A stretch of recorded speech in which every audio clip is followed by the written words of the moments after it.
Welcome back to Act 2 of Madame Dorcyne's Hollow House, where we join the party in the lower ground floor, the servant quarters of the manor. Watch as they make their way through the rest of the manor in order to find the next clue that would lead them to the murderer of Madame Dorcyne. Welcome back from our short break. We pick up in the lower ground floor / basement as the party have just seen two faceless figures walk out of the kitchen and up the staircase towards the butler's pantry from which they entered from. What is the plan? I guess I can openly ask this now. What does my card see? And what it says? So it is following the two figures as they walk through the pantry, through the dining room. As they walk through, one thing that you notice glaringly as they walk through this room is that the body is gone. Yep. Of Madame Dorcyne. They step over the pools of blood. They walk through the entryway to the left, through a door at the back of that room. In this room, it's quite dark, but you can make out kind of shapes of like plants and flowers in this room. They move towards a staircase, and then the vision drops.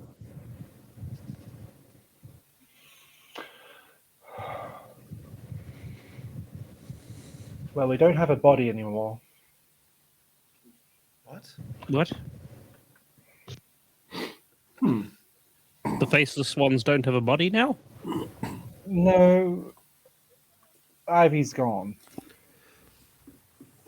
I thought she was gone before. But there's no literal body now. Did the faceless ones take her? Was this a door that we hadn't seen before in the room as well, in the dining room? Or is this kind of like a door that we just haven't checked? So the door that they exited through the dining room is the same one that you entered through from the entryway. The door in the entryway that they went through is one that you haven't been through. Yeah. So currently in the entryway, you've been through the corridor, which has the suits of armor in it, in which Brim got that kind of those whispers. Yep. And you've been up the stairs, but there are still a couple of rooms on that floor that you kind of haven't been through. Yeah. So I described where they walked through. So it looks like that's where my card decided to not work. I still think that the spirits told us to go below, and there's other doors left here. I'm with the seal. Perhaps we should check these doors before heading back up. I mean, we are down here after all. Sounds like a good idea. Taryn, you should check the door.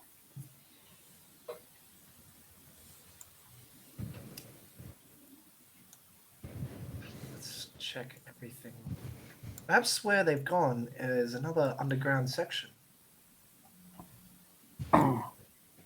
I'll check this door if someone else wants to open the other door. I'll open the other one. I'd like to check if it's unlocked, GM. Yes. So both of these doors are unlocked. We will go with Timoti first. So as you open the door, you are greeted with what looks to be dining quarters. So it's a small and narrow room that's lit only by 3 candles in the center of a small round table in the center of the room. 5 chairs surround this table, and an old piano sits at the southern end of the room in pride of place. I would like to investigate the broken piano, really. What are you doing to investigate it? Are you just looking at it? Are you like lifting the lid to like look at there's anything like on the keys? Like what's... Yeah, if there's any way to open the piano, I would like to open the piano. Yeah. No worries. What have we got? Come on, flat surface. Ooh, 19 plus 4 for investigation. 23. So as you move forward and you lift up the lid of the piano to reveal the keys, it starts chiming as you're doing that. And then this kind of ominous music starts playing.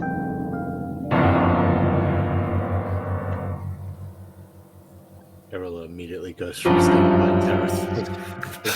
Not by the door. He's like, what the It's not me. I'm not playing the music. I stepped back from the piano. Chimochi, if you needed some lessons, all you had to do is ask. Are you trying to get us all killed? I don't know what it's doing. It's not me. At least put it in tune.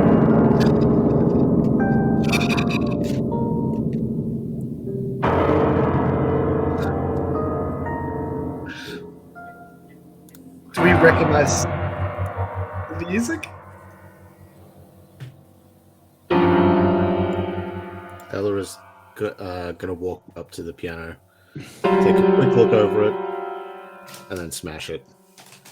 I'll attack. I'm going to help you smash it.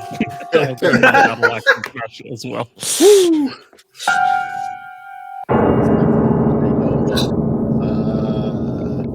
The 9. 13. 13 hits. So as you hit the piano and you see kind of splinters of wood kind of coming off of it, you don't need to roll damage. The playing stops.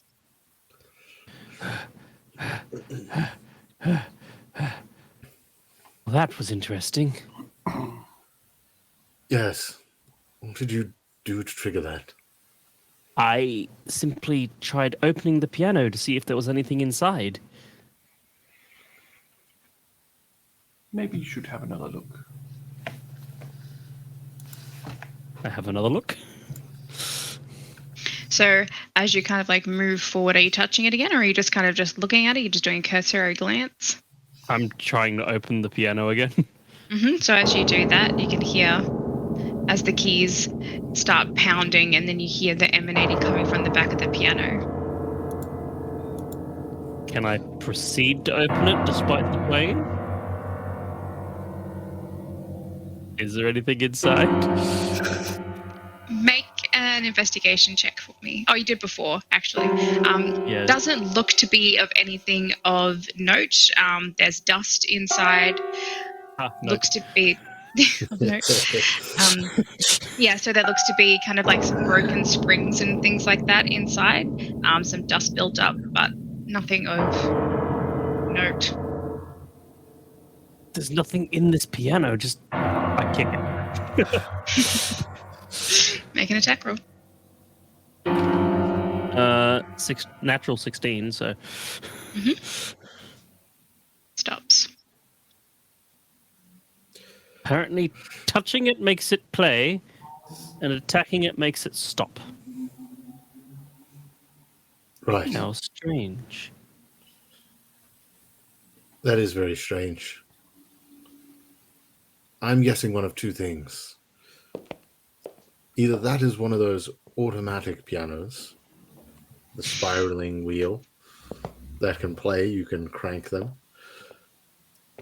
Or Do you hear that? this is a clue. I do. I thought that would just be one of the others.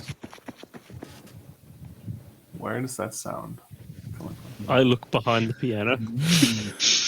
There's nothing behind the piano, but the sound sounds like it's emanating from the staircase.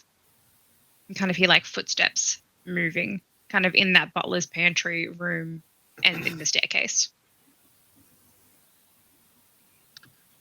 So Pitch would have heard it because Pitch stayed where Pitch is in the middle of the hallway. She would have heard that, yes. And obviously would have heard the piano as well. It was very, very loud. Yeah. It was very loud.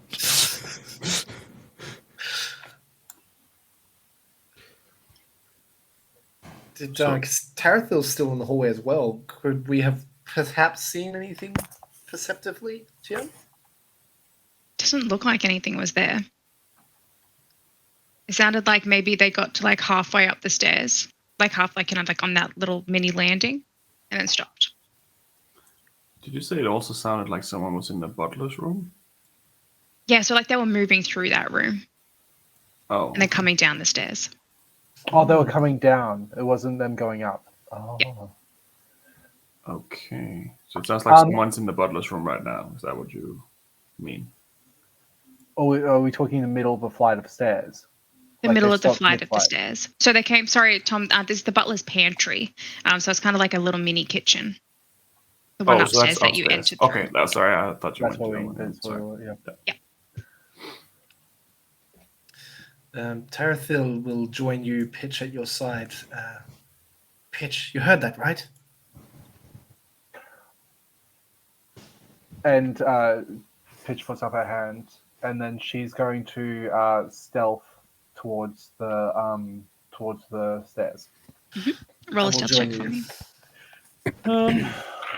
Do I just want to double check? Did I items wise? I picked the boots, didn't I? I cannot remember. I'm just double checking. It's all good. You have disadvantage because I'm moving. I'm going to the other door. Sorry, you have disadvantage. So that's He have the intention. advantage That's because the intention of that item, to give everyone disadvantage. Trying to sneak. Yeah, everyone else has disadvantage except I can never hide. And if anyone ever gets caught, it's me. Could I stealth with Pitch as well? Yep. You So also move have over disadvantage towards then? the. Do we actually have disadvantage? I think it's just a radius, isn't it, Tom? Like 30 feet of you. I think they're further enough away because you're on the opposite end of the hallway to them. I didn't actually put a limit to that. Sorry. So it's up So to you. I do a straight roll then. no one in the That world one. can. That Oh, one! no. I got a 22.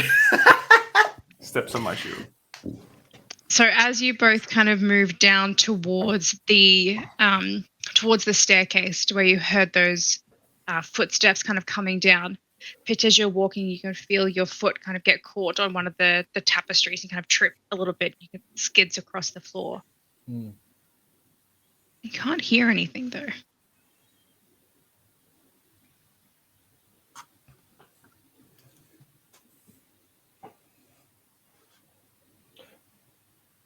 Can I let the spider go for a bit of a walk?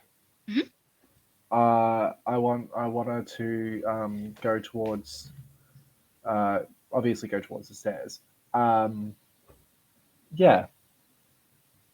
Yeah. So kind of crawls down off of you, begins making its way towards the stairs, kind of takes a little bit of time to kind of like go up them, probably a couple of minutes to kind of like, go up the stairs and go around the corner.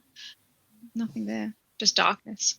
So you know that on that landing there was kind of like a magical darkness kind of sitting on that landing. And there still is a magical darkness on that landing. Yep.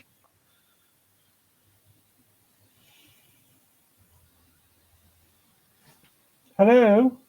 Is anyone there? No response. On the stairs, we heard you.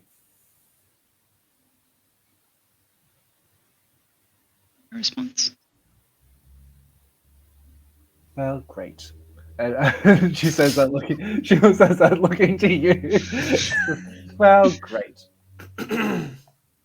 Shall we go up and have a look?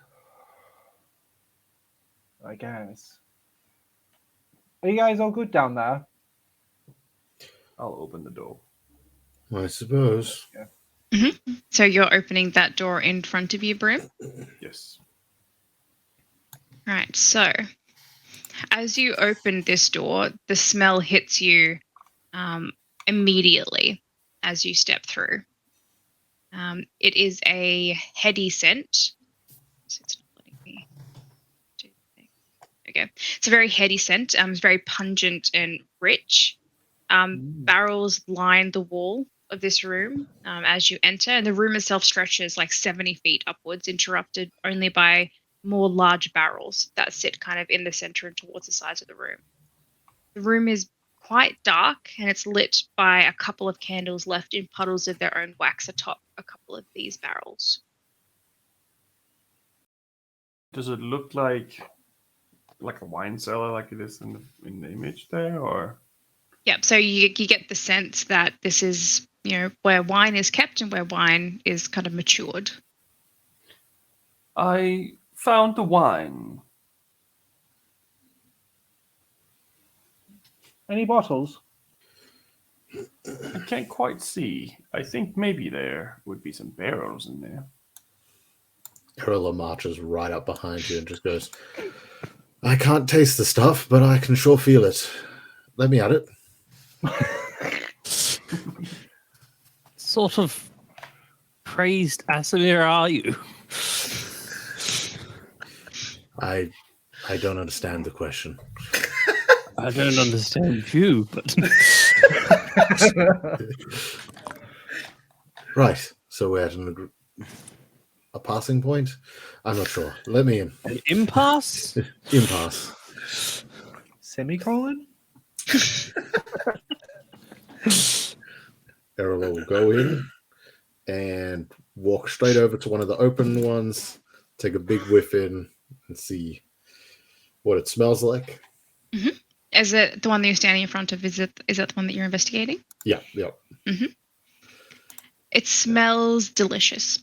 It smells like, elderberry, boysenberry, like a very deep, rich kind of mulled wine. Brilliant. And then is going to take out her water skin, pour it on the ground, and just dunk it in, hold it there, let it fill up. There you go. So you've got a water skin filled with delicious mulled wine. Tastes like swamp water to me. Woo!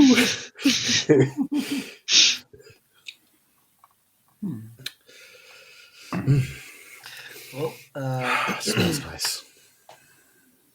Well, the spirits told me that someone was hiding down here, so maybe you should check the barrels. All right. Seems fair enough. Pop off the lid of the one next to me. Mm-hmm. A very similar sight greets you as you pop open this one here. I'm assuming it's this one that you're standing in front of. Yeah. Yep. Very To the deep, next kind one. of dark red wine. Just going to make my way through them. Those ones there. Yep. All of them similar. Some of them may be, made with different types of fruit, but all a very similar caliber of wine. Wine, and more wine.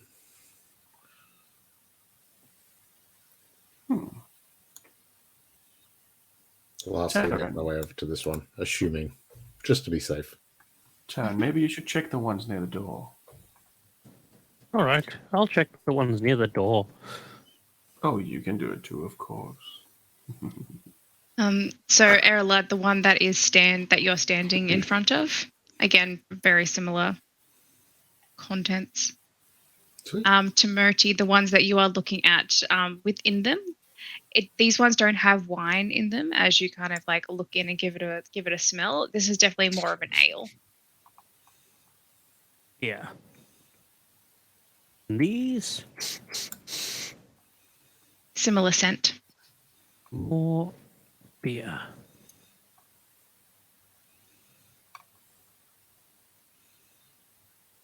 How are you going, Erla? I mean, there's plenty of wine. Are you feeling the effects yet? Oh, I figure I will drink later. But I will take it.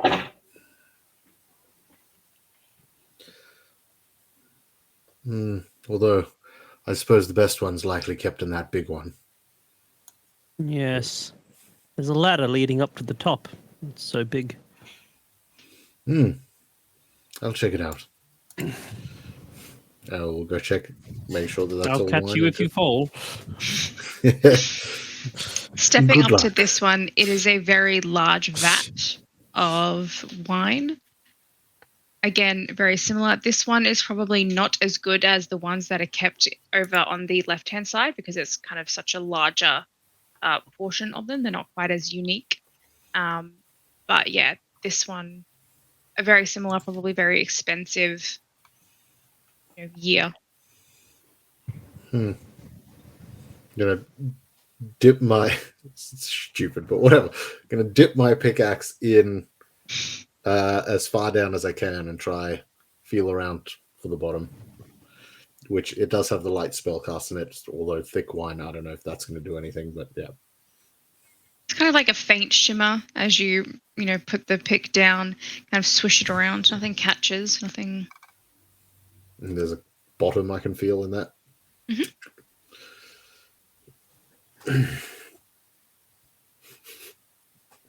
Well, that'll smell good for now, although I wouldn't drink the wine. I think some of the moss came off inside the barrel.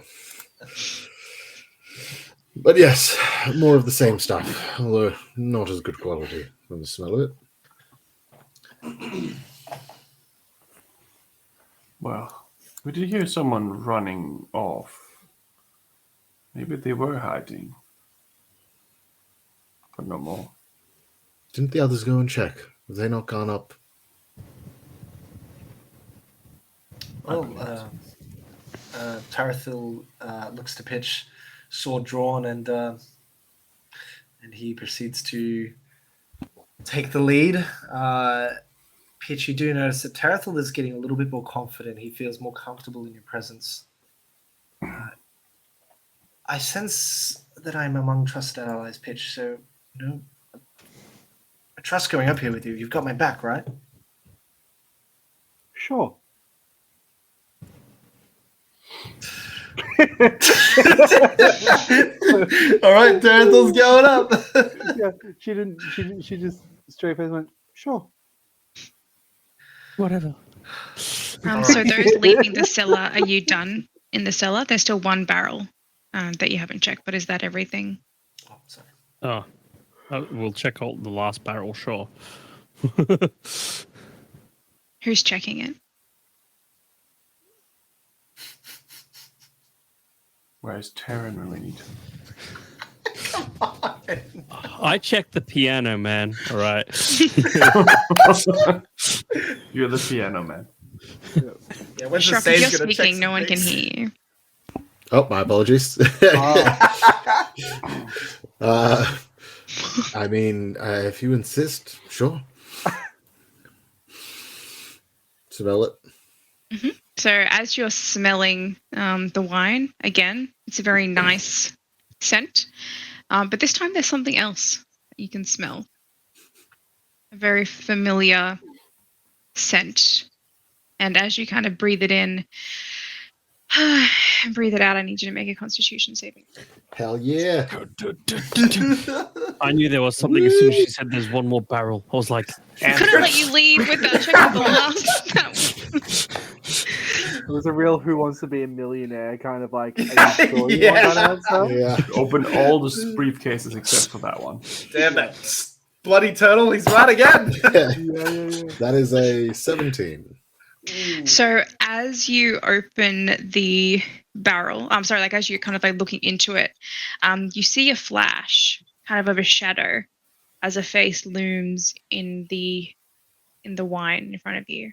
And the shadow kind of like reaches up towards your face and then just passes directly through you, kind of like drifting back and skittering towards the door. And as you're looking into the reflection, kind of where the shadow was, you see an eye floating up towards the surface of the wine, just kind of bobbing there, looking at you. Looked at Timoti to see if Timoti saw the same thing. Like if they look shocked as something came out of the wine or anything. You didn't see anything? do I see the eyeball floating? If you're standing next to it, yes, you do see the eyeball. Ah, well, that's not pretty. And as you're standing there, you hear a little as then kind of like a chunk of flesh rises to the top of the barrel as well. It just starts floating there next to the eyeball. And the eyeball is moving, like to look. Well, I guess I should have done it in this one. In goes my pickaxe down to the bottom, feel for a bottom. So this barrel isn't quite that deep, like your hand doesn't even go in as you're kind of touching it, and it's hitting something soft. And then as you're kind of like moving it, you just see another eye kind of plop up to the surface, and you see a chunk of hair floating in the surface as it kind of... Step back, Timothy. You just take a step to the side, grab it, and dunk it over. Turn it over next to you. It kind of like floods the entire room with this barrel of wine, and you see a body kind of topple out. And this is the body that someone recognized as Craven Drepval, the gnomish woman that was at dinner. And you can just kind of see kind of obviously no eyes in her skull as they kind of shoot off in random directions across the floor, and her body limp. And it's something strange about it as well. Who's this? Wait, weren't they at the dinner? Close the door. Squeaky, squeaky, squeaky. I do recognize them from there, but I'm afraid it's someone I don't know. I don't know them either. Going to make an investigation or look into the body and figure out what is standing out peculiar. Trying to figure out exactly what's going on. Swim through the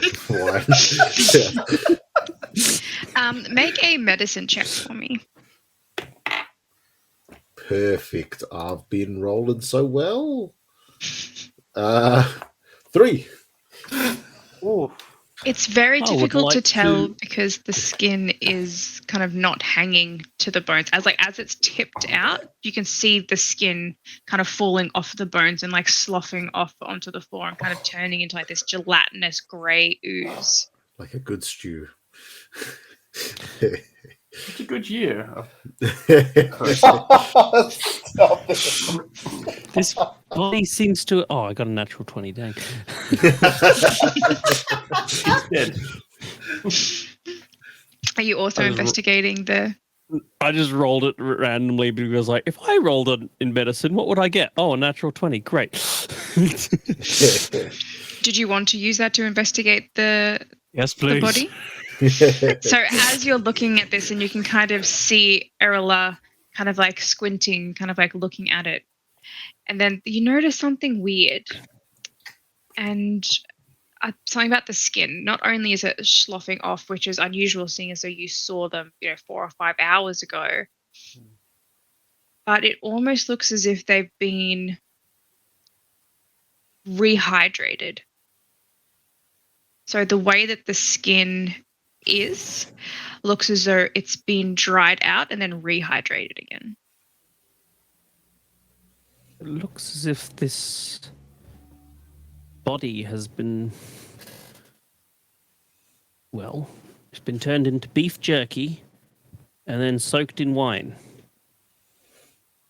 You know, I believe there are some jerkies in that they do that to change the flavor. Pickled. It's called pickled. She's been pickled. I suppose, in a way, yes. But why?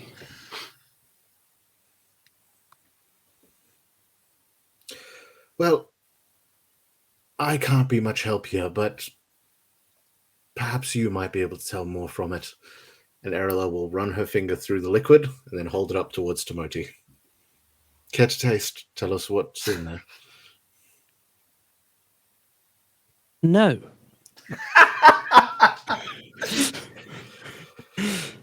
Give it Alright. to the good doctor outside.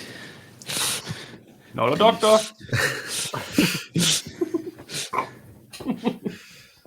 So tasting the liquid, I guess, it tastes like swamp water. Yep. Did you expect it to taste good? You know, there's different kinds of swamp water. But no, I got nothing from it.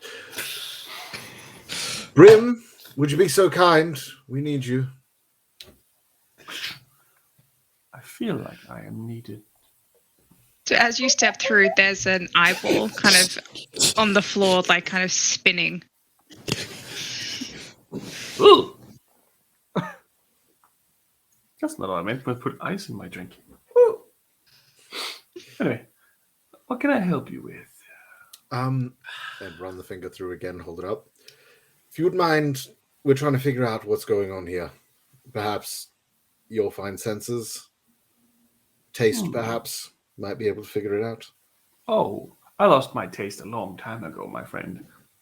I am going to investigate decay in this room of these bodies, but not taste anything. Also, we'll incite that damn total. If I may. Roll an insight check and roll a deception check. And I would like to pick up the eye when I'm allowed to. You can pick it up. Is it like in the palm of my hand? Is it like turning in a specific direction? It's not turning in a specific. It's kind of just going. It's kind of like just spinning around. It go like 180 degrees and then turn another 15 degrees and then turn another like 35 degrees. Like it's just kind of. What did you get? 27. Not as uncommon as I thought. Well, It's a war wound. I would just like to investigate stuff, not taste anything. Does it Roll taste an any better investigation the check. second time round? Such a weird thing to have to really stress that you're not tasting anything. I'm I've got not to doing find that out what now. kind of wine she was dunked in. Oh my gosh. It might be. It might be a dead body, obviously. So it's. I'm a vegetarian. That's not good. While they're doing that, Erla will also make their way to the door, and if she can see the others down the hallway, unless they've gone up or whatever, it's gonna basically indicate like might have found something. But if they're gone, she'll just look out and well, Yeah, I think at that point we were upstairs. So I was just investigating the thing. What'd you roll for investigation? Didn't roll yet.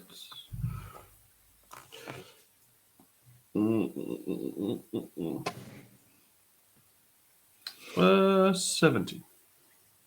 Looking around the room, there's nothing really that is out of the ordinary aside from this body in a barrel. Oh, it's more there's the body and parts and stuff. I was looking for. Yes. So, looking at it, there is not a lot of personal belongings either. They're kind of just the clothes that she was wearing. So there's no sort of jewelry, there's no money, there's nothing else that you would expect, that someone would have on them. There's no weapons, no items, just clothes. And the clothes themselves look to be in relatively good condition, aside from them now being stained with like that deep crimson color of the wine. But the chunks of skin and flesh and hair are just kind of slowly moving in the puddles of wine as it's just kind of dissipating towards the edges of the room. You can just see them kind of moving sluggishly through the water. But I'll grab an eye. Take it with me. Not to worry, you have an eye. And I will follow the rest. So we've got our two upstairs. Yes. What are we doing?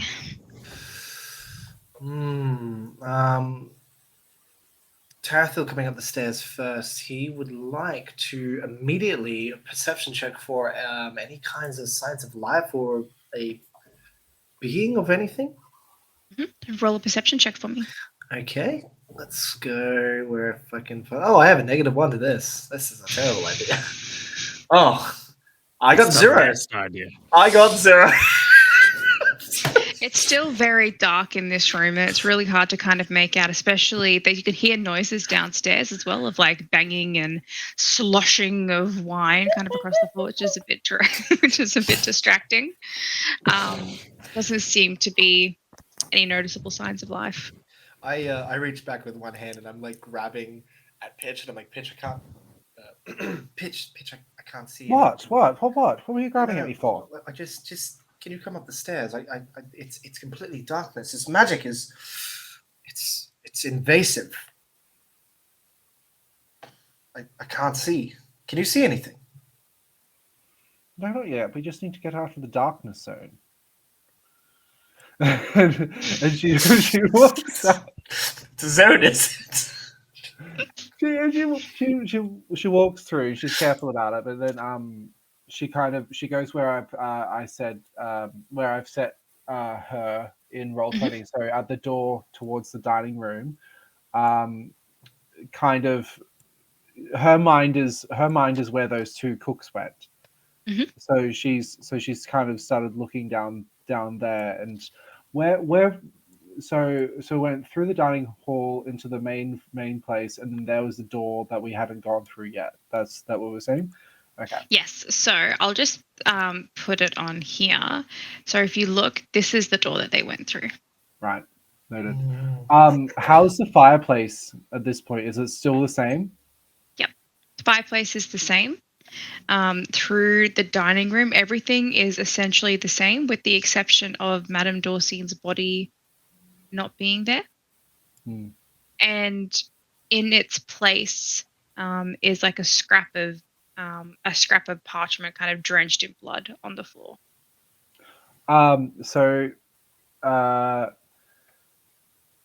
Yeah, Taro would actually see the parchment float up. With no discernible anything happening. It floats up and it kind of opens up and floats towards Pitch. Mm-hmm. So as it floats in front of you, you can kind of make out that the ink is really runny at this point because it's been like soaked in blood, and the parchment is like deep dark red. So I need you to make an investigation check for me, please, to read it. Am I able to prestidigitation it? Am I able to like clear up a bit of it? You can prestidigitation some of the blood, but the ink where it's run, it won't go back. Makes sense. So investigation. That is a 13. So looking at this parchment, kind of without touching it, just kind of leaning forward, seeing if you can make out what it says. The parchment reads, "Poor little man lying dead on the floor. Seems as though we have foul play galore. A mystery indeed, this loyal servant. So find the killer, find the serpent. Look in his pockets, a clue you might see, to lead you to where you need to be. Find the clues and follow the trail. Better hurry before it goes stale." And I read this aloud, and afterwards, without a break in reading aloud, I just go, "Where is he? I know this is part of the game for him to be gone, but could he? Are we just following a trail that's already supposed to be dead?" I'm not sure. Pitch, the butler is the butler. Is that who they were referring to? Yeah, this because your note had the kind of whimsical thing of a mysterious night of mystery. Hmm. This is the same, but the thing is, though, it was in the blood. How did we not find this before? So was it what you're asking is has it always been here? No, it's not always been here. Then indeed someone is presently playing a game with us. Suppose it's being left by these servants you discovered downstairs, Pitch. Where did they go? They weren't the ones that left the note. How can you be sure? I followed them up here, didn't I? Right. I couldn't discern what exactly you had seen. That's fine. And then she then walks through the dining hall, kind of keeping her eyes open and paying attention to any kind of differences since they were up here before they went down. There's nothing that stands out to you in this room as different, apart from the body being missing. Yeah. Everything else looks as though you left it 15 minutes ago when you went downstairs. Right. And then kind of following to that door to the front, and looking out, same situation. She says to Tara, "That's the door on the left to the stairs. We haven't been there yet. That's where they went. That's where my book decided to stop working again." Well, then he flicks his rapier around. What are we waiting for? Tired of being the lackeys of some sick game, aren't you, Pitch? She sends a message down to Brim, and I'm not sure, would it send through this much brick? Through the stone, no. No. Well, looks like it's just us for a second. Off you go. Terrathil steps around Pitch, and he steps up to the door. The door, is it unlocked? He tries the handle. The door is unlocked. He pushes it open. I'll be about there. I'm about 10, 15 feet away. Okay. So entering this room, so revealing kind of the door and what's behind it without fully entering, I'm assuming, is what looks to be a greenhouse of sorts. So the only light source in this room comes from a large purple flower, kind of a large purple bush in the center of the room, which is subtly glowing and radiating this kind of soft purple hue throughout the room, throwing everything into shades of lavender. There's beautiful greenery, beautifully pruned plants sitting idly in tall pots. The room itself is warm and temperate, and it's kind of got this sickly, overwhelmingly sweet scent as you step through, and you can hear the faint sound of water somewhere in the room. There's also a large stone spiral staircase at the northern end. I'm stepping inside, and I'd like to make my way to this glowing purple plant. Mm-hmm. So as you step forward towards it, I need you to make a dexterity saving throw for me, please. I can do that. Don't fail me now, dice. Time to say 20. goodbye. No, don't do that. I called them. Close the door behind it. We all walk out there happy. Let me out!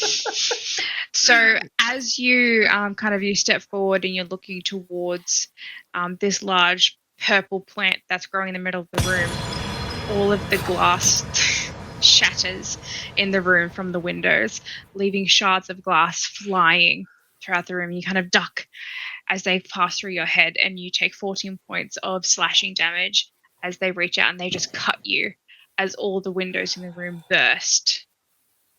What the fuck are you doing? Why are you breaking glass in there? It wasn't me. It's the room's alive. Something just threw all the glass and the windows into my face. And then as you're standing there, you can see that the glass begins regrowing in the window frames. Pitch, I think it might go for a second round. Perhaps get the others. When I have a look in there, did he step on something? Make a perception check. Yeah. I sent you a message, by the way, Laura. Everyone's sending me messages all over the place. Oh, nice. Good to know. I haven't sent a message in a while. So that's a 22 on the perception. 22. It doesn't look to be anything that he's stepped on. Doesn't seem to be any sort of markings in the stone. Doesn't seem to be any carpet that he's stepped on. All the there's nothing on the floor in this room. One thing that you do notice though is that over on the left-hand side of the room, there are beautiful vines and tendrils that are kind of crawling across the wall, Mm-hmm. and they seem to follow the movements So like there are a couple of heads of the vines that are looking towards Terrathor, and then a couple kind of look over, kind of, and look towards you as you enter. Hello, dears. And keeping an eye on it, she's going to walk towards. I want to go to the left side of this bush that Taro's at. Mhm. So probably closer to the vines than Taro is right now. Yep. So the vines sort of like snake towards you. They don't really encroach in your space. Kind of get a sense of curiosity more than maliciousness from them. They're kind of just like looking towards you. Do I see this as well, Jim? Yeah. So as you kind of, if you look over towards Pitch, you will kind of see them behind her. And I say, you be nice to me and I'll be nice to you, yes? Just kind of Towards the sway. vine. I think we should not trust these plants. The glass just tried to kill me. Hmm. And now it's regrowing. That's a good point. Is there some sort of force that controls this room? And therefore these plants? It could be a failsafe, but it's not one of mine. What happens to the vines if I approach and maybe try to touch the purple plant? So if you reach out, you're reaching out to touch the purple plant. Mm-hmm. I don't go to touch it immediately. I just like sort of put my hand out and just watch the vine's reaction to that action. They just kind of pull back a little bit and then kind of move forward a bit, kind of just swaying where they're standing. They can't move too far away from the wall, probably only 10 feet. So they're just kind of moving. Maybe they're not as harmful as I thought. Oh, they're probably deadly. Do you think? Knowing Ivy, she's probably got some pretty interesting plants in here. The question then, I guess, Pitch, is why? What is up the staircase? Sorry, GM, does the staircase go up or down or both? Up. What is upstairs? And why have the serpents retreated there? And why was my book dispelled? Right. A better question. Tarathill will continue moving past the purple plant towards the staircase and try to look up. What's your passive perception? My passive perception is, that's my investigation, 9. Right. Interesting. So looking up the stairs, they are a stone spiral staircase, and without actually moving into the staircase, it's very difficult to ascertain what would be up there because it moves around. So if you're looking straight, you're just looking at a stone wall. I call back to Pitch. Pitch, are we up, do you think? I guess so. We are getting a bit far away from the others, though. So going up there, she's going to let the spider go up the stairs. Mm-hmm. What's your passive perception? My passive is 14. All right. So as you let the spider crawl down your arm, it starts skittering away across the floor and up the wall of the staircase. And as it moves up, it enters a room that is quite dark. And is the same rough size and shape as the room that you're currently in, except instead of plants, it looks to be perhaps like a library or something. Like there are like the shadows of like bookshelves and things on the wall with some seats.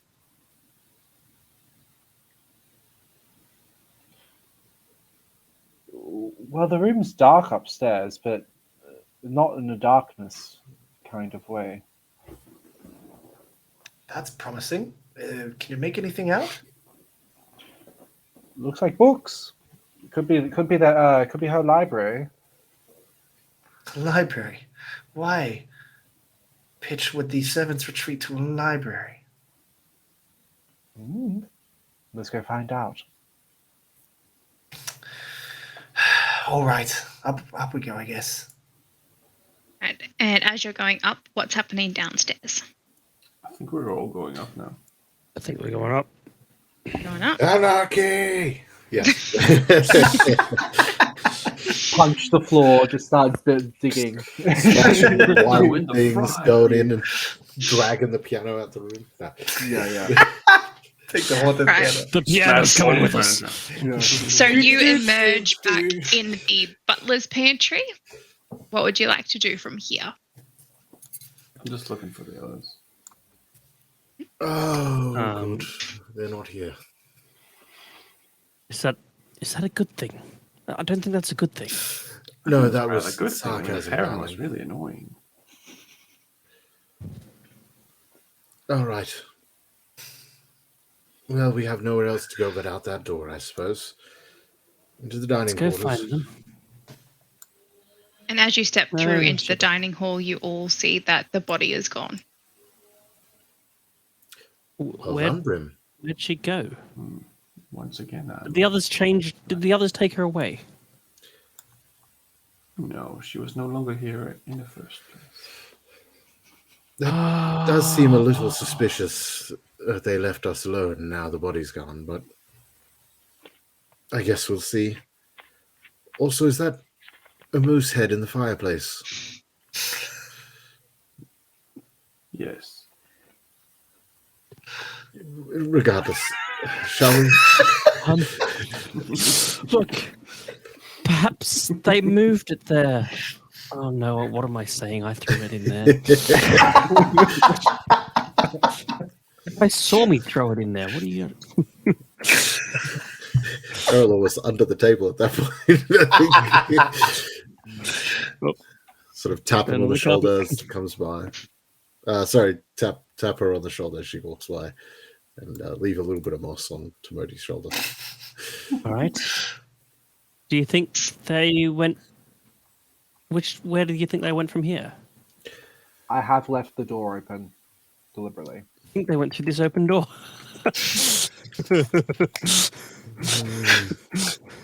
Perhaps. Perhaps. So, goodness, Brim, there's a lot of as glass you shattered enter the over there. room, I need everyone to make a dexterity saving throw for me, please. Oh, no. Like everyone. So everyone who entered the room. So you two are upstairs at this point. Are we upstairs? Just Oh, these three. Yeah. 17. Cool. Where? Brim is out of range. Timothy, though, you get a +4 on your save. 16. Oh, yeah. And I got a 15. 15. And what did you get, Brim? Sorry? 17. 17. So everyone passed. So everyone gets 18 points of slashing damage as all the glass shatters and what? flies out towards you. Remember, you have temporary hit points. Yeah. So everyone passed. Therefore, you die. Level 10. Did you pass? Well, yes, but actually, no. Yeah. So as you enter, all the windows in the room shatter, sending shards of glass flying across the room, and you feel it as you kind of duck out of the way, just scraping past your face. Wonderful. We can see all the plants moving as well. Mhm. I am curious. I'm very curious here. I'm going to try to communicate with this entity. Sure. I'll cast Speak with Plants. Mhm. And I will be speaking salad. While they're doing that, I'm just popping 5 flave hands into myself, getting myself back up. Where is it? Speak with Plants. What? Speak with Plants is a level 3? What? Okay, cool. I'll cast Speak with Plants and talk to the purple tree. Mhm.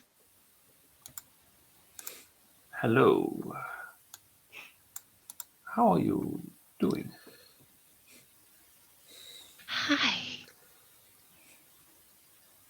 Ed? What it? I couldn't quite get that, sorry. Ed? Watered? Wet watered. Sure. Do you want to be watered? No.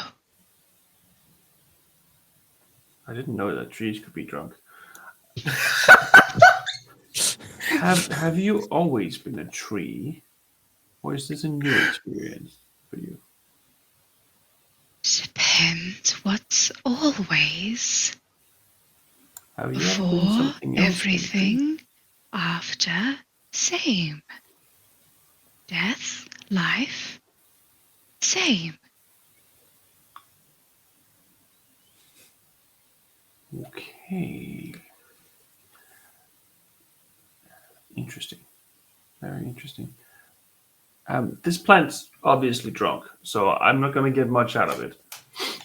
Thank you. Obviously, it's drunk. Yes, of course. So clear. Look over at Timoti and like roll my eyes. Erlich, what's your passive perception? Not good. Like an 11, I think. Let me double check. An 11. Mine's 17. It was a 17. So as you pass by the window on the right-hand side, you see a figure standing there on the other side of the window. On the right side or the left side? So out of this window here. I'll just stop and look. There's someone And there. looking at the reflection, you recognize this person on the other side of the window. And it's Pitch. But Pitch just is on the stairs, right? They're upstairs. Oh. That's odd. Well, I mean, you don't know. I'll point it out. Do you see that? That's Pitch on the other side of it. Pitch, what are you doing out there? And you can see her kind of like waving towards you as if she's been trying to capture your attention. And then she just starts mouthing something towards you. And anyone who's looking, I need you to make a perception check to see if you can make out what she's saying. I have a feature. I have a Is it being feature drunk that all the says, if you can see a creature's mouth while it is speaking a language you understand, you can interpret what it's saying by reading its lips. There you go.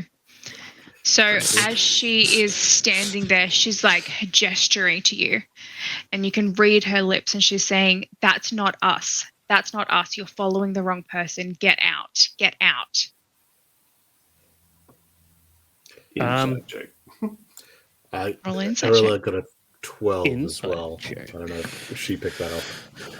Does a 21... Nope. No, does a 23 insight check tell me that they're lying? Not necessarily that they're lying. It's more of the sense that you don't think you trust it. This Pitch is You telling see, us... she comes towards the window and like puts her hands up against the window, like eyes wide. Arilla just reaches and opens the window. It don't open. It's like Pitch it's seems not to like be- an openable window. It's like a sheet of Yeah. glass. Yeah, Oh, Pitch this- seems to be saying not to follow that. That's not us. Stop following them, but don't get the impression of trusting them. That. I'm gonna run up with the others. Yep, running upstairs. Yes. Arilla swings at the glass.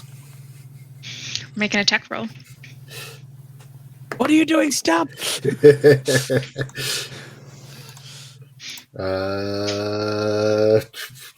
One of the better rolls of the night. 23. So as your pick shatters the glass, you see it shatters like everywhere and sprays out and sprays in, and the figure of Pitch disappears. And then the glass starts regrowing. Is there like knew a it wasn't to room be or trusted. something beyond? that can be seen, or Doesn't look like a room. Just sort of looks like like an ominous outside. darkness? Oh, okay.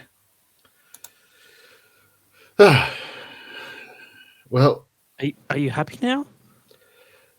well, I know that she's capable of all sorts of magic. We've seen that tonight. I thought maybe she left it as a message to warn us.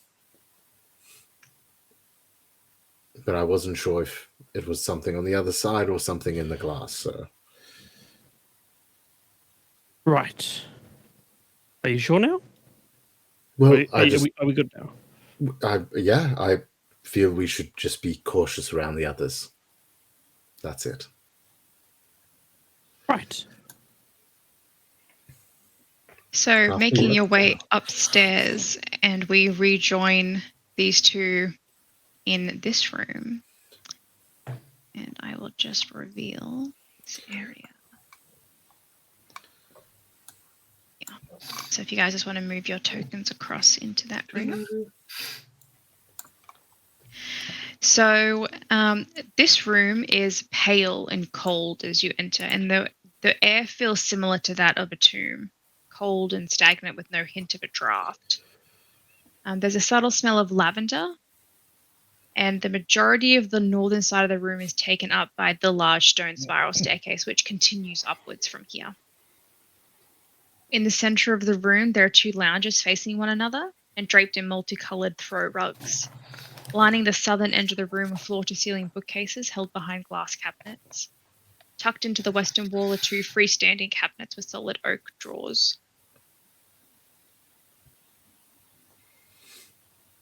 Taryn, I think you've been marked by death. Tarathil like jumps as you guys come up. Ugh!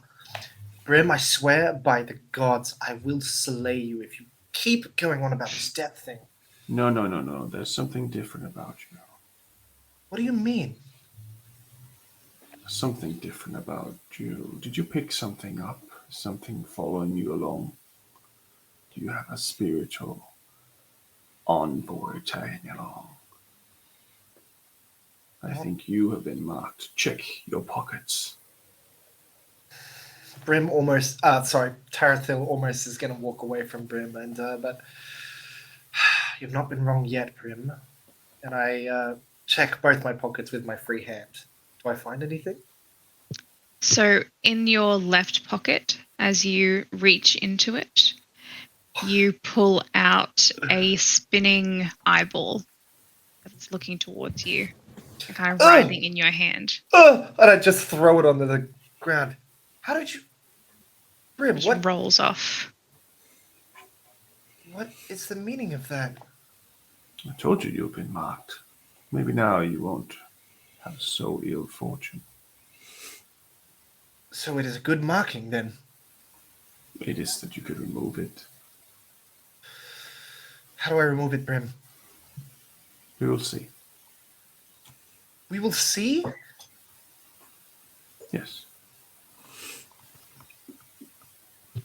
Erila collects the eye and pockets it. The quicker we get out of this hell house, the better. What did you guys find downstairs? Anything interesting? Shattering windows. It was a dead body. Dead body? A dead body? Right. The other room. Gnome lady, or... I think she was a gnome.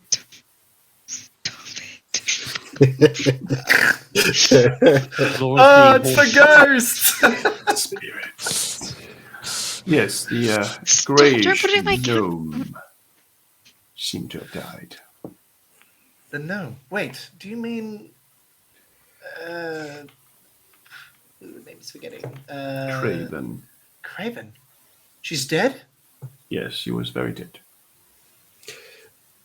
Meat slowing off the bones, dead. Yes. Did anyone know Craven? I didn't know her very well, but Know of her. I knew that she replaced my position in upper echelons of Madame Dorcyne's society and Interesting. social groups. Erla looks at Brim and raises her eyebrows before turning back. Wait, hang on a minute. That came out wrong. It is out now, my friend. I am not going to entertain the idea that I might have killed Craven. I was up with you most of the night, was I not? I was in my room for a solid hour and a half where I knew nothing of what anyone else was doing. Anyone can hear where I am all the time. Can we? Do those shoes only squeak when you wish them to squeak? Would you like to try them? I don't know how to use them. You just put them on and walk. Listen, Timothy, I believe, darling, we've got things are far more important than some squeaky shoes. While this has been Yes. happening, Pitcher's been investigating, so like going through drawers and stuff. Roll an investigation check for me. That is a number that is nice. So that's That is so a that's nice number. a 15. Looking through the room, the cabinets along the western wall are locked. So unless you wanted to go through and pry them open or unlock them, you kind of can't see what's in them. But the bookcases along the southern wall hold various different types of books, ranging from herbology, beginner's guide to spell casting, botany, and also a litany of romance novels. Kind of the only sort of literature in these bookcases. Can anyone pick locks? Something like that. Sure. Erla walks over, looks at Pitch, looks over at the wall, swings out the war pick, and just runs it along the glass with the point. And the point has, it has the elemental weapon, so it is doing acid damage, and basically just trying to like glass cut through these things and just make them weak, so that literally a little punch will break them. And Trying to open an iPhone case with a jackhammer. just walk down the line.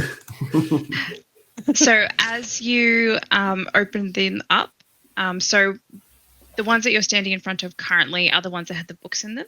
So the ones that were locked are the ones over here on the western wall. So these are cabinets, not bookcases. Yeah. But I a was very wondering similar where you were going with the glass. So I was like, I'm like drawers, but okay. I break the glass anyways. Prove a point. thematic effect. Yeah. So as you kind of destroy the front of these wooden cabinets and open them up, you can see that in here looks to be like linen storage. Throw rugs, cushions, spare sheets, spare blankets, pillowcases, all of that sort of stuff is within these cabinets. I'm going to rifle around these ones. Roll an investigation check for me. Yes. That is a 21. Pulling them out kind of one by one, going to the very back of the cabinet, moving your hand around, kind of pulling things out as some of the sheets kind of spill onto the floor and some of the cushions start rolling around. Doesn't seem to be anything hidden in here, and you're fairly confident that you've kind of looked through. Doesn't seem to be anything No false of note. Nothing like that. Yeah, nothing like that. Kind of you're touching the back of it seems fairly normal. The thing that does stand out to you though is that there are a couple of what look to be like children's blankets, like a lot smaller than you would expect a normal one to be, with those kind of satin edges around them and kind of like bright colors.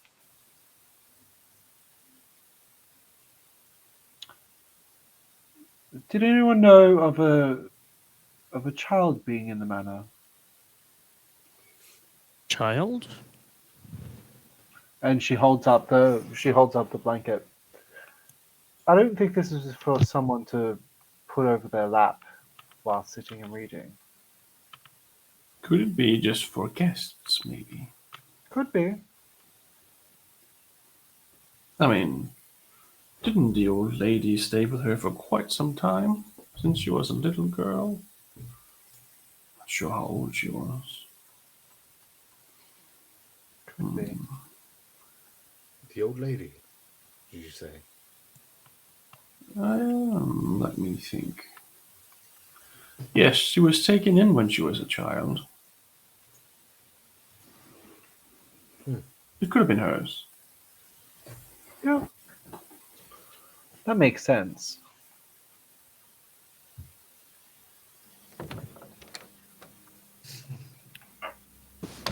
We're still missing those two faceless people, though. Did you hear that?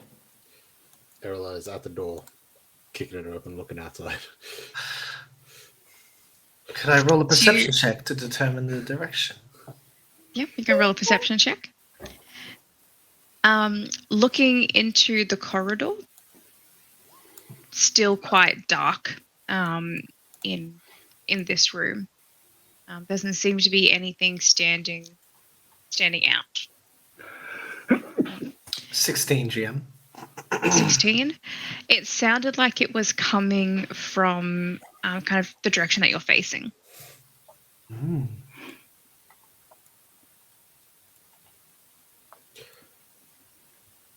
Hello? Anyone in here? Knock, knock, knock. It's no answer. Pitch follows out the door as well.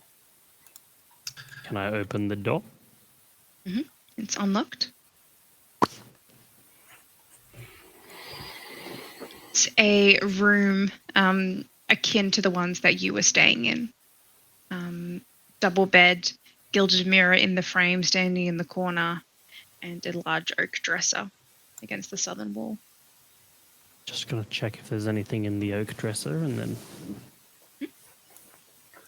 Didn't we hear the glass smash again? Did you activate whatever trap was down there? Yes, We walked did. through the door. Yes. There was a image of you telling us that you were not you. We Wait, shouldn't what? trust you. Yes, not you, Taryn. We already know we're not to trust you. But we were informed not to trust you. By you. Which is kind of... Well, I mean, what am I going to say to that? Well, obviously we didn't trust that you. Well, I'm glad. Yes. Anyway. What do we get for investigation? 18. In the cabinets, there are spare sheets, spare pillows, spare blankets. Doesn't seem to be anything kind of out of the ordinary as you're kind of rifling through. And as you turn back, you catch a glimpse of yourself in the reflection of the mirror. And it looks strange. I look closer at the mirror. So looking at your reflection, it is a perfect visage of what you would imagine yourself to look like. Your hair is lustrous and beautiful. You have no lines, no laugh lines, no worry lines, no blemishes on your skin.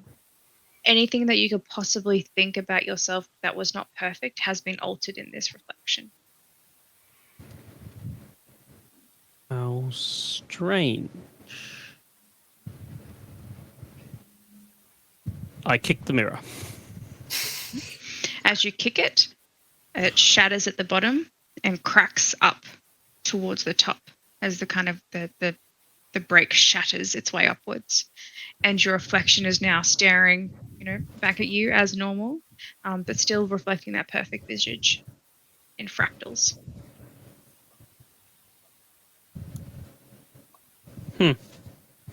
I leave the room. Erla will be exploring the room next door while that's going on. So in this room, it looks as though, whereas the room that, you were just in over here looks as though it hasn't been used, this one looks as though it has. So the bed is messy. There are empty wine bottles, a couple of glasses that look like they've been drunk out of sitting in here. It looks as though it's been recently occupied. Okay. Gonna rummage through, check drawers, check under the bed, and check behind the mirror, all that stuff. Yep. So as you are kind of looking through, nothing really comes to your attention that looks unusual, except your reflection in the mirror. Again, shows a perfect visage of what you would imagine yourself to look like. So thinking of Erla, I think she sees nothing wrong with herself in any visual capacity. So I think she would just see herself if that were the case. There you go. If it's just looks like her internal perfect thing, then I think it would just look like her. Yep, there you go. Yeah. I have a question. Mhm. Does Pitch know where Yvette ended up going? Up here? You know where their bedroom is. You've never been into it before. No, but because of my spider, did yes. the spider know the direction and like where she went? Yep, so it's in the room that you're standing in front of, was where she went.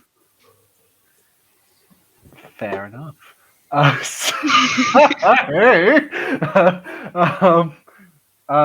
So as she's about to open, she just says aloud, "This is where I last saw Yvette." And I open the door. Last indeed. So as you enter this room, it reeks of opulence. Rich dark wooden floors which shimmer in response to the glowing candlelight and the dangerously roaring fire that sits against the western wall in the fireplace. The heady scent of lavender fills the room and seems to seep from this room into the hallway. And each available surface is littered with jewelry and trinkets and odds and ends that you would expect to see in a room like this. In the southern west corner of the room sits two dressing tables carved from a deep red wood and perched atop are two large mirrors.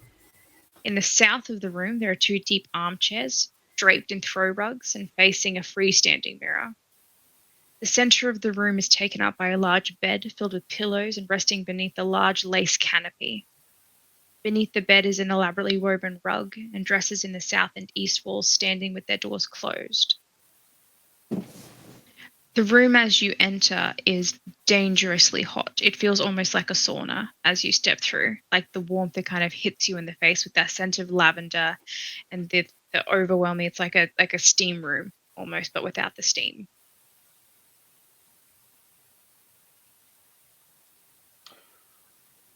Detect Magic's up.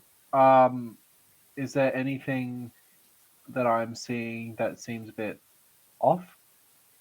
Nothing in the room seems off aside from the magic that is almost blinding from the fireplace, like it's been enhanced.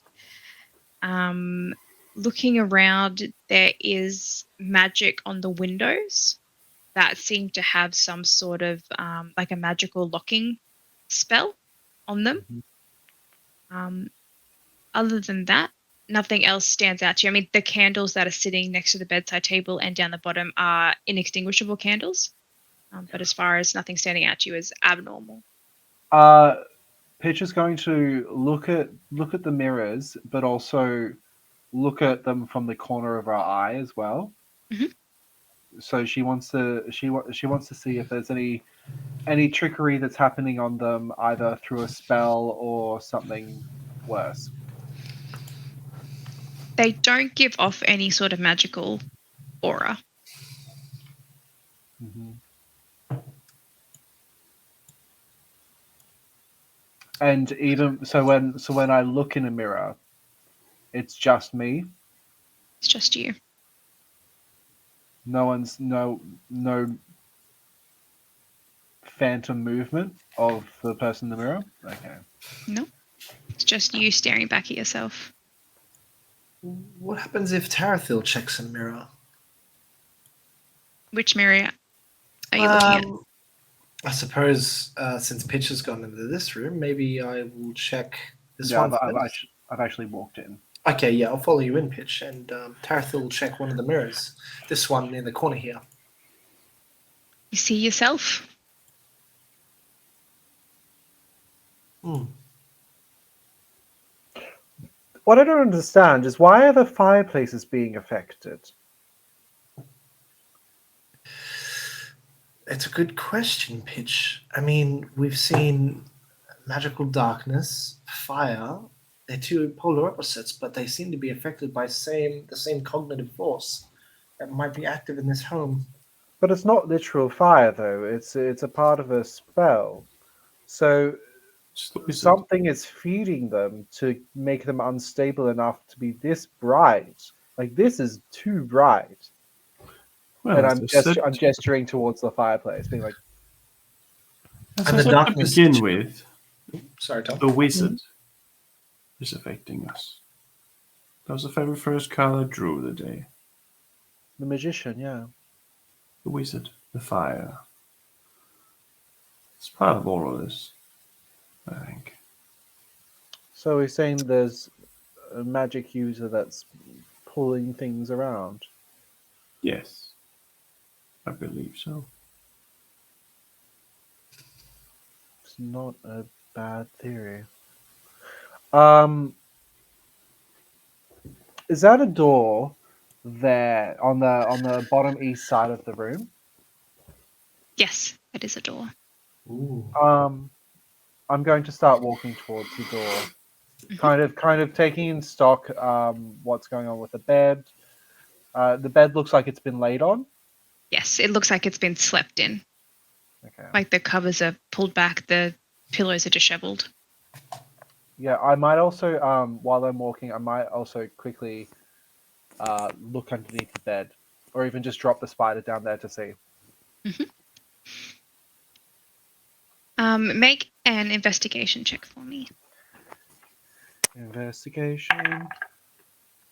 That is a 12. Looking under the bed, there doesn't seem to be anything too out of place. The only thing that you can see that kind of catches your eye is a scrap of fabric. So the spider's told me this, and so I kind of just duck down and reach out my hand, and the fabric comes towards me. And as it comes towards you, you can see that it's a really deep kind of royal blue velvet. Okay.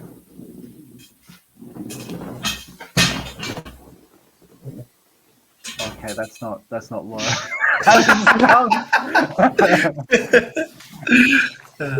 Love that. Deep royal blue velvet. Okay. Make an intelligence check for me. Yeah.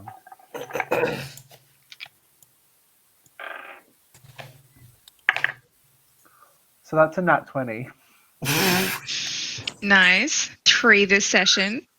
So looking at this scrap of fabric, you recognize the color and you kind of recognize the material that it's made out of. And Yeah. thinking back, you can remember that this was worn by Utaz Vilmir at dinner.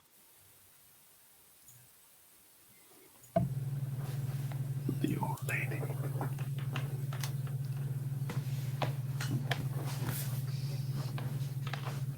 Who did you say was in the barrel? It was Craven Drepfall. Right. Has anyone seen Utaz anywhere?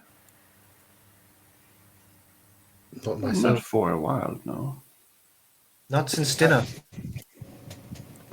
That's the old lady, right? Yeah. Yes. Yes.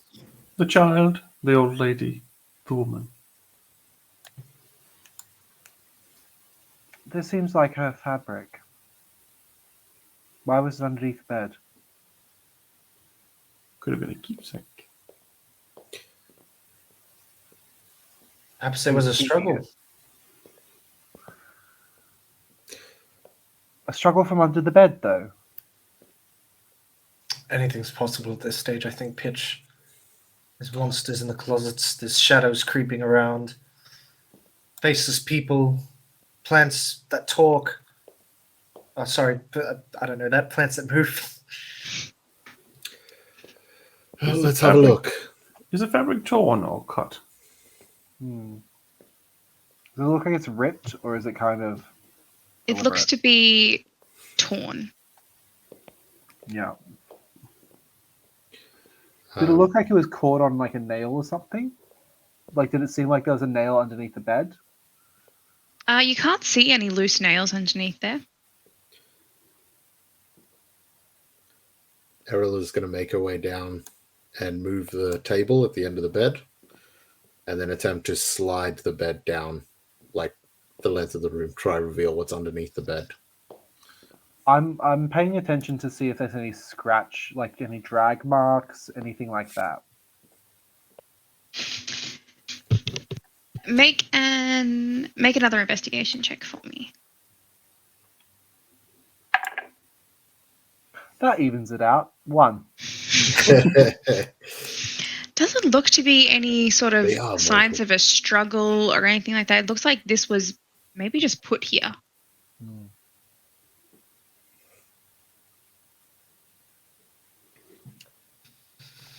Well, Was this planted? maybe it's part of the original game. Maybe. I really, really don't think there was an original game outside of this. I feel like we're here for a reason. I feel like we are the game.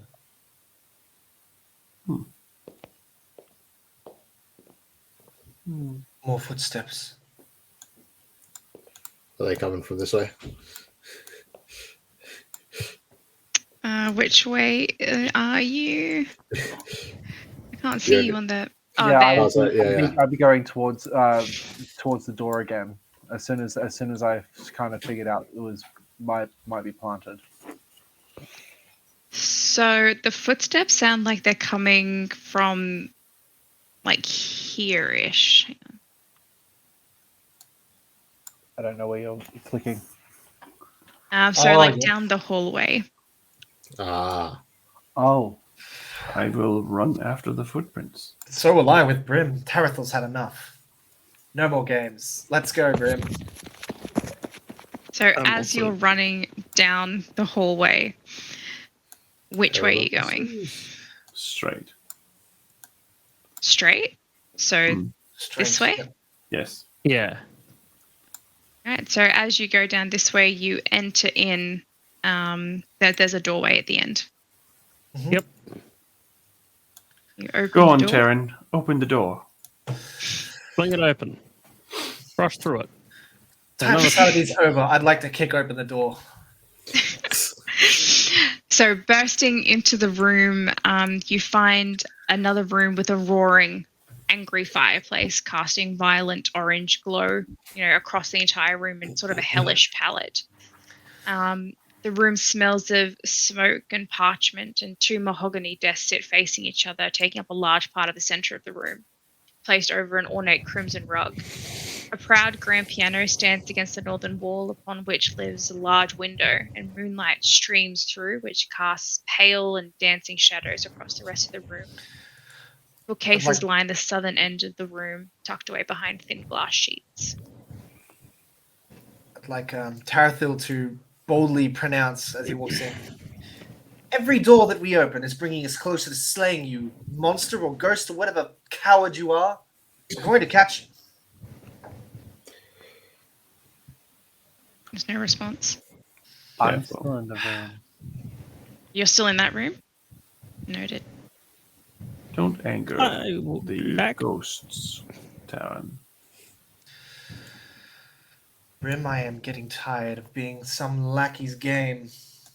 So as you're standing there, you can hear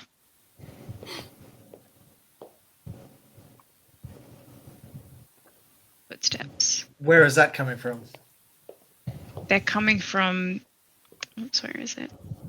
This direction, like in this area. I rush back out. I'm going the other way. I'm going to kick open this door. I want to touch the grand piano. You touch the grand piano. As you do, Oh no, I hate that noise. doing it again. I kick it. and you kick the piano and it stops. Just had to check. Same thing as always. Same Let's stop this thing. guy. What if the pianos are connected? There's 3 of them. There's also one in the entry hall. An organ. Something for later. Follow the footsteps. So you're moving into the hallway, Yep. into the secondary hallway. Yep. Doors kicked open. As You go left. do I'll that, go right. you hear footsteps kind of walking somewhere in here. It's kind of echoing throughout the room. Yes. All right. Timoti, left. I'll go right. You go left. Yes. All right. This way's left. I will stay here and keep guard. All right. I am running, sword in front of me, hand ready to cast a spell. I'm running with my axe. Following Gus! Tarathel. Gus! The hell are you doing here? So, coming into the hallway, you see a figure of a stout halfling man, absolutely covered in blood. And he looks towards you, his eyes wide, shaking. He's lost his glasses somewhere, and he's just kind of looking wildly around between you, and he kind of holds his hands up. Oh, thank God I found someone. I've been wandering around here for I don't even know how long. What? Why are you covered in blood, Gus? What happened? We were upstairs, and something attacked us. I don't know what it was. It was like a shadow, like a shadowy creature just rushed us out of nowhere. I barely got away. What happened to the others, Gus? I don't know. You didn't hear them screaming. No, we didn't. I've been trying to hide in here. I've been bouncing around between these rooms for I don't know how long, hoping that it wouldn't find me wherever I was. And then I heard glass shattering downstairs, and I got frightened. And I don't know. I was just trying to find somewhere to hide, but it seems like everywhere there's just I don't know. You're the first person from dinner that we've come across that is alive. Did you know that? Well, you're the first people that I've come across that have been alive, apart from the people that I was with before. And We've what happened to been- them? We were upstairs, and we were following the clues, and we went upstairs, and I don't know, something just came out down the hallway and chased us. And the next thing I know, I'm falling down the stairs, and I could hear them screaming, and I just ran, and something attacked and splattered all over me. Come on, Gus. I think you need to sit down and we can explain this properly. Look, I don't want to. Look, can I come with you guys? Sure. Hold on a come- minute. I'm Do gonna we detect thoughts on this guy. Do we trust Gus? So surface level thoughts are frantic and sort of like, thank God, found people. All that's been chasing me are shadows and noises. I haven't seen anyone else. I saw these 2 creepy people come upstairs without faces, and I hid away from them, ran down into this corridor. Thank God these people are like normal. That's like surface level thoughts. God, I I think we should... Sorry? No, go for it. Go for it. I think I found the location of those faceless people from before. Oh, I think they're upstairs. the final flight. Oh, you saw them too? No, I've- Terrifying. Yes, they don't look the greatest, no. Look, Gus, maybe you should maybe you should chill out in the room for a bit. No, please. I've been alone. Please, just let me come with you. You want to come back upstairs then?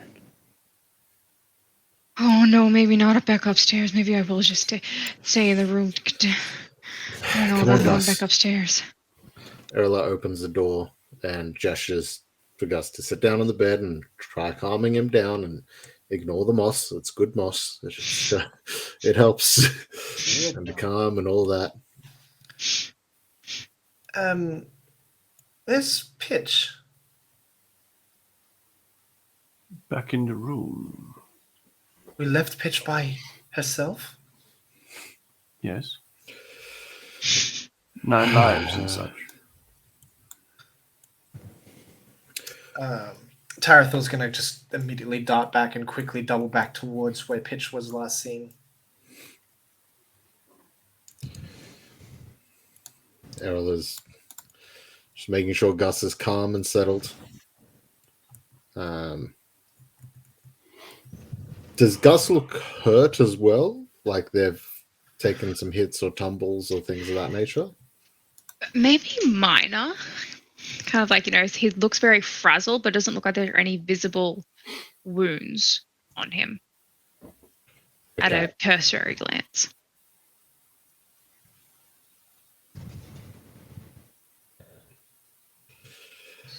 Right, you stay here, Gus. You'll come back for me, though. Yes, I should probably keep this for myself, but reach into my bag, pull out a potion of healing. Wait till you're calm, your nerves are steadied, then drink this, and it will help everything calm down a lot better. I know I'm not the most appealing to look at, but sometimes you have to play the part that everyone gives you, so... Look, you're better than what I saw up there, so I'll take it. All right. Take a seat. Calm yourself first, remember? Yeah. And then come. Now, if you don't feel safe, lock the door. We will knock as such. That is us. Okay? All right. Okay. But come back for me. Of course. And yeah, Ella will then walk out the room, closing the door behind slowly. And as you leave the room, you hear the sound of dragging, coming from the room. Inside the room? Yeah, the one that you just left. Yeah. And He's a heavy totally thud. just putting a bookshelf. Gus, that you? Yeah. Yeah, that's me. All right. Perfect. I just want to make sure that nothing can... No, smart thinking. Smart thinking. Although I think these shadows can move through walls, so I don't know. It just makes me feel better. Understood. I think they went this way, and I'll point to the door, and that no one's opened yet. All right. Let's go. Mm-hmm. Now, Pitch, what are you doing over here in the master suite? Yeah, so I saw everyone run out, and I was like, "We're not done here." So from this from about 10-15 feet, she's going to open the door from remotely. Yeah. So you open the room. Mm-hmm. You see a large stone room. The room is stifling with steam, and it's kind of hard to make out any details as it just kind of billows outwards towards you. You can smell heavy floral scents kind of emanating from this room. It's large, stone tiled, and has this sort of soft, pale glow as the moonlight streams in through the 2 windows on the southern wall. It just smells like someone spilt 1,000 bottles of perfume, almost. Like the smell is almost unbearable. this room here, and 2 large basins sit in the center of the room filled with steaming water. Are they overflowing, or are they just filled? They're just filled.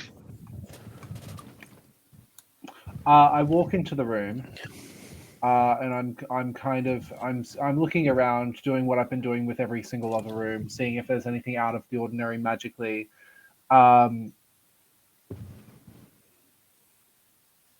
Yeah, and I think she's just kind of like looking around with a frown on her face. By the time anyone finds her. So the two mirrors against the northern wall give off a magical kind of aura, similar to the mirror that was in the room that you were in with Elias.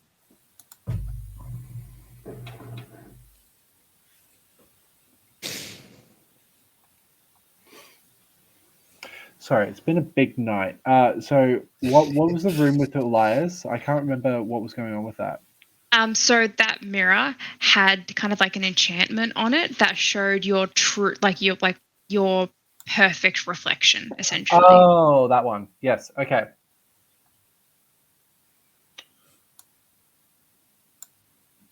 These enchantments. They're already beautiful. Why do they need to make themselves seem more beautiful? And she's just looking at the enchantments and kind of like looking in the mirrors and trying to see if there's anything more in them. I'm looking in the mirrors. Yeah, I'm kind of like in between the two, and I'm kind of like looking in them. Make a Constitution saving throw for me, please. Certainly can try.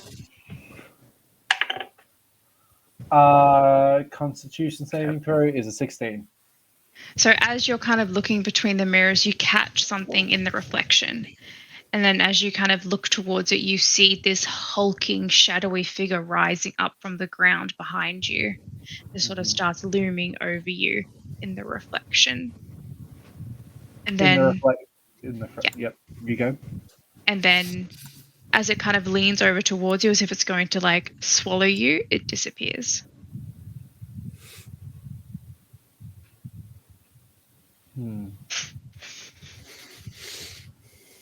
You feel the hairs all over your body sort of standing up on end. Yeah. Good. That was actually here. I heard shuffling. I was like, oh no. Yeah, so she would just. I think she's spending time just thinking in this room and just trying to put it all together.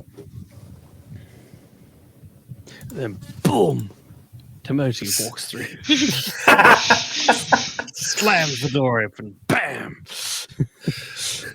So you see a very similar visage of the room in front of you, kind of really light stone, like blisteringly hot almost, as steam kind of fills up the room and gathers in the ceiling. 2 large basins in the center of the room. I arrive from behind Pitch as well. Yeah. I'm in more the center, yeah. Pitch, is that actually you this time? Yeah, it is. Yeah, I believe it. Kill her to be sure. Honestly, like if someone's just so non-bothered about it, just like yeah, it is, whatever.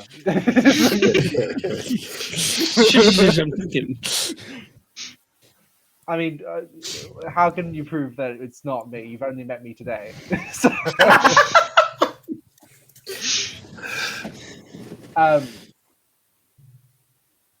have you all just noticed that all of the settings are put on very high around this manor right now? This I can barely breathe in here. I'm sure they aren't this heavy-handed with their perfumes. Yeah, it seems to be an extension of everything in the house. It's not simply darkness or light or fire or even scent or smell or anything like that. It's all just enhanced, overflowing. Perhaps it's us. Perhaps it's our bodies trying to get one last feeling of certain senses before we meet the same fates as them. I don't think that's it. Well, as long as It's an Karen idea. hasn't died, it means that none of us is going to. Relia, when we get out of this terrible, terrible situation, I want to enroll you in paladin therapy. No. No? So much improv, yes, and to that. Oh, love it. No. Did you find anything? You guys all rushed out really quickly. It Yes. wasn't so much a something Hmm? as a someone. More faceless people? We found Gus. Yes. Oh, Faceless in the sense that he hides behind his words in the media, but otherwise, sure, Gus. Good one. The most intelligent thing you've said all day. so Oh, Gives a God. dirty look. Dirty look. where are the rest? Did you find the rest? According to him, the rest are no longer with us. He's the only survivor. Although he seems to think there's some sort of shadow creature upstairs.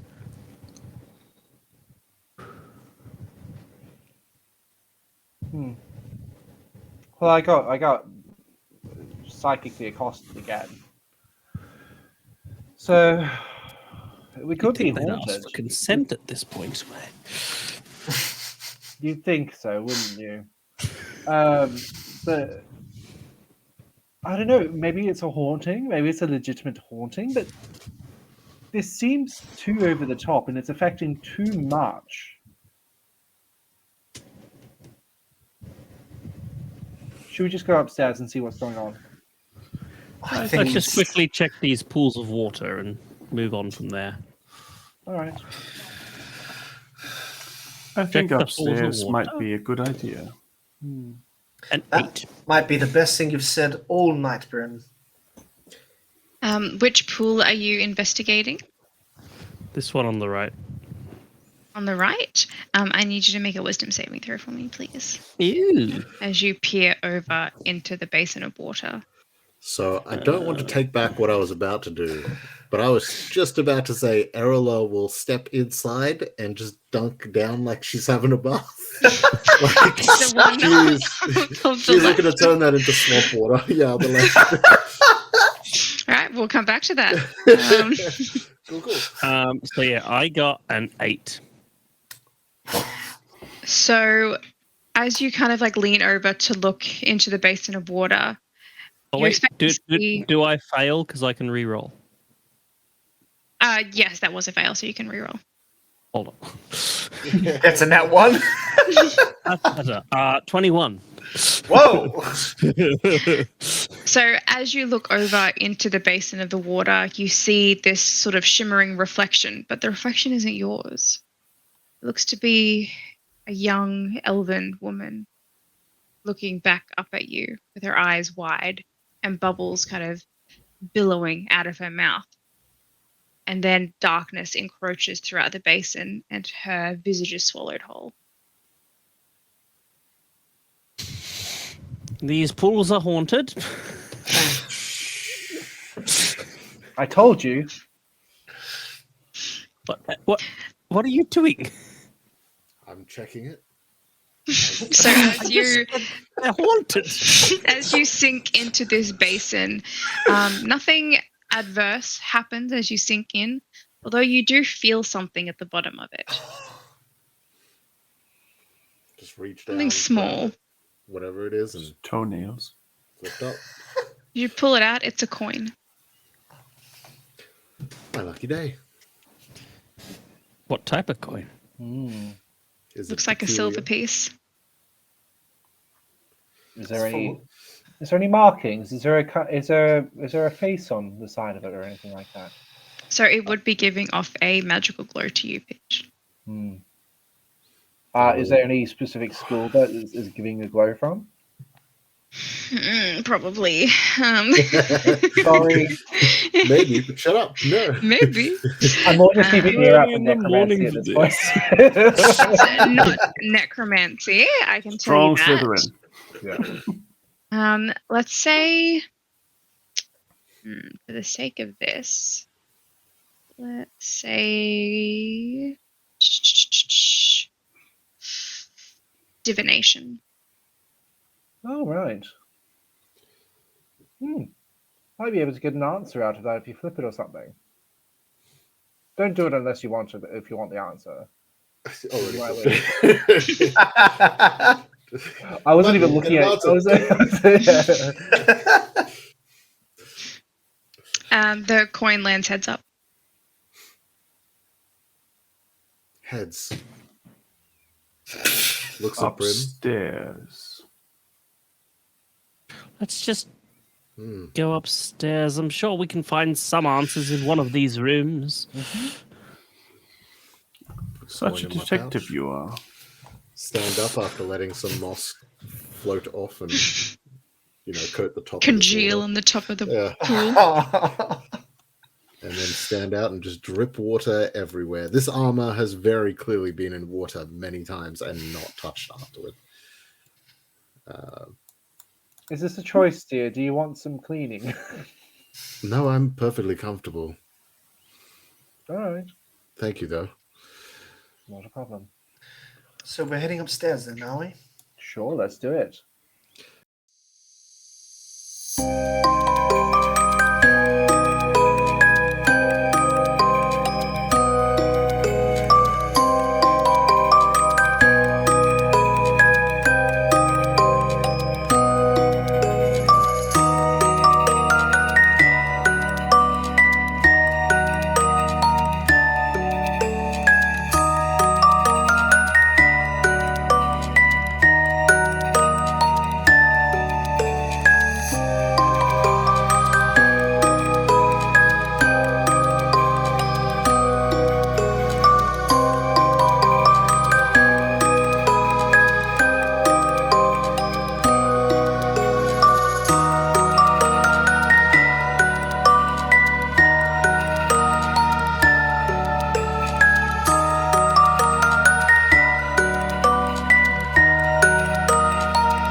Welcome back. We are back to Madame Dorcyne's Hollow House. And quick recap before we jump back into the second half of tonight's one-shot. Our party was invited as honoured guests to the house of Madame Ivy Dorcyne, with whom they all share a common connection. Under the guise of a murder mystery party, hoping to form some friendships, form some bonds, and work out some past injustices between them. However, things went awry, and the person who was supposed to be murdered that night wasn't. And yet when the lights arose in the dining hall, they found the cold body of Madame Ivy Dorcyne bleeding out on the floor. The party scattered, everyone involved, into an uproar, wondering what had happened. Who would have murdered Madame Ivy Dorcyne? Who could it be? Anyone at this party, or perhaps someone had infiltrated? Turned out to be the reason that you're all here, potentially. Figure out what happened. The butler ushered you upstairs, asking you all to remain into your rooms until the authorities could arrive and figure out what were the meaning behind this. And the clock struck midnight, and all of a sudden something changed. The house shifted. Everything seemed different. The house was empty, aside from a few wandering footsteps that had been chasing you throughout the house. You began exploring, finding secrets in rooms, finding people without faces, and finding one lone traveler scared out of his wits on the second floor. You locked him in a room, telling him, stay calm, stay in here. Someone will be arriving shortly to sort this all out. And as you left the room, Gus pushed what sounded like a warder of some sort in front of the door, awaiting rescue. Now, as we dive back into the game, I believe we were heading up towards the next story, where Gus had said that he had been attacked, so had some other people that he had been wandering with, and that he had seen 2 faceless maids entering. He ran scared down to the second story, which is where he found you. Right. Do you want me to check before we go up? Yes, I sense that's a good idea. I think it should be more than one person in case you fall into danger. Yes. Take Tara with you. Oh, I'm not personally going up, darling. And the spider is on my hand and gestures. And just lets the spider go up the stairs. So as the spider crawls down off your hand and onto the wall of the staircase and begins making its way upwards, does your spider have stats? Actually, also to make it even weirder, the spider's actually going to float from the hand and float completely on level up to where the stairs touch, and then go to climb up. Stats wise, are you looking for a perception, or what are you looking for in it? Looking for a saving throw. A saving throw? Has yet to be determined saving throw. Hold on. Yeah. I'm just trying to see if it's a. My question is if it's a stat with a spider or if it's a general thing. Spider squash, spider squash. Caution fighters on the stats. 1 second, and I'll have them here. So you've got what saving throw do you want? Intelligence. Oh. -5. Yeah. Yeah, boy. You shouldn't say that too loud. We're in Australia. They might hear us. Sorry. So that is a 5 total. 5 total. So as the spider floats from your hand and starts moving upwards, and as you try to cast your mind into it, something's stopping you. You can feel almost like a searing pain cut through your forehead. You almost take a step back as the spider skitters back down towards you and starts kind of moving behind you. Yeah, let her. She crawls up onto my shoulder and into my hair. All right. So, and I'm holding my forehead during this and going, all right. Well, that was an unimpressive trick then, wasn't it? What does that mean? It means you should going go up. first, Terran. You being the mighty warrior in the group. I think you Sensed should go your first, you being the bravery. seer and all. Well, it's no point in me going first. I already know what's going to happen. Actually, you know what? Rockseeker, I think you're right. Brim, you've been very eager to push me into the rooms first. Why don't you lead the group as a mighty seer that you are? Well, I am from behind. I'm giving you the opportunity to show your might so everyone can trust you once again. Your reputation had been tarnished quite heavily, so I'm just giving you a chance to make it up. Ooh, Tarathiel feels struck by those words. He has a bit of a scowl, and he dusts himself off. Fine, I will go up the stairs first. And I know. With my blade drawn, I will ascend the staircase. My blade is almost shaking in my hand. Tarathiel is very nervous. So as you begin to make your way up the spiral stone staircase, I need you to make an intelligence saving throw for me, please. Ooh. -5. How No, unfortunate. don't say Oh, that. well, moving on. Anyway, I will just do that now.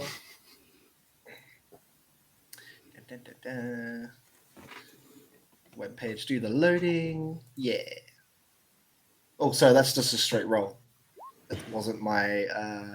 Well, I think it doesn't matter. Oh no, it does matter. Yep. No. Sorry. Yep. Disregard that roll. Yeah, that's better. Oh. That's my saving throw.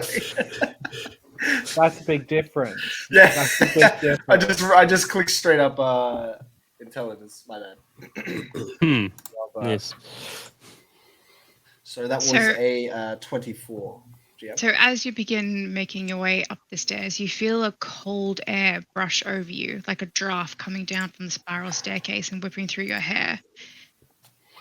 It feels cold. It's lingering, almost as if it's embedding itself in your body and your blood and kind of pulsating through you. But you push past it and make your way up the stairs to the Alright. third floor.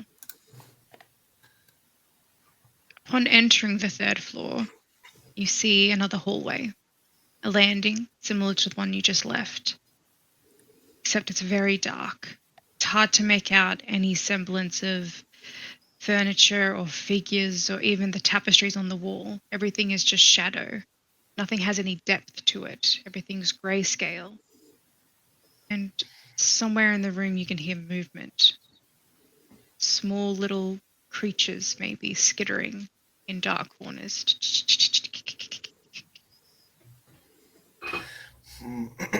Taro would like to poke his head back down the staircase to his companions. Friends, there is a darkness, like we've seen in the rest of the building, lurking upstairs, and rats or something in the dark. Let's proceed with caution. Well, Very well. darkness appears to be what we're after in this circumstance, isn't it? Good point.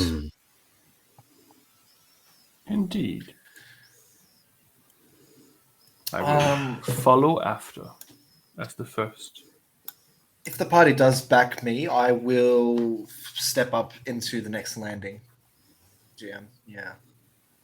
So, Brim, you start making your way up the stairs. You also feel this coldness kind of pushing down from the top of the staircase. And I need you to make an intelligence saving throw. That's pretty good. Intelligence. Oh, that's a dirty 20. So you feel this unnerving, unsettling presence around you, almost as if someone's standing behind you watching. You feel the hairs on the back of your neck standing on end. You kind of feel goose flesh running up your arms. But you push past the feeling and make your way up to the landing. A very similar sight, just darkness, shadows on the walls. There could be tapestries, there could be paintings. And you can hear the skittering of insects across the floor. So when I feel someone watching me, I'm going to look straight at where I think it comes from. And I'm going to cast the invisibility.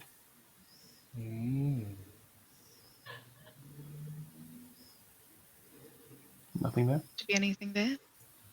Okay. Okay. I go up next, and I rolled a 9.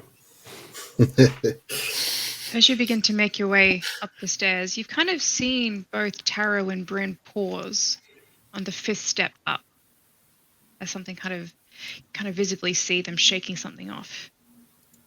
And as you proceed to that step, you feel as if you've just been drenched in freezing cold water.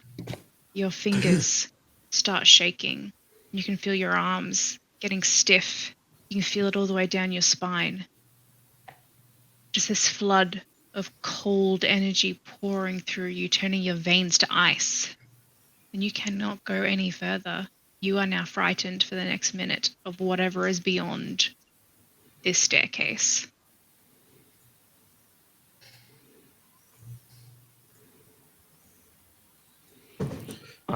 The cigarette falls out of my mouth onto the staircase as I just stand still. You're paralyzed with fear. This icy coldness is rooting you to the spot. You're right.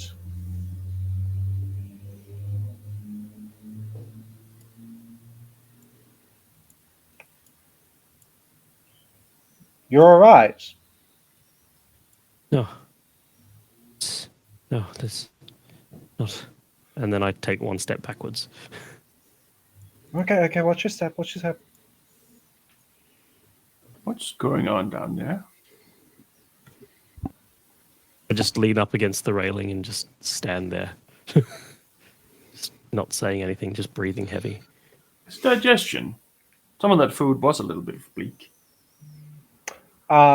Pitch will have kind of a supportive hand on the shoulder and kind of just checking with what's going on, and make sure that you're frightened, but you're there. And then I turn around and I try going up the stairs. Spider will be bamfed out. So as you kind of move past Timoti to make your way up the stairs, I need you to make an intelligence saving throw for me, please. That's a 19. As you reach the step where you saw Timoti pause, you feel something kind of wash over you as if you're walking through cold rain, but there's no water. And you can feel this air whipping down almost violently from the top of the stairs, but you push past it and make your way up. And while I'm making my way up, I'll kind of turn over my shoulder and say, "Come up when you can." I give a slight nod. Yeah, and she gives like an understanding and walks up. Is everything okay downstairs? Not all of us got past it. Oh, what's wrong with him? I think it's just a fear. We'll find out soon enough, won't we? I will walk back down. Timothy. Her. Oh. Sorry. Thank you. I'm very sorry, but you need to be brave. So I will pull out my flute, and I'll be playing a little song, which will give everyone that can listen advantage against getting frightened, I think. Let me just find it again.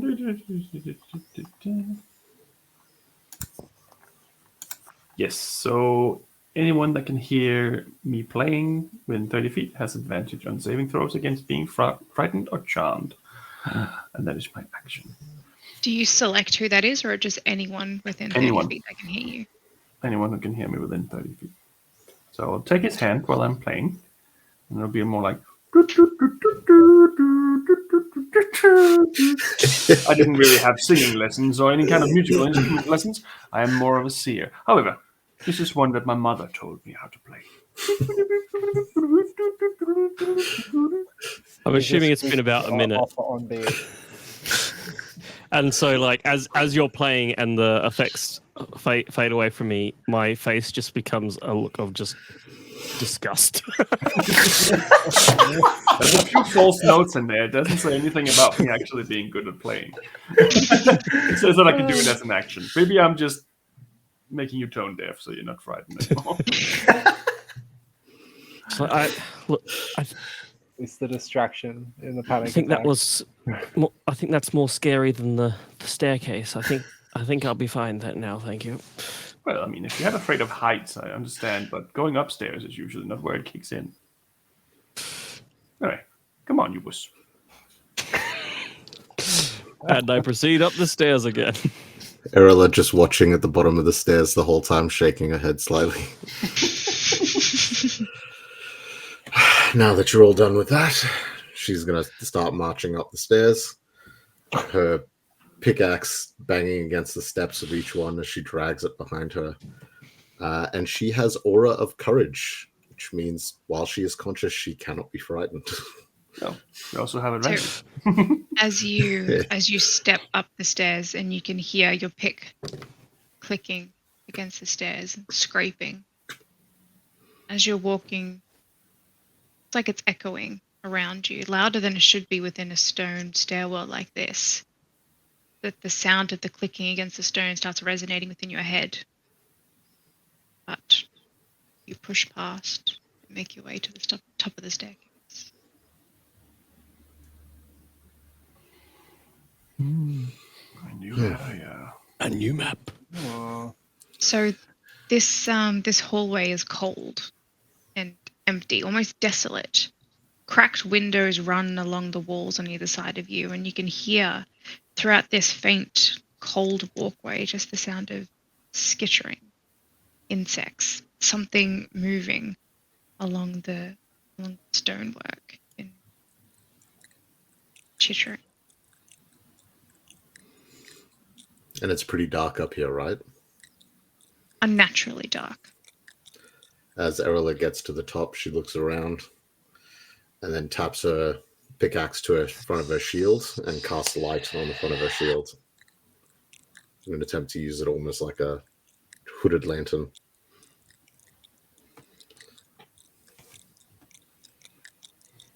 My Did head it light? pops into my shell a little bit, so only my glasses poke up.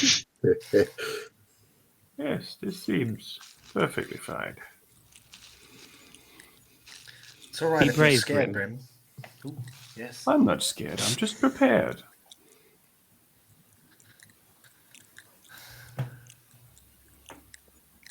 Shall we march? I don't think we have a Yes. choice. Lead the way. Erla will sort of push her way a little bit to the front, hoping that the light will function, even though I'm assuming it's not really working too well. And she will try to push ahead. So the light itself, it works, but something is trying to smother it. You can see as you take a step, it's almost as if the shadows are like moving behind you. Like they can't quite push past where this aura of the light is radiating from, but it's like pushing in on you. I've got to. I'll have to text magic up again. Is there anything that I'm seeing in this darkness that seems like it's more like? Is there any kind of like ribbons or anything in it? Make an Arcana check for me. Yes, please. There's a massive slender man standing right in front of you. Don't say that.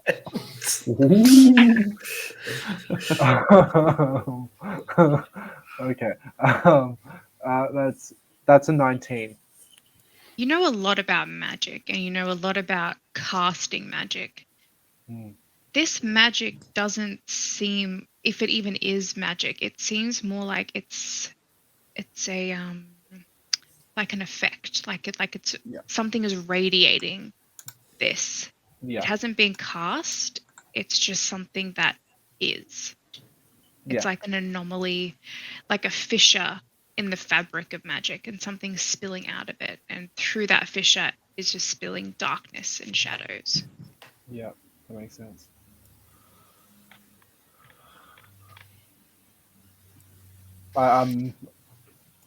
I'm following suit. So, Brim, are you at the very back, or are you?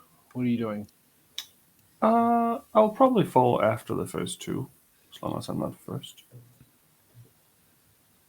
I'll probably follow behind Brim. I'll be in line. With Timothy. Taratha will be very cautiously glued to Erla's, behind her and cover of her light and her shield. As Erla is walking slowly, she begins to sing softly. Esta pronta firau. Bangs the pickaxe on the ground and then takes another couple steps. Faruta me sake funa. I'm sorry, Timothy, I don't know this one. She is singing in Celestial. This is what it's supposed to be. If anyone recognizes, but yeah. Nope. I don't think so. Yeah, not fair. Taratha might tap your shoulder with his rapier. Erla, scary woman knight, what are you singing, and why is it terrifying? It's a song about how the swamp will consume us all at one point. But not the darkness? Well, I figured there was some degree of similarity. Marathapura. She continues on. And she slowly but surely makes her way down, and she's going to go down to this corner here. So as you're walking across the stonework, the resonating of your pick echoes off the floor and up the walls and to the ceiling, and then almost you descend back down on you as you're walking.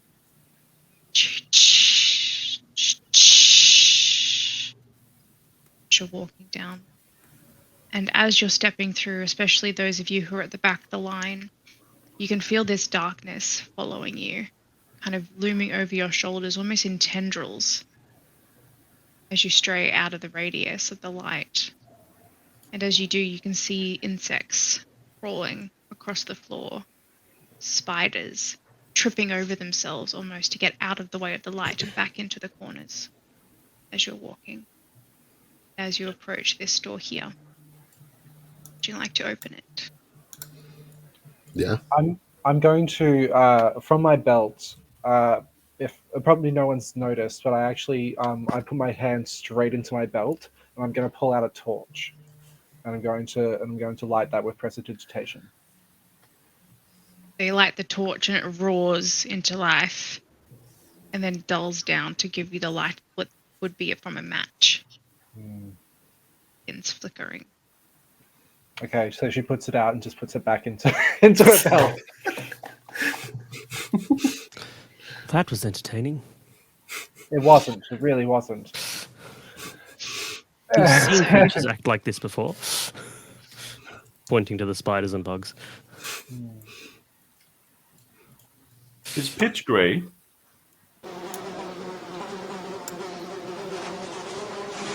As you step through into this room, it was once rather quaint from what you can gather, yet seems to have fallen into disrepair, forgotten. The smell as you enter is almost enough to knock you out, knock you off your feet, as you can see swarms of insects and flies covering the table and seem to be moving as if they're one large blanket, writhing on top of the dining room table.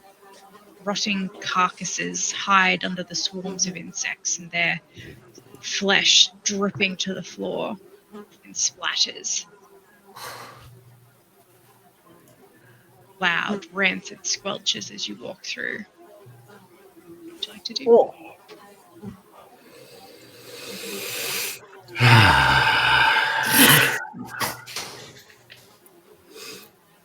Reminds me of home.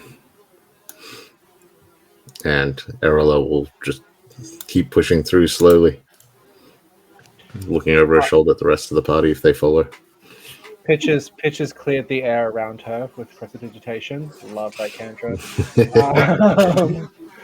And she's going to walk in and see what's on the table, and she's going to move things around and from a distance and kind of like see what's going on. So as you kind of move things around with magic, you hear like hissing as you do, as the insects sort of start moving along with the magic and echoing your movements as they try to swarm back over the top of it, moving in circles across what's on the table. Darling, keep your eyes open. Tarathal's... Oh, sorry, go ahead. And I'm going to be one step out of the door.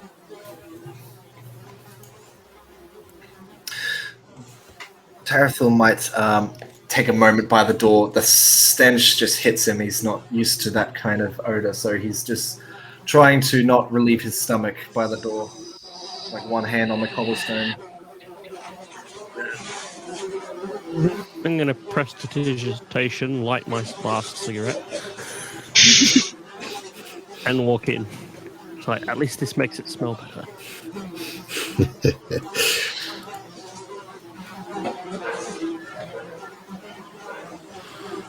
And just check around the room for anything that looks more peculiar than rotting carcasses and bugs. Make an investigation check for me. Investigation 16. Looking around the room, there is something that marks you as strange. There isn't anything in particular that jumps out at you, but your trained eye is meant to notice things that seem just a little bit out of place. The juxtaposition between obviously this floor on this room and the previous, few floors that you've been on is of course very striking. But all the furniture in this room, the table, the chairs, something tucked into the corner, looks as though it's made for children. All the chairs are down lower and smaller. The table itself is sitting just a little bit further towards the ground.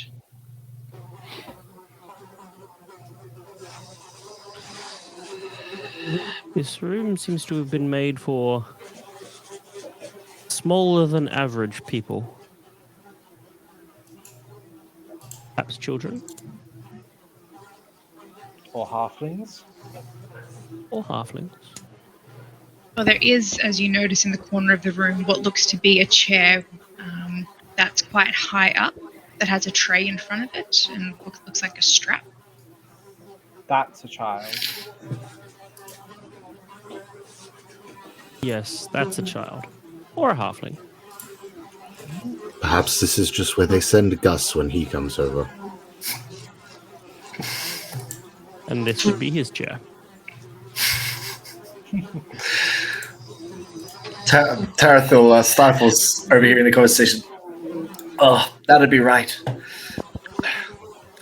Before he enters the room as well, trying to keep his stomach down. Why is this room in such a state compared to the rest of the mansion? Who's this room for?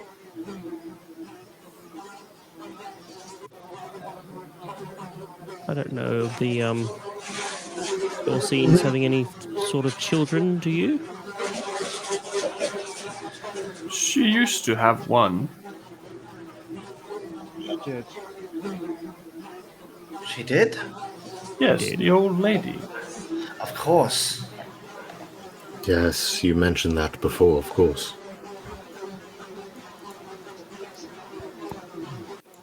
I mean, it looks like this room has been untouched since she was a child, so I guess it correlates. I don't. Is this 90 years of decomposition? Oh, I was exaggerating, but who knows? I mean, I can take my best guess. I'm going to open this door instead. I would have seen Grim go that way. Half his head sticking out of the shell. Yeah. While Brim's going up that direction as well, Erla will bend down and pick something up and try to guess how long this has been decomposing, rotting, growing mold, all that sort of stuff. Roll a survival check with advantage for me. Oh, yeah. And I'll be You rotting corpse, you. Oh, behave. That's not what we meant with mulled wine, but okay. What are you doing, Pitch? I just moved my counter, so I'm in the middle of that room, pretty much standing where Brim was before. 19. So Brim, as you open the door, it creaks open slowly, and you can see that this room is a continuation of the last, the hallway. So skittering insects crawling across the floor, kind of almost as if they're making a path for you, kind of moving out of the way in swarms. There's an icy chill that drifts down from around the corner. You can see that the hallway curves around towards your left. 3 doors line the western side of this hallway as well if you wanted to go in further. Right. I will go in further. Is there any light in here, or is it just complete darkness? Not complete darkness. There are a couple of windows that line the hall, but it's the same darkness that was in the previous. I will go in, and I will Do you kick hear this squeaking door outside door? open. It's more like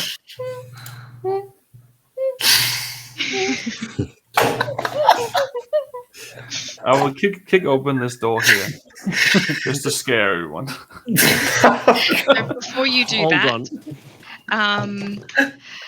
Erla, Advantage of looking at the state of decomposition on some of this, the flesh and the bones that look like they've been picked by some of the insects, the amount of insects that are in this room, the state of the decomposition, say roughly maybe a few months.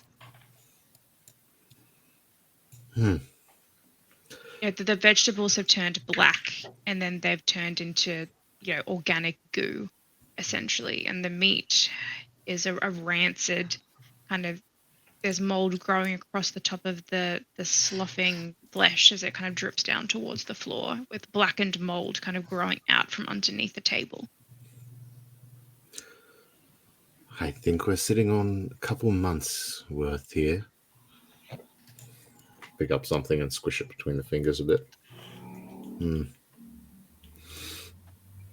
Why Yeah. would someone leave this room to decay in such a state for a few... Jeez! Grim! Don't do that again. I use the dancing lights to be circling around me as well, to give myself like an aura of just omnious. We must hurry. This place is not for the faint. What is wrong with you, you crazy turtle sage? Come with me, scared little man. It's time. You refuse to go first when we're looking, but as soon as we turn our backs, off you go. I'm guided by a higher purpose. Mr. Guided by Hyde, you insanity. open the next door. Agreed. Timotheus, you're completely right. I will open this door here then. That door? Erla walks out as well with food, crumbling it in her fingers, dropping it on the floor as she walks out. So while they're doing that, I'm actually going to check this door over here. The body has been split. Right. Oh, no. So what I'll do is we'll do these guys first, and then we'll come back over to that room. Yeah.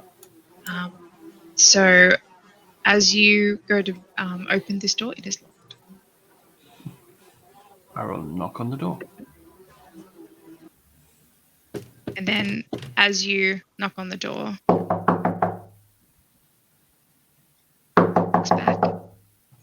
Oh, And then swings open slowly with a creak. Oh. Didn't know I knew that spell. Anyway, here you go. What I'll is the step night aside. door? So the room that you enter is small with one window on the western side. It's covered in grime. It looks as though there might be a moon outside, but it looks so distant and so faint and so hidden behind something that it barely makes any difference to the light in this room. Broken furniture litters the corners of this room, and in the center of the room is a coffee table that has been smashed, and atop it sits a dusty and broken chandelier. It looks as though it's fallen from the ceiling. 4 moth-eaten sofas and chairs sit in each of the corners of this room, and piles of old books sit scattered throughout. Anyway, here you go. You said you'd go Thank first, you. Grim. Well, I said I'd open the door first. I didn't say anything about going first. Oh, not this conversation again. And Erla will step in. See. Will wipe the remnants of the food on the wall as she walks by. That's growing.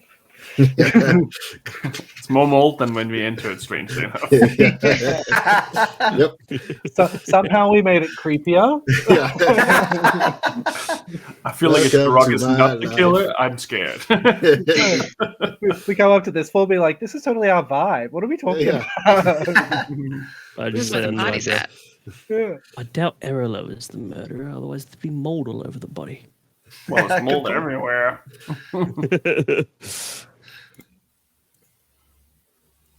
Hella steps inside and is gonna just take a peek through a few things, check under like couch pillows and all that, and eventually make her way over to the window. And can I'll one of also you be say investigating the room. there was no moon tonight, or the moon was lost? Obscured, I think was the word. It was. We couldn't see it downstairs. Well, it seems it is here, just distant and far. Just something I've noticed about thinking over what we've discovered so far. There seems to be a theme that any personal belongings that are rotting and decrepit belong to that of a child. In the initial murder of Madame Dorcyne, did we check under the table? I believe that. I did. Not initially, but when we returned to the room, yes.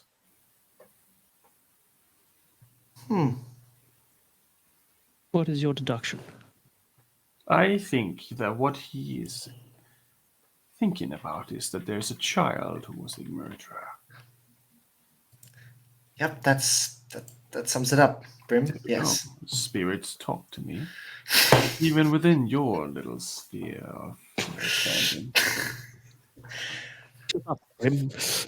I'm just wondering, there might be things that we're missing. Like, what if it was a child? It would explain how they were able to move quickly in and out of the room without being seen. But then, it still doesn't make sense to me. No, there's still No. pieces missing, I think, Timothy, but just food for thought. I guess I'm just getting lost in my mind. I think what could potentially help us is if we could find the bedroom of these kids. We might be able to ascertain how many and who. I rolled an 18 investigation to just look around this room. 8 or 18? 18. 18. Looking around the room, and Erila, as you're kind of lifting up the seat covers, you can see, rat carcasses left almost to bone underneath a few of the cushions as you pull them up, and skittering spiders and insects sort of crawl out of the cushions and around the back of the furniture to get away from you. And Timothy, as you're walking around, you're kind of looking at some of the objects in here. And the thing that strikes you as, the most prevalent in here is that all the books that are stacked in towering, stacks in the corners around the room, they're all children's books. Fairy tales, fantasy stories. Seemed to be if this was a room at all, it seems to have been some sort of reading room for the children.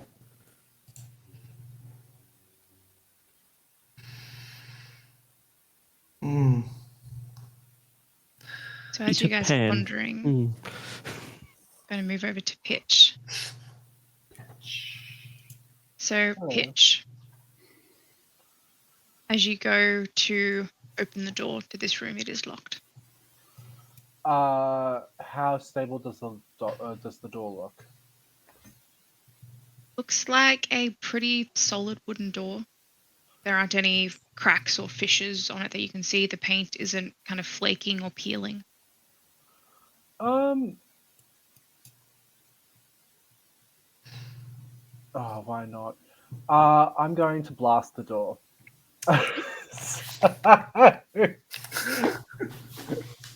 I'm going to walk back, and I'm going to put my hand out, and there's going to be ripples of almost like ripples of air like throw out there, and I'm going to Eldritch Blast it. Go ahead. I just want to make sure I know how many I'm doing at this level. So that's Eldritch Blade. 3 beams. Okay. I'll just roll all 3 at the same time. Okay. So that's 2 17s and a 13 to hit. Roll some damage. Roll some damage. It's a door Yeah, that yeah. you're standing right in front of. It moves. Whoops. Honestly, we could have flavored it that it was too dark. So I was like, I'm not pulling any of those ones. Okay. So that's 11 total.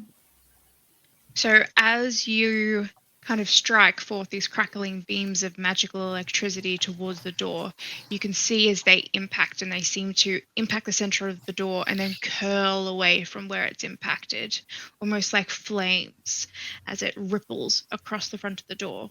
And somewhere, maybe it's in the back of your head or maybe it's somewhere further, you can hear a low groan. The door swings open.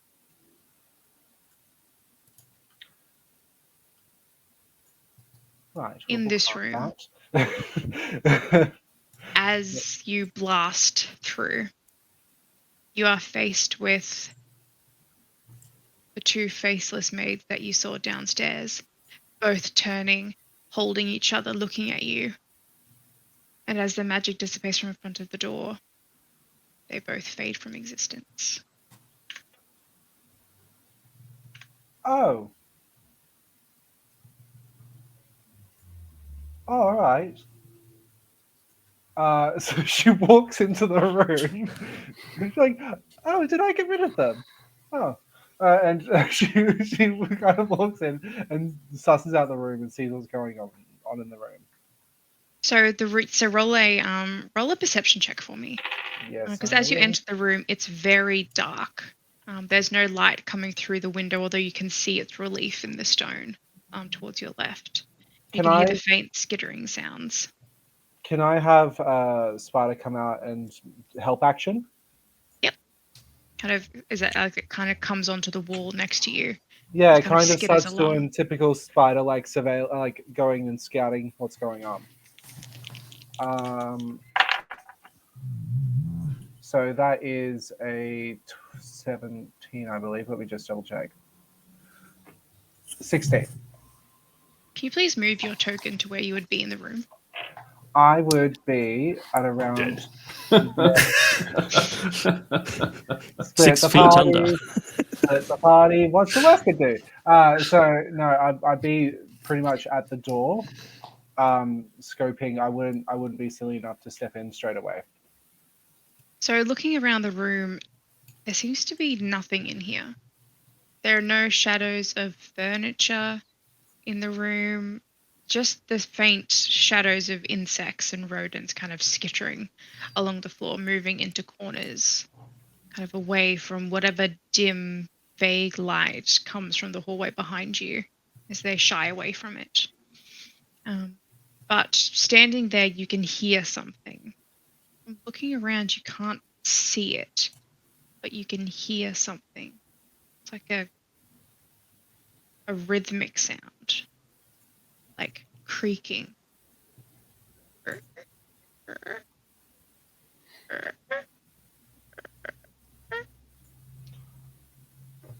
I'm looking up as well.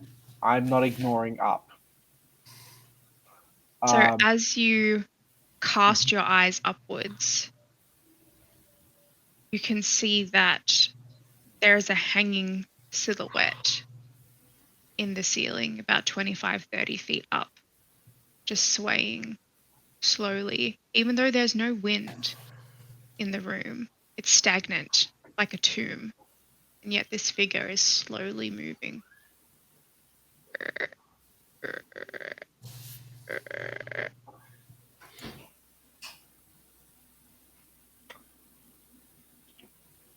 Spider's going to go up.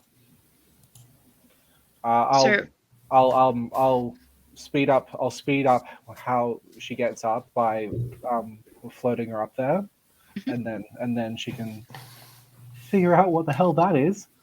As the spider moves up through the darkness, and you can kind of, as you close your eyes and kind of focus your attention, the spider kind of hits something.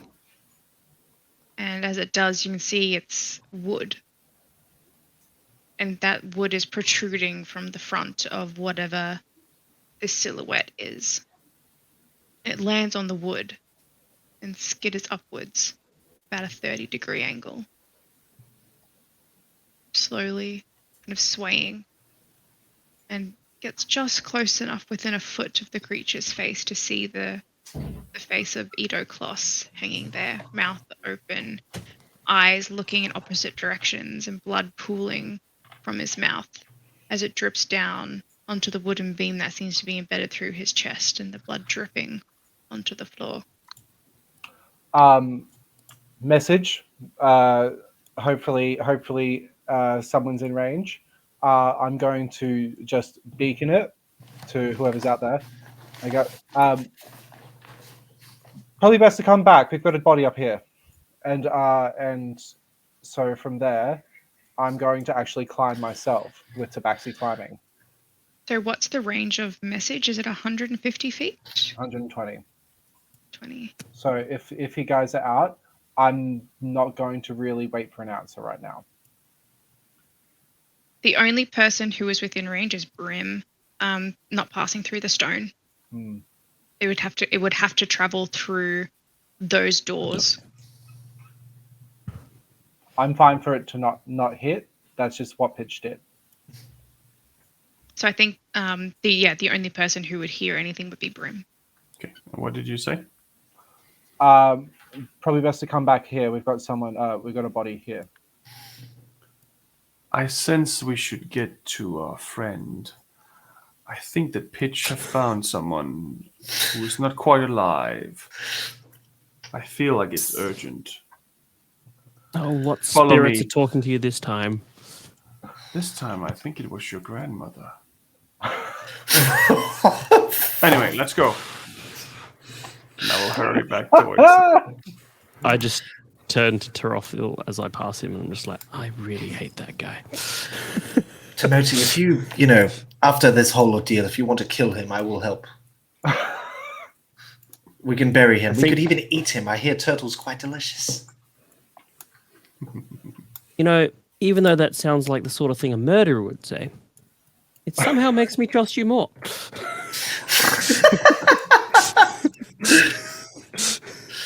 I find that comforting. Quickly, let's make sure the old turtle doesn't die somewhere before we kill him first. He says jokingly. Are you?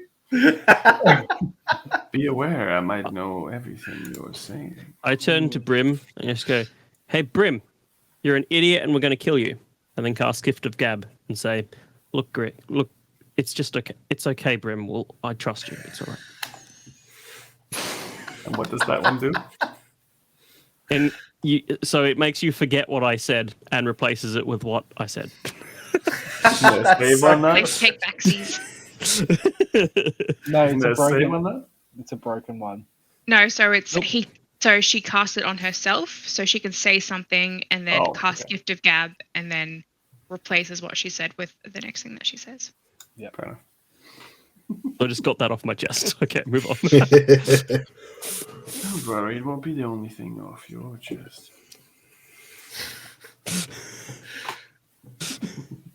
Anyway, are you alright, Pitch? Is that in person? So I'm where the body is. Okay. So that's not in this room. No, I'm in the room, but I'm up. I'm 20 feet up. Okay. So we just would have entered the room then, I guess. Up here it is. You look up and you see the silhouette. You can't really make out even Pitch at this distance. Just it looks like two bodies hanging side by side almost. And one of these bodies has a large wooden beam almost impaled. Through it you can see the shadow kind of stretching out. And Pitch, as you're looking at Idoklos, you can kind of see It's not just one through him. There's 2 in his back that have been driven directly through his shoulder blades.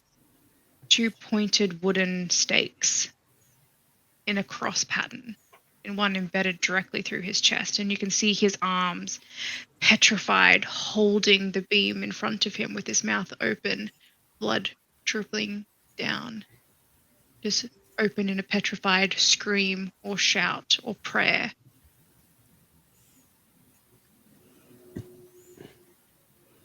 It's not pretty. Why would someone need to do this to someone? You said Who's was up there 2 with bodies you, up here, Pitch? right? Oh, sorry, I was actually asking the same question to the DM that you asked Pitch just Oh. then. Oh, So I sorry. was like, What was the I question? was like, you said there was 2 bodies up here, right? But was that including me, or is that? Oh, He's dead too. See, And Well, I so was it like, looks what's like the there are second 2 silhouettes because you're also up there, and because the darkness and I'm is also kind a of black pushing. cat. Yeah, the darkness is like pushing into wherever you are constantly Yeah. in a radius, and so looking up 20 feet, it's just black. Yeah. Can we? There's Ido's been. I'm not sure if the technical term is skewered, but I would say skewered. Who's skewered? Ido. I'm not sure. I didn't really talk to them much at the party. Did you? Oh, I know who Edo is. That was him, right?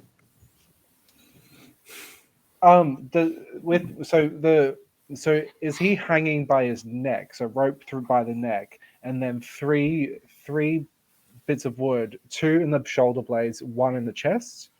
Yeah, so the one in the chest is being driven through him. Yeah. It's like a square beam, and it's Yeah. being driven through him, and then 2 long, like 2-3 foot stakes, like this long. 1 in each of his shoulder blades, but they're crossing to make an X. Then hanging from a rope by his neck. And the rope itself is like a 30-foot rope. And so, where he's hanging is 20 feet above the ground. So the ceilings here are very tall. 50 feet high, yeah. Could I check, GM? Looking at the body and the way that it's skewered, am I able to check if I recognize any religious significance to the way in which the stakes have been put inside him? I'd say at this point, you're kind of too far away, kind of on the ground, because he's hanging see. 20 feet up and then it's just shadow. Sure. Yeah. Okay. I'm trying to figure out how to lower him down. Well, he's dead, isn't he? Can I just drop them? Is there no importance of keeping the body how it should be? No, just drop him down. I can help illuminate it better. Rotate my shield around and point it up if that helps. Well, What's I the mean, radius of the light? 60 feet? Or 30 feet and then 60 feet? I will confirm. 30 feet bright and then 60 feet dim, potentially? 20 foot bright, 20 foot dim. Yeah. Oh, sorry. Yes, yeah, sorry. Could that So mean holding- I could then see it? Sorry, Jim. Holding your shield up and the light kind of radiates out. You can only see up to where the legs are hanging. Can't really see beyond that. Just kind of swaying there, kind of like pointed his feet together, just kind of swaying. Those are some fancy shoes. so am I dropping this? Am I dropping them? That's not disrespectful or anything. Are we not doing anything about that? No, I don't Does see anyone any else have a reason. problem with dropping him? he's I doubt already they'll be dead, offended. so- Okay. Eldritch Blast, cut the rope. Oh, Ella, you might want to step out of the way before it drops. Oh, Yeah. So the body thwumps to the floor and there's a sound of cracking bones and the splintering wood as they clatter across the floor. You can Ugh. hear the thud and the crack as the blood just splatters across the floor at your feet and kind of spraying up onto you. Oh, ah, yes. Much the same as what you did at the wedding. Slightly different liquid. Same result. You didn't drop a body at the wedding as I'm climbing down. No, but he threw up all at the wedding. No one noticed that, though, because they were all preoccupied with something else that was happening. Yeah, you did make it a quite interesting time, didn't you? As I'm kind of like dusting myself off and cleaning myself up. I only had Lady Dorcyne's best interests at heart. I can assure you did, that. darling. I'm sure you did.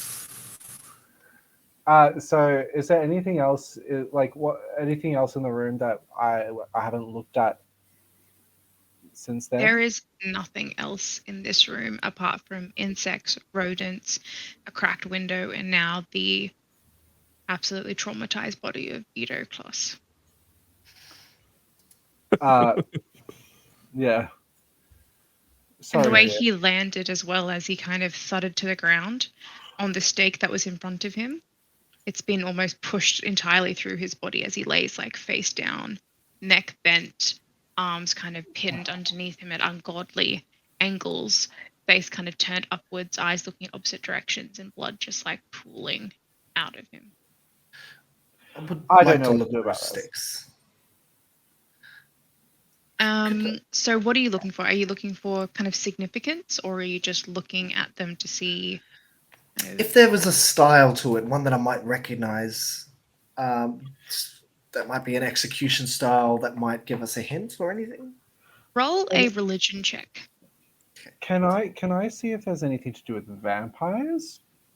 Make an Arcana check for me for that one. I'll be checking the teeth and stuff like that. That's a dirty 20 for Arcana. I still got a 16 too, Jim. So as both of you kind of look towards this body, look up, and you both kind of come to the same realization at the same time. There is a significance in the way that undead creatures are sometimes treated. Silver weapons and wooden weapons for two different types of undead. And a wooden weapon is especially useful against vampires. This reminds me of something. He always used to only drink his own product. Check if he has some kind of bottle on him. Timothy will step forward and check the body. Roll an investigation for me. 14. Can I help with that, or is that too late? Yeah, if you want to roll separately. Yep. That's a nat 20.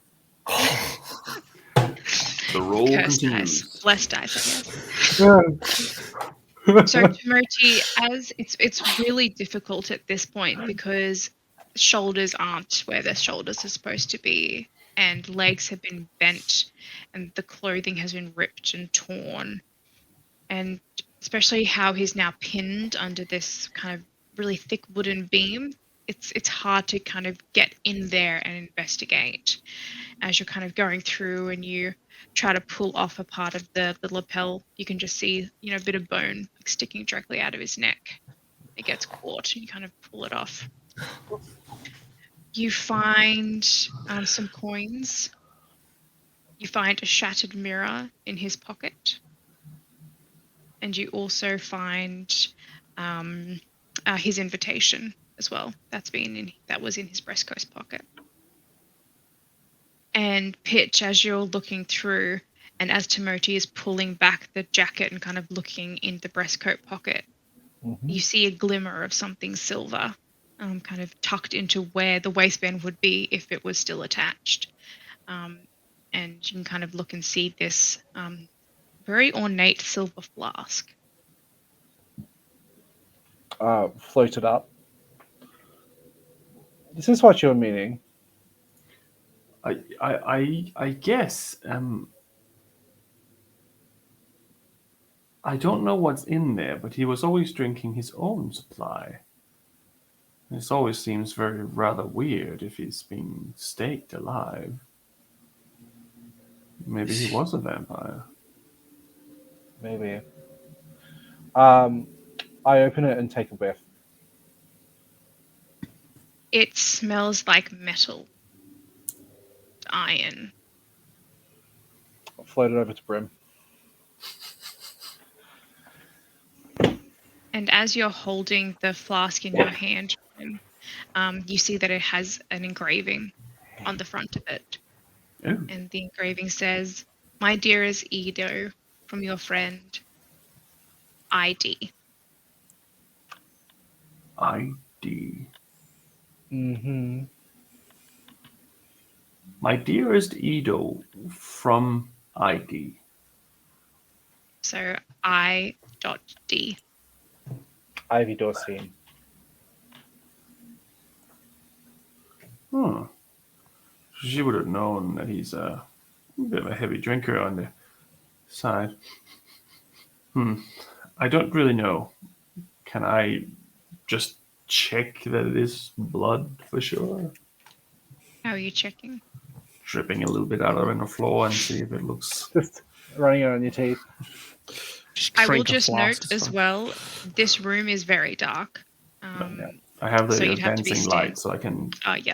put them right on top. I'm sure I can see a little bit, maybe. So as you kind of pour it out onto the onto the floor, kind of tip it upside down. Nothing happens. Kind of wait, shake it a little bit. You feel something in there.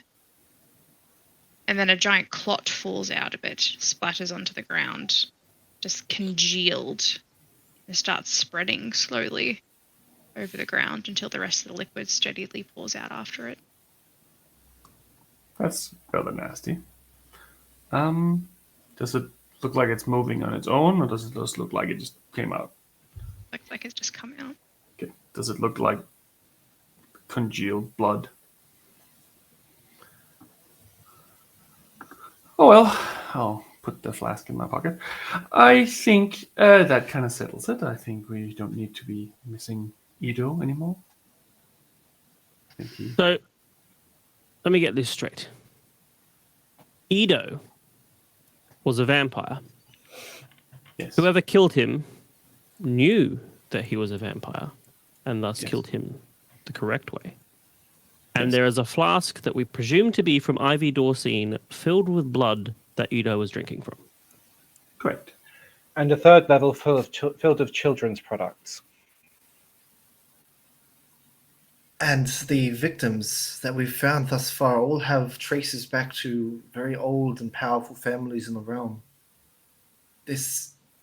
All of this changes everything. Do we know who Craven was associated with?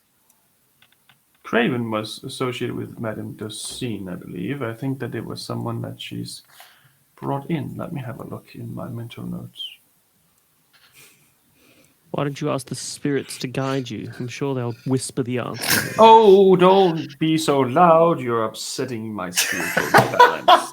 You're aligning my chakras at this moment. So, shush, Timothy. Madame Dorcyne was the one who brought her in. Well, she's sort of brought all of us here, I guess. Doesn't tell us much about Craven. Well, I mean, Craven, you did say that Craven replaced you in the social sphere. She Isn't that right, did. Taryn? Yes, she did replace me. But this is interesting. The idea that they could be recruiting into a coven of vampires. Not Well, Ivy, I mean- surely, because Ivy told me to leave the society behind for my own good, for my own safety. Craven, no offense, was pretty flat when we saw her. She didn't look like someone stabbed her with anything. She just looked like someone sat on her really hard. Or, Stuffed her in a barrel. Yes. Mm. And there was Well- lots of blood, so I'm not sure if she would have been a vampire. I pull out the eye that we picked out from when we saw Craven's body? Is it still fluttering around? It looks as though it's deflated. Specifically, That's interesting. something just came to me. Perhaps it's not a coven of vampires, but it's a coven of the undead. Which might explain why one has been killed as a vampire and others have not. Brim, as you're standing there, you feel something tickling the back of your head. Somewhere deep on the floor, maybe? Maybe it's just in your head. You hear whispers. I think there's something on the floor. Do you mind checking that up there? Erla will walk in further and use the shield. Sort of just guide it along the room, looking where she can. Just skittering spiders and roaches. You see a rat making its way into a corner before disappearing into a crack that you can't even see.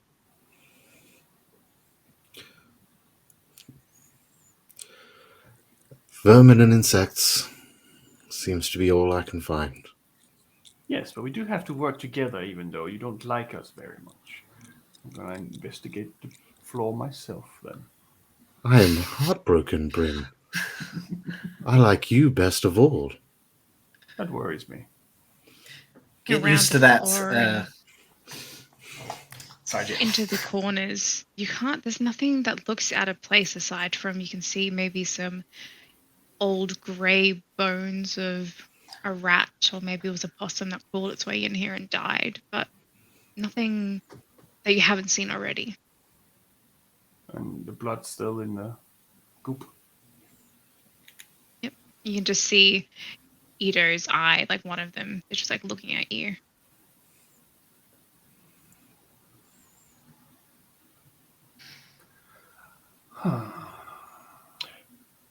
What about underneath him? Gonna try and move him. I'm going to go out to the door and keep an eye out on the hallway. If you're trying to lift up Ito's body, I need you to make a strength check for me. Yeah. I'm really good at that. Brim, look, I know you're an old turtle and all that. Do you need a hand? I don't like you very much, but I can't see you do your back out. 13. As you grab his shoulders and you try to lift him up, the way that the beam has been driven through his chest, it's almost impossible to move. And as you're moving his shoulders back, you just hear the sickening crunch as his neck kind of falls forward and his shoulders like slump. Could you quite not? move him? Well, I'm just checking the floor underneath, and I think I might have pooped myself a little. That was really, really hard. I don't know how people do that. Go ahead, Timothy. Show us your magnificent strength. Display of grandeur. 15. Here you go. I'll wave Ito's hand at him. Her. Her. Very confusing with this new haircut you got. Everyone's going to get confused. I just glare at him, squat, and heave. So as you do that and you kind of push his body back and it almost folds back over itself and then slumps to the side. You can't quite move him away, but you kind of can lift up the top half of his torso and you can see the rigid beam that's been driven through him won't allow for the, the separation between his hips and his chest. Like the way that he's been pinned there, he's almost bending back on himself as you lift him. Go on. And as you're standing Right. there holding the body, you can just, all this blood just starts like trickling like down your arms as his mouth kind of like flumps forward onto you as you're lifting him up. Starts pooling down your arms. Oh, close your mouth. Brim, look on your floor. I'm holding him. Okay, Now's your chance. I will have another I one. drop the body and as Brim looks. No. Ow, my fingers! Fireball. having a glance at the floor, and it's kind of hard to tell. It just looks like black, thick liquid. You can see shards of bone, bits of grey, brain matter that's been kind of splattered across the floor from where he landed. But there doesn't seem to be. There's nothing glistening. There's nothing in the stonework. There doesn't seem to be anything that you can see looking at the floor. We're wasting our time here, listening to Brim's mad fantasies. Brim, what do the spirits tell you? You haven't been wrong yet. Well, they told me to look at the floor, but Or maybe they told you to get 6 feet under the floor. well, Join no, them, it's maybe. Floor below, and we're already there, smarty pants. Anyway, Get out, I'm dropping the body. The only other things in this room seem Splat. to be on the ceiling. What if this room is in reverse? To be honest, I've had enough of this room. does it look like the ceiling is the floor and the floor is the ceiling? No. Perhaps You you can were see wrong the then, fixture Brim. of where a chandelier used to hang, but from that is just the remnants of a rope that's still swaying.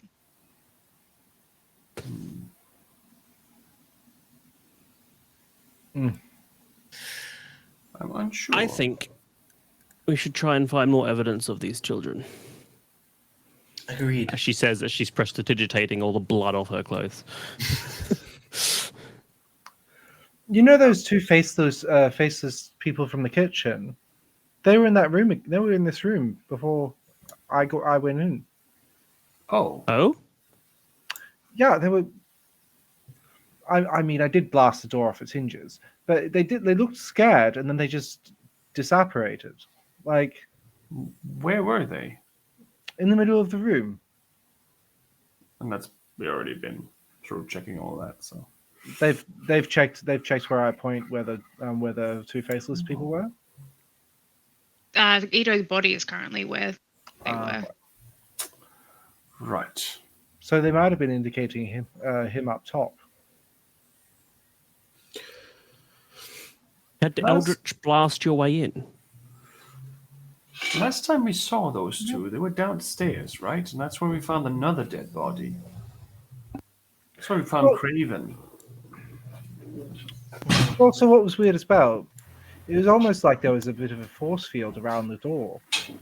It didn't punch the door with the blast. It just buffered around it. I think those two might be trying to tell us something. Furthermore, to Brim's point, surprisingly, somehow he has one. I'll add it to the list. Thank you. Are the children and these faceless servants who've been here so long, are they the same? Are they one and the same? They could have grown to be them. Well, there's 6 chairs in the other room, and there's only 2 of them, right? I mean, Yeah. potentially it could have been someone else. I mean, Well, there was also seven sets of eyes, ears, and mouths in the jar.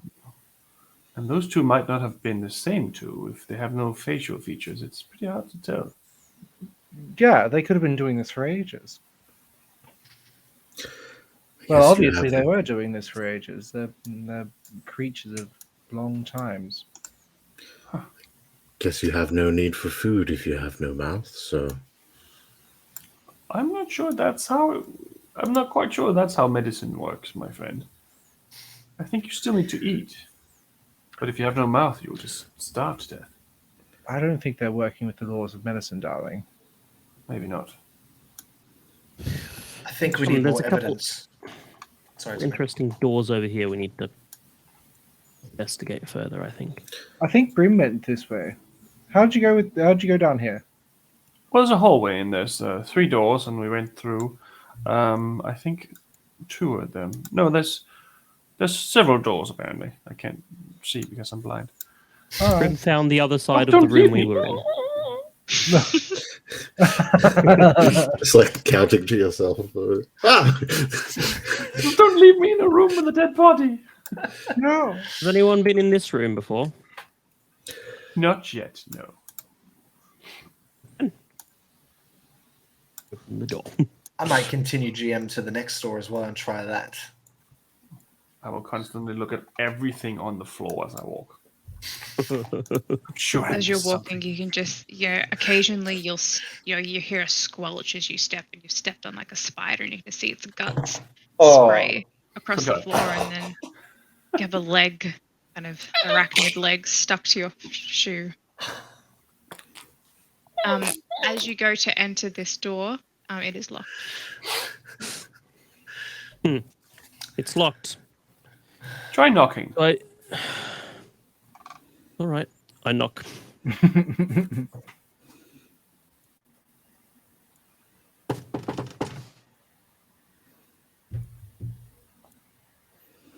I knock with force. And I try and strike the door down. Yes. Attack roll for me.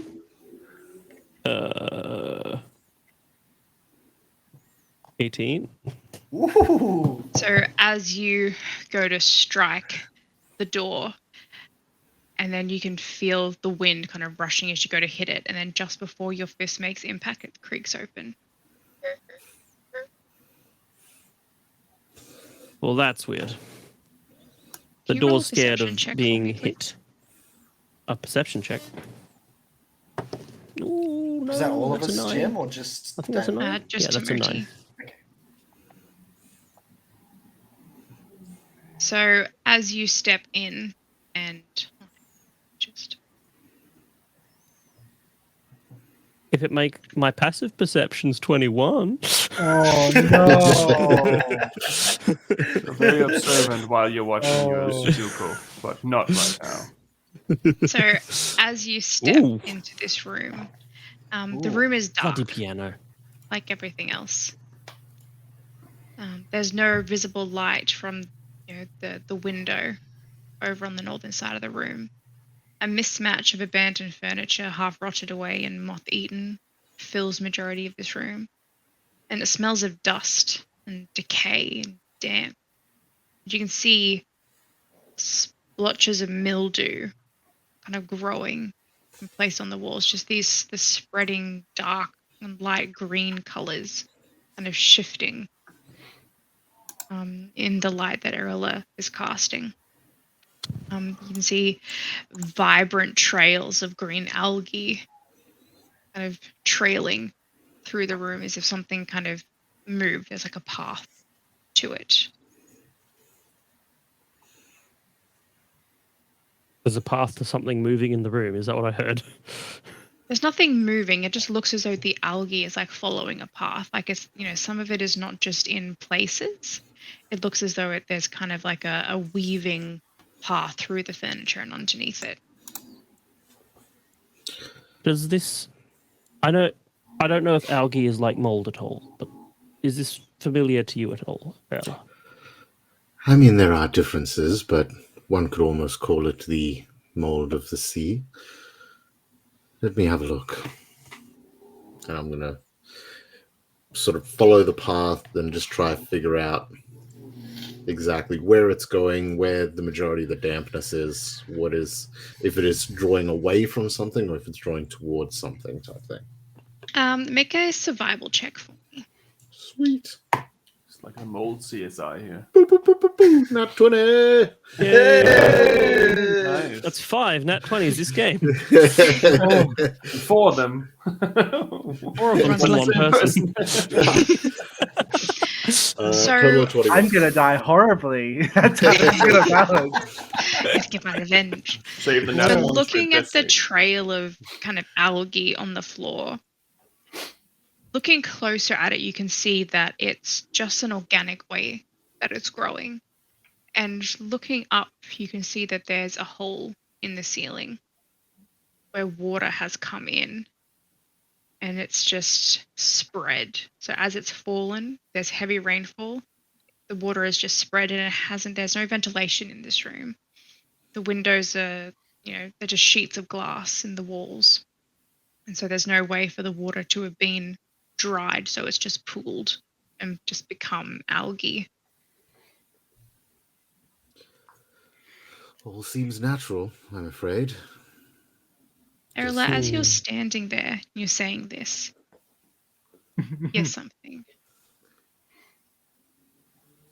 A muffled noise. Like a shuddering breath. Hear it. Somewhere in the room. I don't say anything, but I'm going to continue my conversation and try to slowly and calmly turn around and try illuminate the room so as to not draw attention to whatever it is that I've heard this.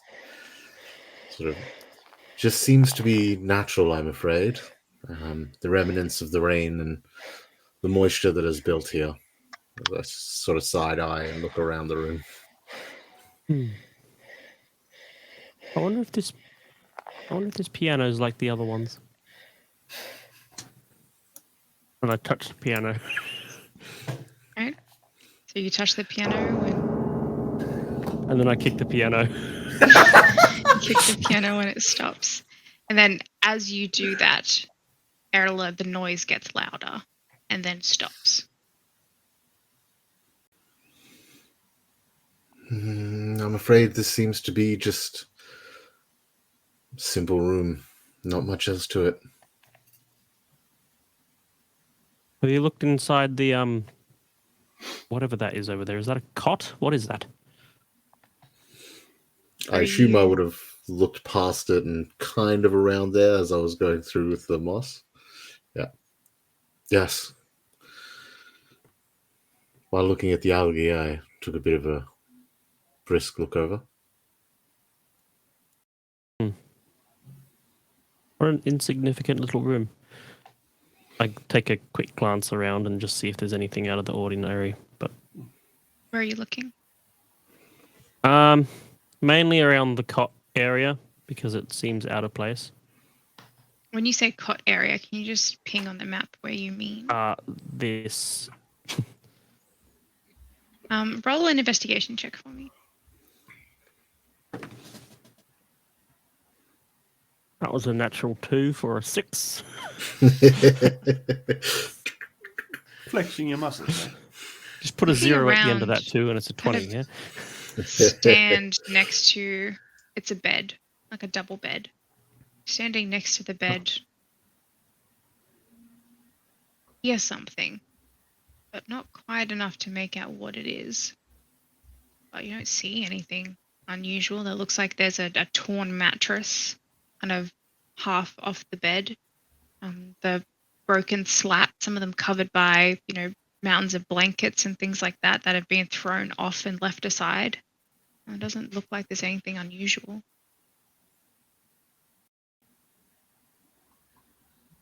Did you hear something? Not particularly. I flipped the bed. As you kind of get down underneath the slats and you kind of grab the wooden frame of the bed, it's heavy. This is was a very well-made, solid wood bed. So I need you to make a strength check for me. There's my hernia. Strength is Hey, 16. hernia. As you move, you kind of like squat down a little bit and lift with your knees and kind of lift it up. You can lift it up. See the blankets moving.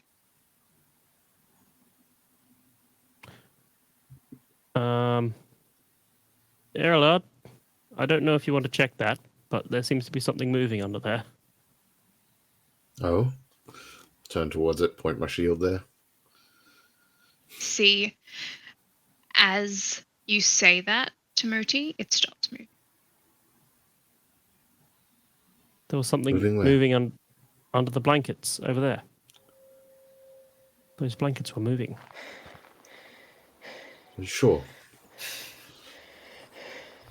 Slowly make my way over.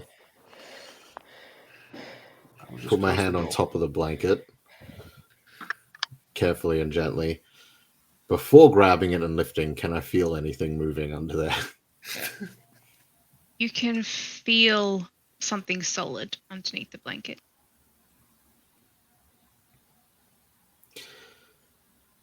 All right. So as you whip the blanket off, you are faced with a little drag in. This is supposed to be fluid. There we go. a familiar figure. Oh. See, she's kind of scoots back, kind of raising her hand up, shaking as she's looking at you.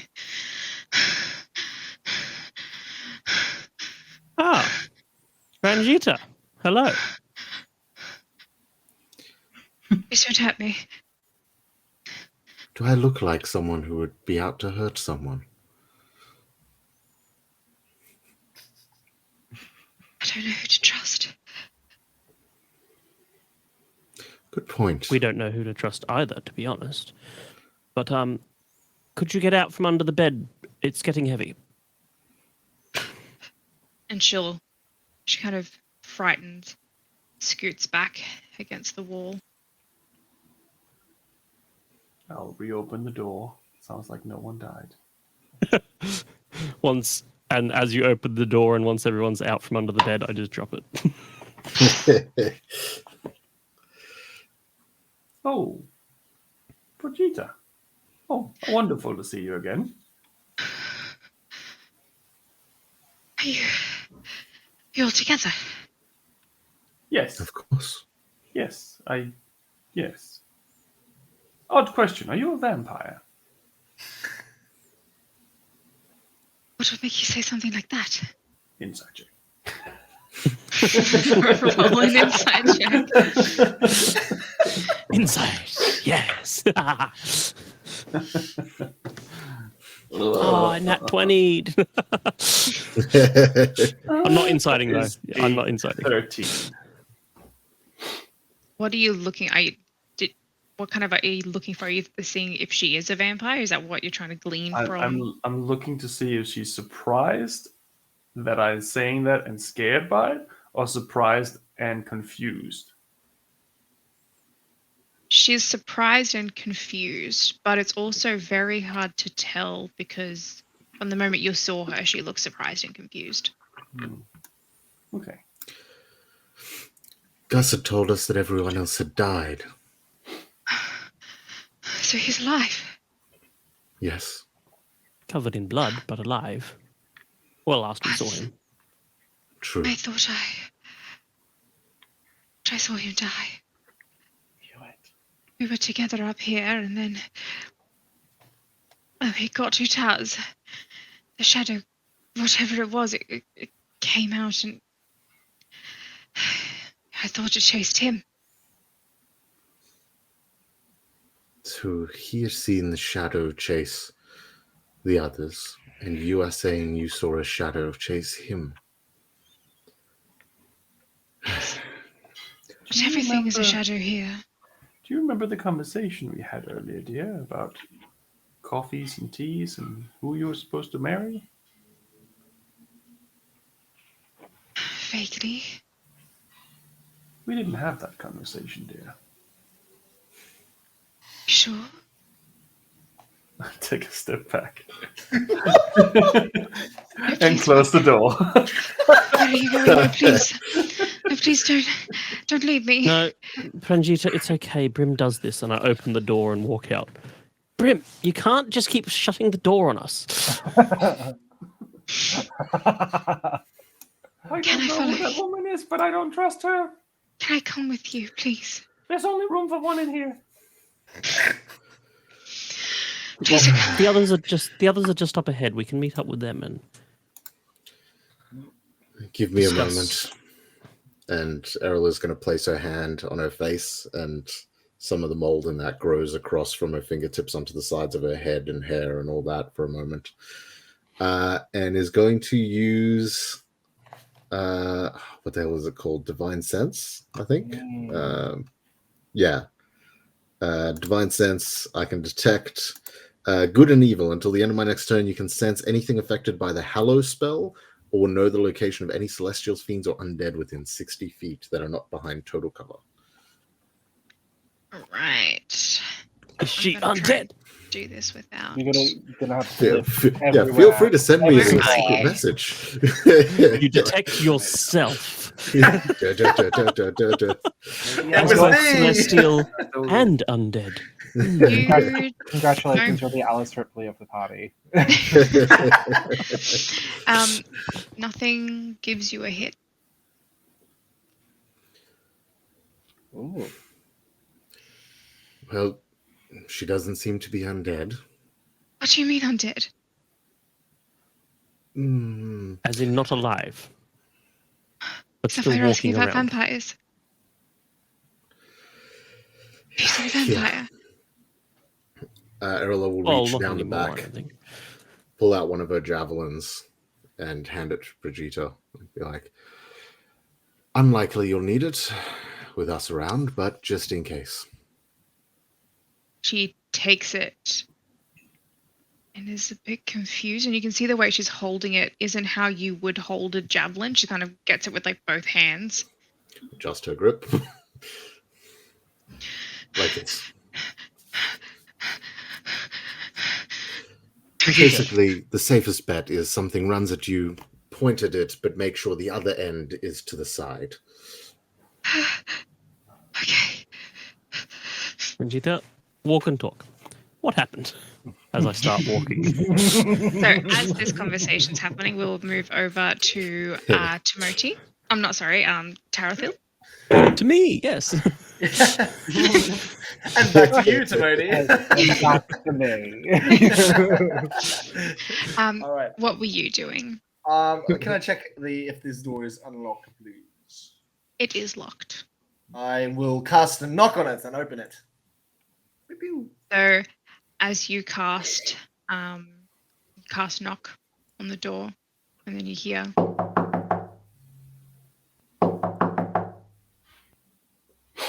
the door swings open to greet you.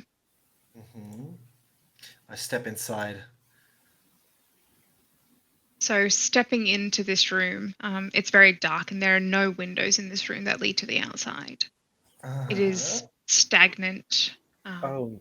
There's no natural light. Instead, you can see two spluttering candles in the center of the room emitting a dying, dim light in their last, kind of few minutes of life that these candles have, just spluttering. The low light gives relief to mountains of toys in this room, in piles, scattered across the stone floor, interrupted by once brightly colored carpets now left to rot and fade, lying dead under a thick coating of dust. Okay. All right. Tarathil thinks for a minute, scratching at his chin. This is an interesting development. Could I just try to see if there's generally anything interesting, maybe with a perception roll? Yep, roll a perception for me. Sorry, I'm drinking my spooky bubble tea. You're right. I got the best one ever. 0? Yeah. You are Best blind. roll of the night. Oh my god. That's Darkness. just me essentially going, nope, just closing the door. Brim's behind you, closes the door. No, I would like to fuck with Terran. You're with us at the moment. Hang on. Yeah, this is happening at the same time. Oh, we're in the room with Singer, yeah. Yeah, you're with Pranjita. So what do I see with a great and mighty 0, GM? Nothing? Looking around the room, it just looks to be broken toys. You can see some wooden toys with their, wooden horses that's heads have, kind of come away from the body. Looking around, doesn't seem to be anything that immediately strikes you. There's nothing the light isn't catching anything. You can see, it's kind of difficult to tell because the dark shadows from the two candles are just kind of making it look like the shadows are moving kind of across the room or the floor. All right, next move. Tarathil thinks, there's got to be some significance here. I'd like to cast first level Thunder Wave and try to just disperse the mountains of toys and see if something is, revealed to me.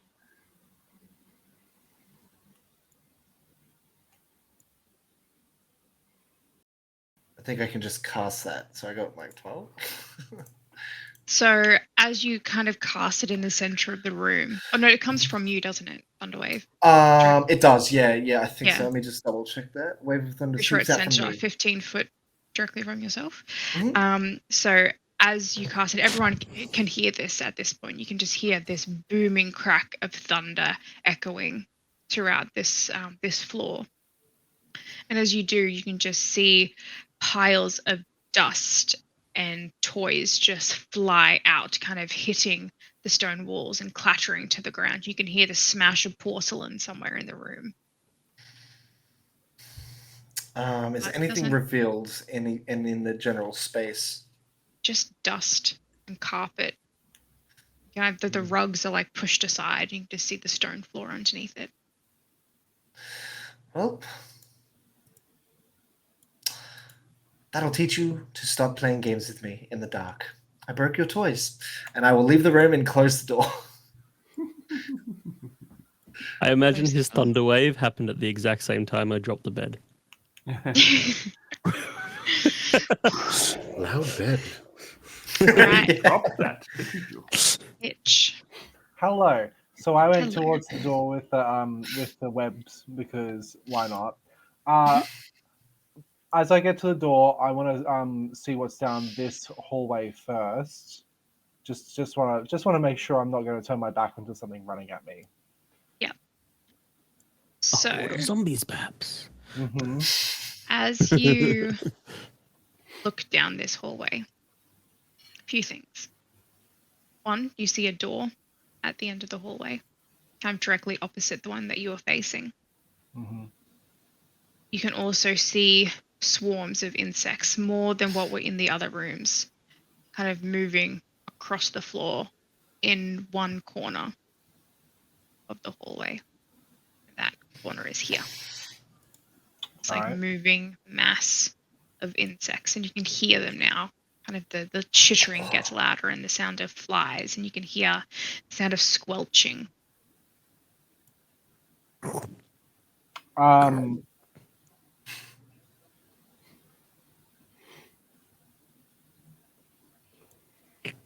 All right. So, Pitch is going to. Why not? I'm going to Flaming Sphere. Yeah, let's keep it fire. So I'm going to Flaming Sphere, and I'm going to put it around here. So what's the reach of that? So, let me just read some. I think it's 5 feet all around it. But you can move it. It's a 5-foot diameter move. sphere that appears in an unoccupied space of my choice within range. Anyone that ends their turn within 5 feet of it must make a dexterity throw. That creature then takes d6 damage on a failed save or half as much damage on a successful one. So I can move it on a bonus action. The thing that I also want to point out is the sphere ignites a flammable. Sphere ignites flammable objects not being worn or carried, and also it sheds bright light in a 20-foot radius and dim light in an additional 20 feet. So as you cast this, and you're casting it, you said around here? Around those two bugs. So as you cast it, you can just hear the sound of screeching as insects are just set alight, and you can see the flames licking out across the stonework and up the walls. And then in the corner, you can just see this heaving mass of insects glittering back at you. You see black beady eyes kind of reflecting the light back in your direction as they're just moving in a carpet over something in the corner of this room, the hallway. I'm going to go towards the flame, and I'm going to let the flame go towards it. But Only in a proximity to deter the bugs, not to burn whatever they're covering. So as they're moving, you can just see them moving away from the light. They start skittering up the walls. You can see some of them falling to the ground, just in as like embers, just falling. And you can see them spreading across the floor, kind of moving back down past you through your legs, and you can feel them against against your feet as they're moving back. And then in the corner of the room, you see a slumped over kind of skeletal sunken figure, mouth open as insects crawl out of it. You see some roaches crawling out of the eye sockets and down the arms as they skitter off back into finding shadows. Do I recognize them? Make an intelligence check for me. At this point, you hear, boom. Oh, fuck. Yeah. Kind of makes sense with the roll. So that's an intelligence check of 9. This body is beyond recognition. It looks as though it belongs in a tomb centuries old. The skin is so taut that you can see the bones beneath it, papery, thin. The eyes are blank sockets, the mouth, the lips have gone. And you can see the fingers kind of gripping the stone. You can see marks in the stone, but as for recognition, there is none. And no recognizable clothing from anyone from the party tonight? The clothing on this person's body is old and torn and decrepit, and it looks like it's been ripped and slashed and it's kind of lying in tatters around it. Okay. I'm going Actually, to... with the 9, you can tell that this is a woman. I'll give you that. Thank you. All right, so from there, I'm going to turn around and I'm going to go back to the door with the flaming sphere behind me. So I would say the flaming sphere is around about that square there, giving a bit of shedding a bit of light in this area. And I'm going to physically knock on the door because I paid attention to what was happening before. So as you knock on the door, you think you're not going to get a response. Wait 10 seconds, 15 seconds. Then as you kind of go to touch the door or to open it, you hear something. It's supposed to be here.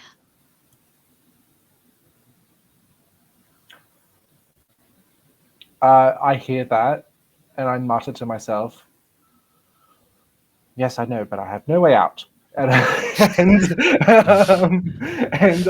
drop the spider down into the webs and crawl underneath the door if the door hasn't opened for me. Yeah. So the spider kind of chitters down and kind of pushes through the webs. And as you kind of cast your consciousness into this being, you see a room that is white. It is shrouded, this room, with lace and web. You can just hear, "I'm not supposed to be here. I'm not supposed to be here. I'm supposed to be in here. This room is just for me. You're not supposed to be in here." It's over and over and over again. And then as you look, you can just see this faint figure hanging from the ceiling, very reminiscent of what you saw earlier in the other room. Just swaying slowly. Just hear the voice. "Not supposed to be. Not supposed. This is my room. You're not supposed to be."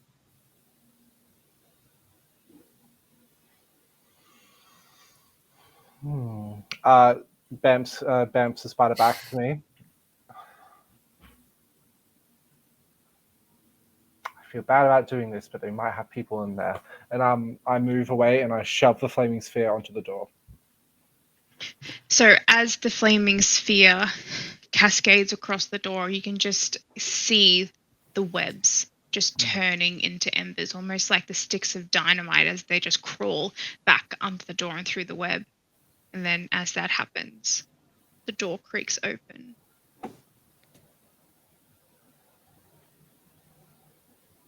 In this room is the source of the spiders. Mm-hmm. They are everywhere in here, crawling across every available surface, trying to get away from you. Swarms of them. This room is covered in thick white cobwebs across every surface. Just looks like it's been drenched in lace and web. But the most immediate thing in this room that captures your attention is a figure swaying in the center of the room from a rope. And as you enter, you hear the sickening crunch as the neck turns and looks at you. You're not supposed to be in here. You're not supposed to be in here. You're not supposed to be in here. You're not supposed to be in here. You're not supposed to be in here. You're not supposed to be in here. You're not supposed to be in here. You're not supposed to be in here. You're not supposed to be in here. You're not supposed to be in here. You're not supposed to be in here. You're not supposed to be in here. Just over and over and over again as it looks down towards you. And you can just see as the spiders begin chittering, and you can hear them louder and louder. As initially they were going to move away from you, and now they seem to be forming. Now, dear, are we going to have a conversation about this? Like, as the flaming sphere is hovering behind me. Then you can kind of see the light reflected in the eyes. There's no recognition there. There's no sense of... It just looks as though this is a corpse that's animated. As a hand kind of reaches out towards you, blackened fingers at the tips, and is pointing towards you. You're not supposed to be in here. You're not supposed to be in here. You're not supposed to be in here. You're not supposed to be in here. Well, if that's all that's going to come out. Flaming sphere directly at her body. Make an attack roll for me, please. I'm wondering, is it an attack roll for flaming sphere, or is it going to be a dex save on your behalf? It'll be an attack roll. Can do.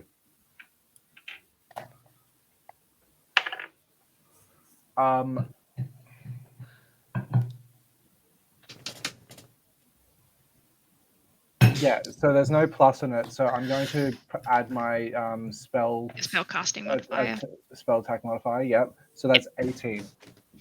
So as the flaming sphere kind of hits this body, you can just see it curling up its face. There's no recognition or hint of pain or anything on this figure's face, as you just see the flames curling across the skull and burning into the hair, and then the webs start catching on fire around it. And all of a sudden, this hanging figure is entrenched in a halo of fiery gold.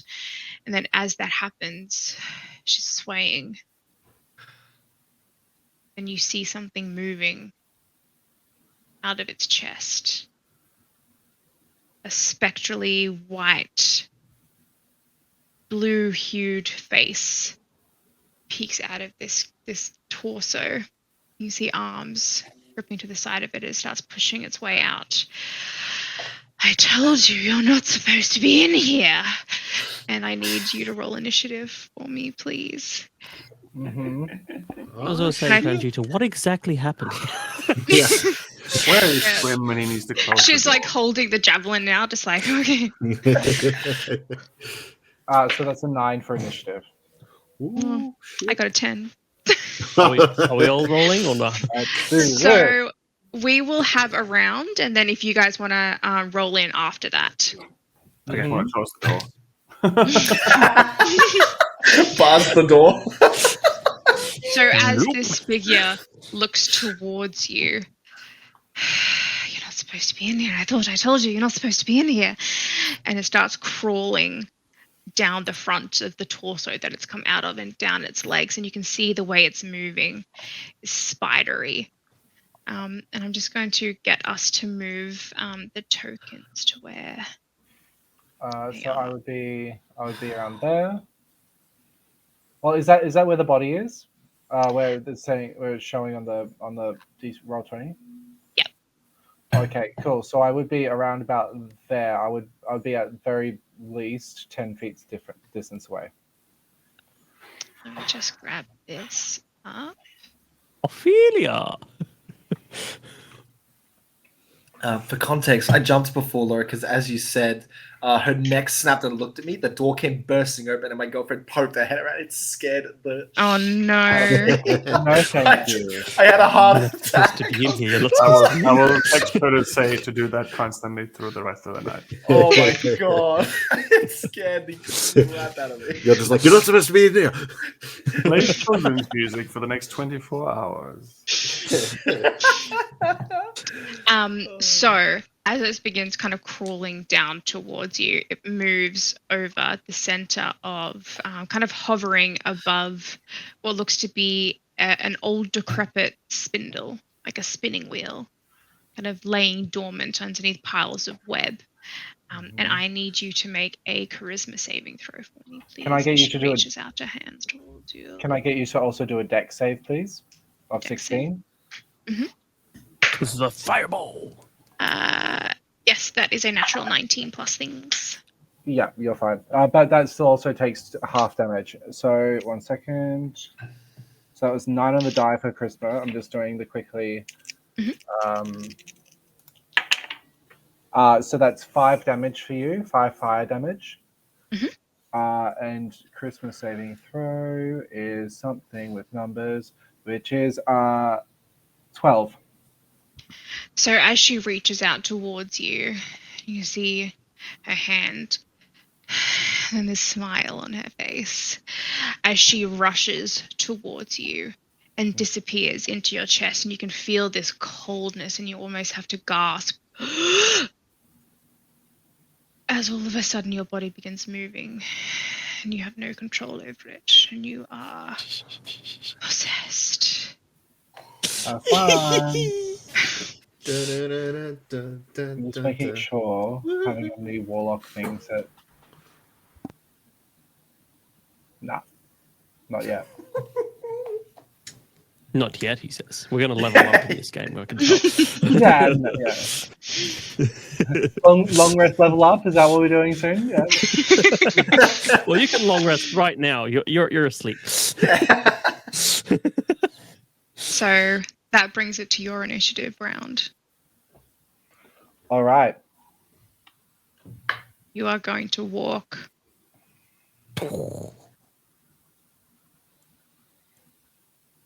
to here. All right. And as you do, just double checking something. You have to save at the end of every round. Yeah. Nope. The possession lasts until the body it possesses drops to 0 hit points. It's ended as a bonus action or other things.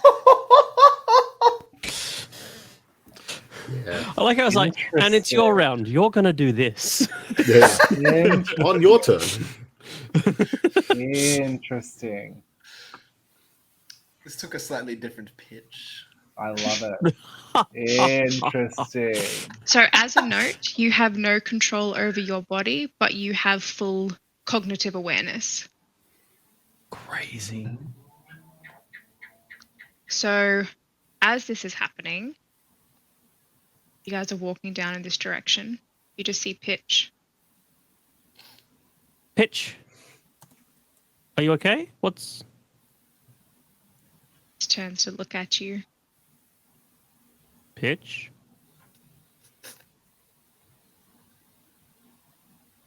I'm going to take a step back. Out of my way.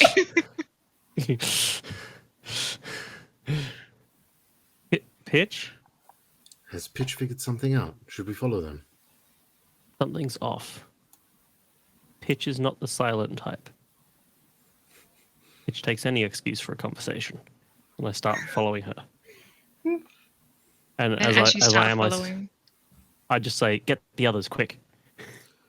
just I turns to follow look about at you. 10 foot away, so... Supposed to be in here. You're not supposed to be in here. You're not supposed to be in here. And then she just starts walking backwards. I keep pace with her. Pitch? What do you mean we're not supposed to be in here? That's what Not we're trying supposed to to get be. out, Pitch. Erla whistles to the others to get their attention and basically is like, something's up. And she's gonna sort of gently grab Pranjita. Vegeta is just like holding the javelin, just like shaking and like pointing it, and then kind of looking down towards her chest and realizing that she's holding it directly in front of her chest, and then moving it kind of out like as Yep, far as her arms will go. Stand by me. And Erla's going to move up to there, if possible, and basically drag Pranjita behind her in that corner.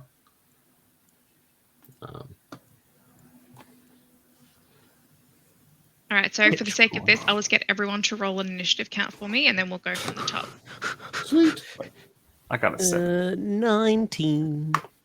I think we're still going off Pitch's 6. So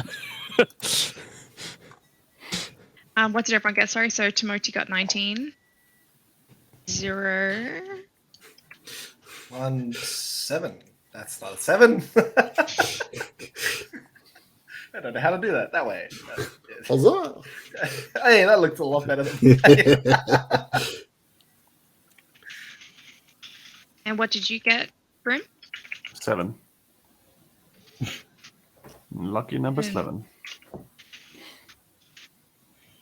All right, so Timoti, you're up first. So as this is happening, Pitch is just looking at you, kind of her head slightly tilted to the side. So you're not supposed to be in here. We're not supposed to be in here, darling. We're not supposed to be in here. And just walking backwards. You're not supposed to be in here. You're not supposed to be in here. I'd like to just approach her with my hands. Just be like, I know we're not supposed to be in here, Pitch. That's why we're trying to get out. And I'd like to just make some sort of check to see what's happening. You're not supposed to be in here. Make an Arcana check. You're not supposed to be in here. I don't like arcanas, You're not supposed especially when I get an 8. You're not supposed I to be think in that here. this may be something similar to what happened to you earlier. She seems to be moving away from a certain point, and you know that you had that feeling downstairs, when you were trying to come up to this floor. Maybe she's trying to make her way back downstairs. Maybe there's something that she saw that scared her. You're not supposed to Pitch, be in here. I think I know what you're going through. It's You're not supposed to just be a in here. magical effect. It'll wear off. It'll be fine. You're not supposed to be in here. You're not supposed to be in here. You're not supposed to be in here. I move to just sort of block her from exiting the door and running away. You're not supposed to be in here. You're not supposed to be in here. You're not supposed to be in here. You're not supposed to be in here. And that's it. I'm holding... actually, that was my action. Checking. Okay, I'm done. You're not supposed to be in here. All right, You're not- Tarathil. You can just hear Pitch kind of muttering You're not to supposed to be in Timoti. here. You're not supposed to be in here. I will approach You're not supposed to be in here. You're not supposed to be in here. and sort of casually, Timoti, what's she going on about? You're not supposed to be in Pitch, here. snap out of it. You're not supposed to be in here. You're not supposed to be in here. Seems to be under some sort of effect. I don't know what. You're not supposed to be here. Knowing my magical background, can I also take a crack at the Arcana check? Make You're an not supposed to be Arcana in check. here. You're not supposed to be in here. 19. You're not supposed to be here. She is not acting like any sort of Pitch that you know. Pitch is usually very cool and calm and collected, and even earlier, making her way up the stairs, she was very kind of, able to easily push past it. So you're not entirely sure. You haven't seen Pitch for a little while. Maybe this isn't Pitch. Maybe something happened to her. Do you remember Timoti, the mirror? Something's wrong with Pitch. You're not supposed to be in here. She's You're not not supposed to be in here. herself. And I'll step forward again and maybe try to grab her on the arm. You're not supposed to be in here. You're not supposed to be in here. And I will, that was my action. Yeah, so, and any bonus actions, I don't think I can do much here that's applicable. I will just, I will just go to touch her arm. Would that count as like a bonus action, or maybe I just leave that for my next turn, GM? What was that? Sorry. Just touch her on the arm as like a bonus action.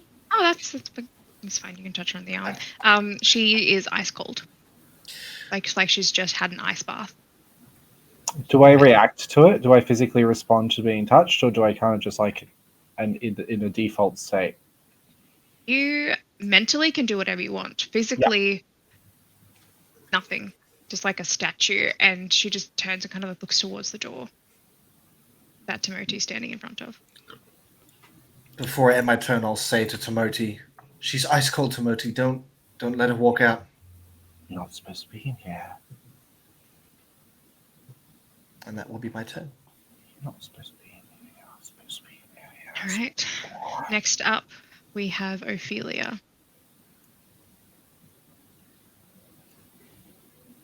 Pitch looks towards you, Timothy. Let's move out my way. I don't think that's a good idea, Pitch. You're not yourself right now. It's supposed to be in here.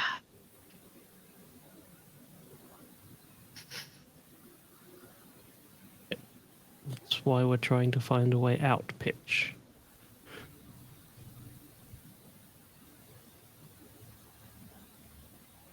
Out.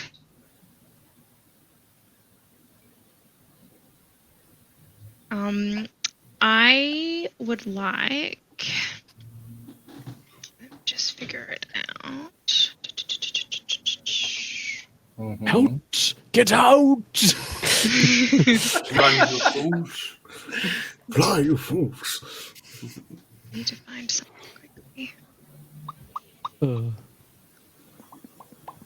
I find it fitting how Pitch is the one we saw through the window, mouthing words like now Pitches. Yep. Oh, the irony of a haunted house. Oh, the agony. Planned. The interesting serendipitous of death. Well put. So, yes, thank you for being our guest on today's D&D stream. Thank you for donating your character tour. Yeah. I love it. Everyone's weapons ready? Ready? Yes, all right. Well, it's been fun. Here's your script. It's just the same line over and over again. Can you repeat that? Thank you. Yeah, So, honestly, I've had worse jobs. as Pitch is kind of standing there, she's looking at you, Timothy. And then you see this kind of crackling energy start emanating across her fur. And Terathil, you take 5 points of cold damage as you can just feel it's like ice crawling up your arm from kind of where you're touching her. Okay. Then she takes a step forward towards you, Timothy, and just reaches out a hand kind of towards your face. And that will be her turn.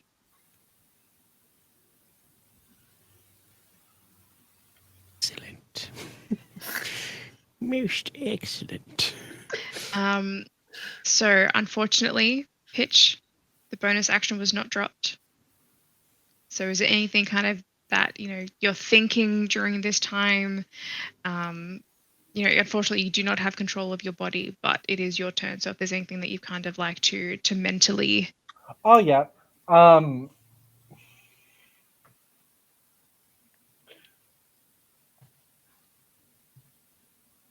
I think right now she's still calm.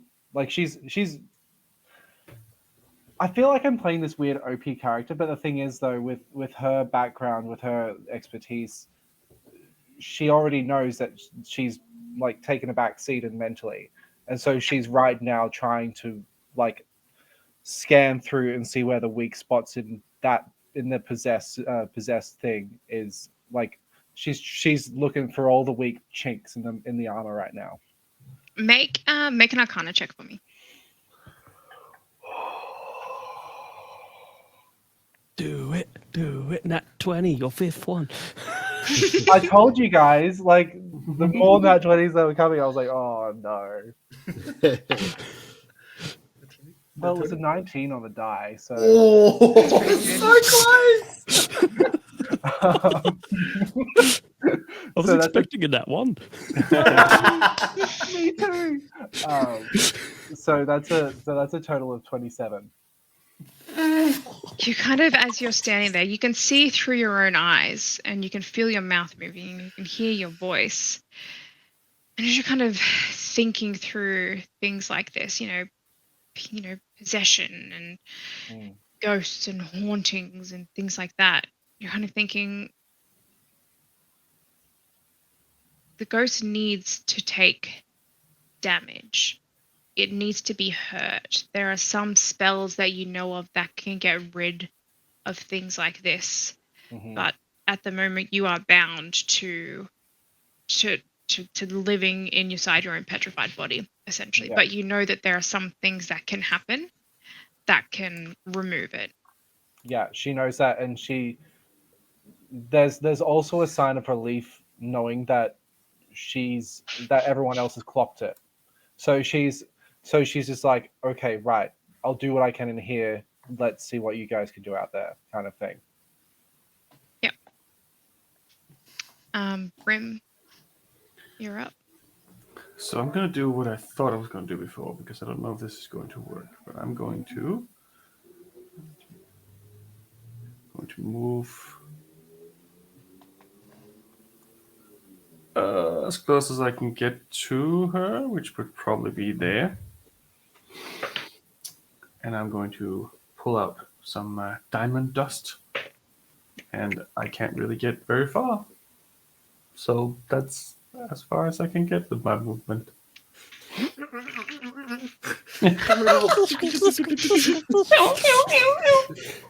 Skips a few beats. That's what I can do at the moment. Right. That brings us to Erla. Arla looking at all this, just going, what exactly are we dealing with? Have we figured it out?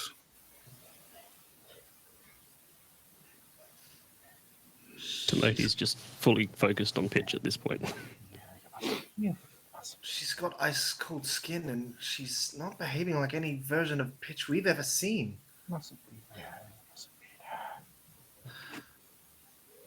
She's just going to hold her shield up a little bit more to be protective with Prangita. Sort of pull it right up. You just see her eyes looking over the top of it. And she's going to, with her other hand, grab Prangita and just move her, if she can, a little bit further down. Sort of just moving her to right up against the corner, basically this spot here. And she's just holding her off to her right side with her shield up, using it to sort of create a protective barrier. Awesome. And she's just going to take a defensive stance in case something comes towards Prangita. So are you going to take, are you holding your action, like in case something tries to attack her, or? I mean, yeah. If something comes this way, ready. Yeah. Right. Prangita rolled a natural 20 on her initiative, so she's going to go now. Queen. Oh, nice. Queen. So as this happens, she's kind of holding this javelin in her hand, and then her eyes kind of go a little bit out of focus, and she blinks rapidly, and you can't see this, Erla, but the javelin lifts up behind you. And she is going to make an attack roll. I told you! I knew it! I am always right. Come on. Yeah, defend yourself. Not against me. That is, I don't even know what the stats are for a javelin. It's just strength, right? Just strength modifier. As a melee attack, let me confirm. Yes. I believe so. I think it's Yes. strength for melee. Yeah, well, she rolled a 6 anyway, so. 18 AC. So as she's going to strike it, she doesn't really know how to use this. and you just feel a jud behind you as it pressures up against your armor. The hell are you doing, Pranjita? Turn my shield around towards her. Issues here with Pranjita as well. Hold my weapon out. If I can, I guess. Yeah, so you holding your action for something to attack Pranjita? Well, the hell the turntables. Looking at something. Yeah, cool. As the DM, she sees the flaw in your plan.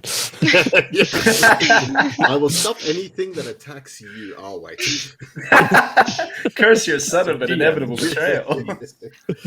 So, as she's just holding this javelin kind of towards you, and just goes, kill.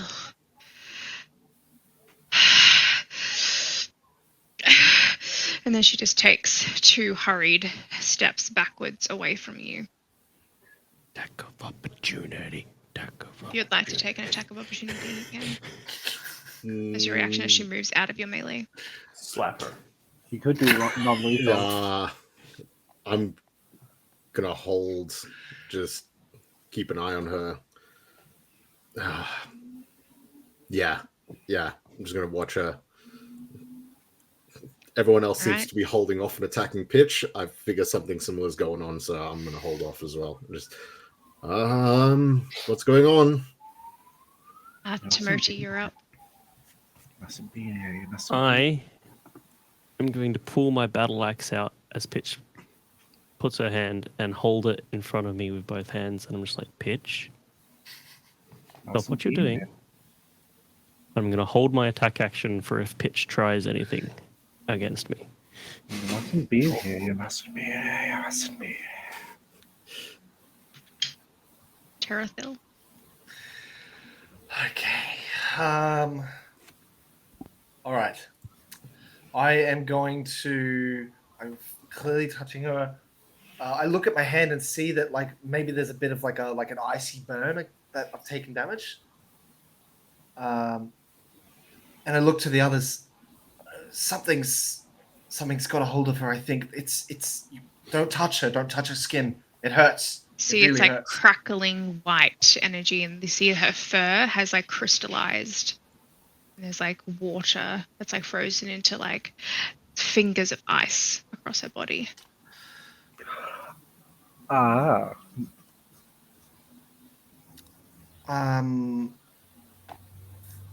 Does she have any?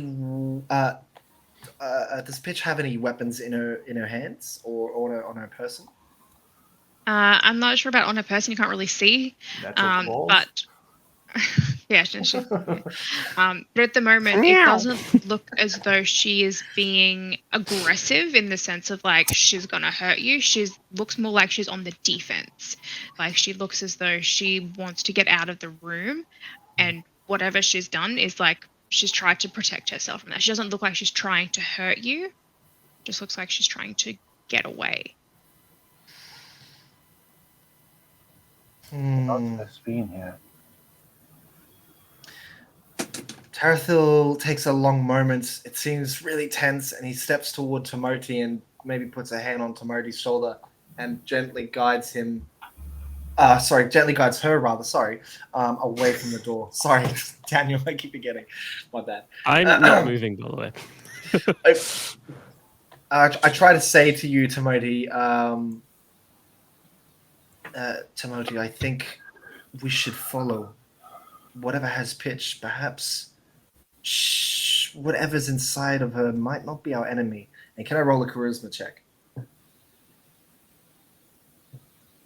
Make a persuasion check, and I want you to make an insight check. Okay. Timoti. Got a 23 on the persuasion. And I got a 17. Yes. And an insight. You feel as though what he's saying to you, makes sense. Maybe you should trust him. And a 15 on the insight. sense. Oh no, so you don't need to make insight. Timoti was just making insight against your persuasion. Oh, sorry. Yeah. So, how does this work? Because I've already had my turn. Can I just step to the side?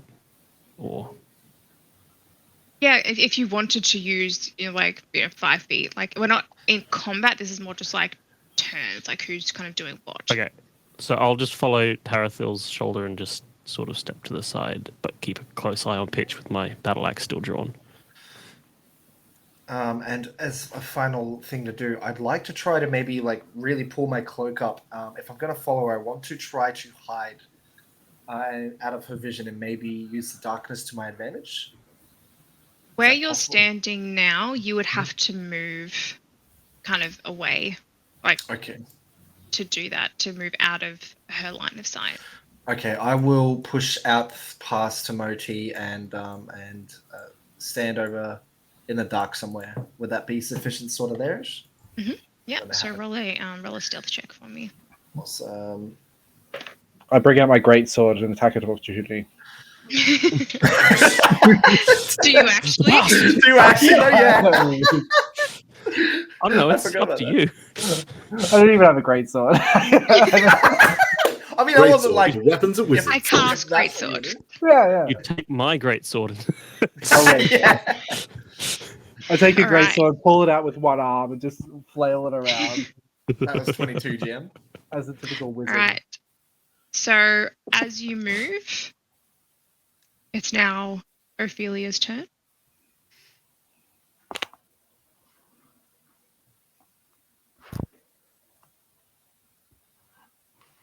It's moving towards no. the staircase.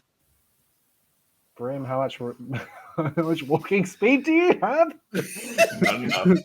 Not enough. Oh no. Pitch. It's your turn. And as it's your turn, you will also use your movement. And Pitch disappears out of sight. Bastards. Up or down? Down the stairs. We just let her go. Well, that didn't. And Brim just had the greater restoration there ready to go for his turn. So I just stepped out the side, Thanks, following Taro. Tarathil, and she just sprinted. She just poof, and I'm like, Down the great stairs. job, Tarathil. Great job. You literally just let it to backseat go. Look, honestly, we should follow her. If we can. I slap Timoti. You're fast. You'll catch her, Timoti. I'm certain All right, of it. Brim, you're up. I'll just see this happen and I realize what they just did. And like, what are you doing, you fools? And I'm just running after, trying to drop any of the fucking dust in my hand. And I will get to there. Use that dash. Use that dash.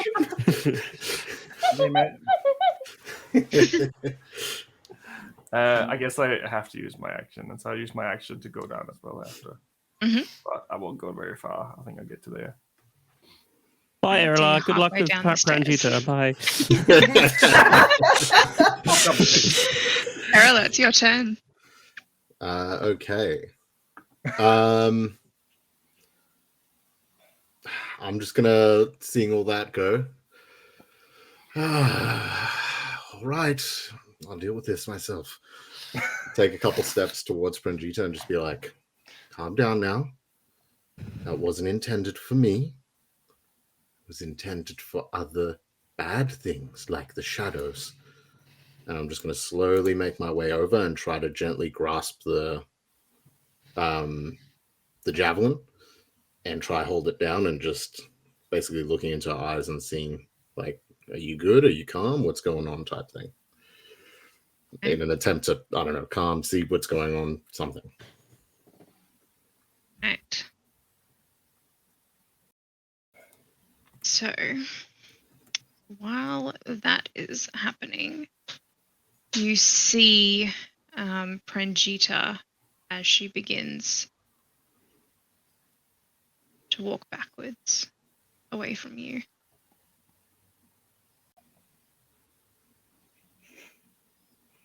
You see she's just holding up her hands, going, please don't hurt me. Please just let me go. Please don't hurt me. Did she release the javelin or? Yeah, she's Okay. not fighting you at this point. She's just standing there, kind of hands up, backing away from you. So she'll move her full. Actually, she's going to use her action to dash and move into this room.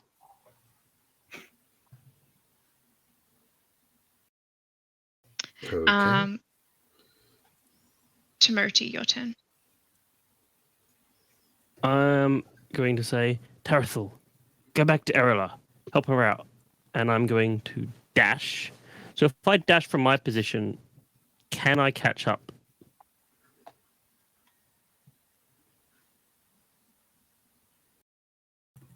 Because Yes. I would like to use my charger ability to bonus action tackle pitch to the ground. So is that a save, or is that just an that'll- ability? That's just I can use the bonus action to make a melee attack or shove a creature. Okay. But do Yep. I have to say I guess, to yeah. retain myself? What was that? Sorry. Actually, no, I'd like to bonus action swing my battle axe at trying to focus on a leg to sort of slow her down. Okay. Make an attack roll. Sorry, love. You're going to be a pirate now. No more climbing. While Does a running up the 17 hit? 17. Yes. It hits pitch. I don't know if it hits Ophelia. Pitch and Ophelia are one and the same currently. Fair enough. Then yes. Cool. Do I roll versatile or normal damage if I'm doing two-handed? That would be the high one. The higher one? Okay. The high one if it's two-handed. Okay. 1d12, I think. Well, I got more damage from the lower one. A 7. And then because I have slasher once per turn, if I hit a creature with a slashing attack, which is my battle axe, I think I reduce the speed by something. Oh, come on, load. Is it the slasher crit thing? Yeah, it's not the slasher crit thing. It's slasher reduced speed. Once per turn, when you hit a creature that deals slash damage, you can reduce the speed of the target by 10 feet until the start of your next turn. Oh, just got some John vibes. John vibes. No, because he hit. Right, that's why we haven't really seen it. So as you strike forward towards Pitch and you see your battle axe kind of cleave a deep wound across her leg, she doesn't react at all. Just keeps muttering to you, Mustn't be in here. kind of standing there swaying a little bit as blood is trickling down her leg and matting in her fur. Could I just add? I'm still on full health. I've still got 10 hit points. So I feel like flavoring that, it got hit with the layer of ice, and kind of sheened off it. Just to So make you take everyone hit aware points. that you've got a bit more to do if you're going to take that route. Why am I so bloody efficient? You're still 10 feet slower, and I don't know if that affects both you and Thingo, but... Right, Tarathil. Tomoti's instructions were clear. Tarathil. Of course, I get lumped in with the freaky moss paladin, and I will. I will dash this away. Where was I? I was here. So. 40, 60. What's my movement? That's 60. That's where I can get to there with an action dash. Any chance I can see Erila just around that corner, or not quite? Just get a peek. You just see kind of the shimmering, kind of light hair and the green mold kind of growing down her back. Great. Moss, sorry, not Okay. mold. All right. In that case, I'm still. There's not much else I can do other than bonus action. Oh, Misty Step! I would like to cast as a bonus spell, please. Cast that.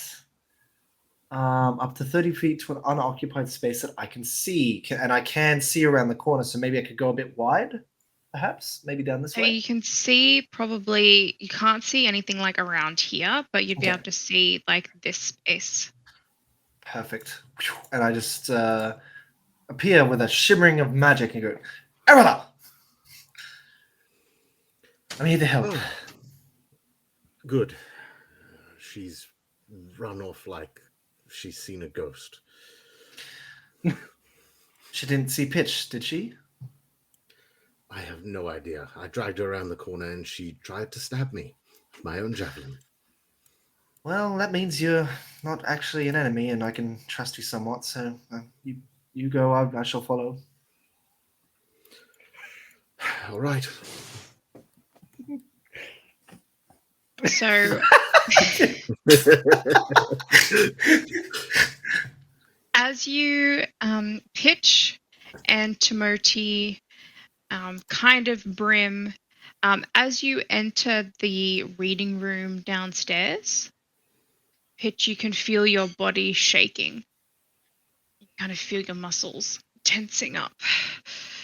You just feel this coldness kind of seeping out of you. And Timoti, as you're watching, you just see this face start emerging. Pitch's torso. This sunken, hollow creature with gleaming red eyes kind of looking up at you. You can see the hair, as it kind of pushes out of her torso, starts floating up in the air. It's like spider webs. And you see she starts crawling out of Pitch's chest.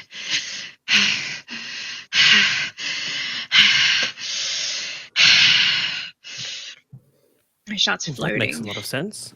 A little bit above the ground. Just goes, leave me alone. And it will try to move past you back upstairs. Am I in my own body now?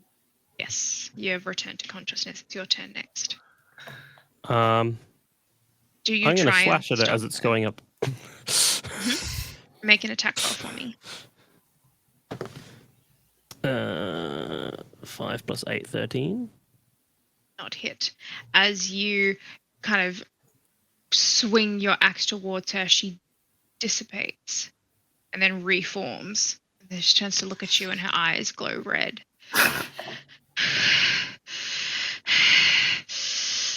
Leave my friends alone. And she is going to kind of like reach out towards you. Her hand. She's going to... Ooh, natural 18 plus 5 or 23 to hit you. Yeah.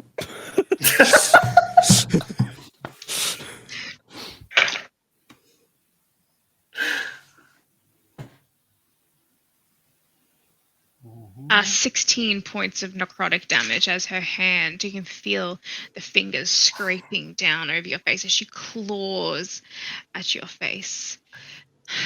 Let me go, leave me alone.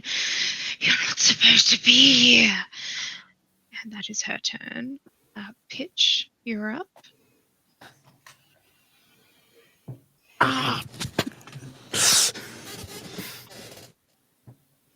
You know, you should probably listen to your own advice.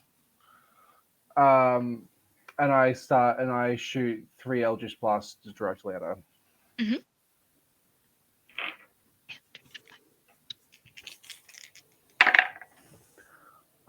So that's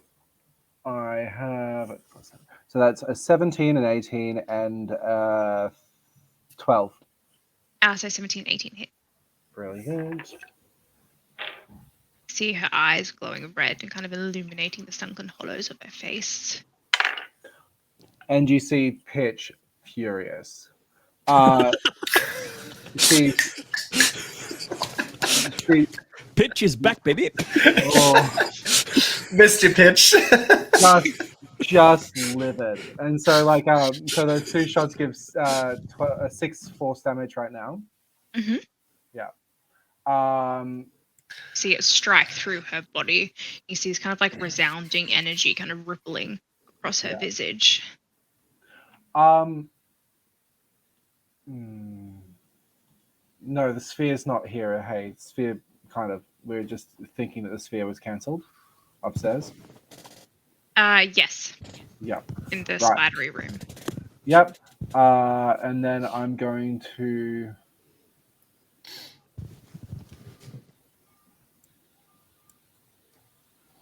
That's it. I'm not going to do any bonus actions. Actually, I'm going to bonus action shove Timothy away 5 feet away from Ophelia. Kind of like upstairs, like kind of like moving him up. Moving, you guys moving are kind her, of all moving her up. gathered at the foot of the stairs currently. I don't like it when I misgender. It's not fun. This is my first time playing like a female character and everything. Sorry, Dad.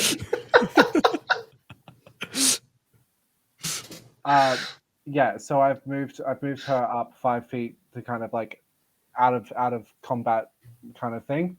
And that's where my turn ends. All right, Brim, you're up.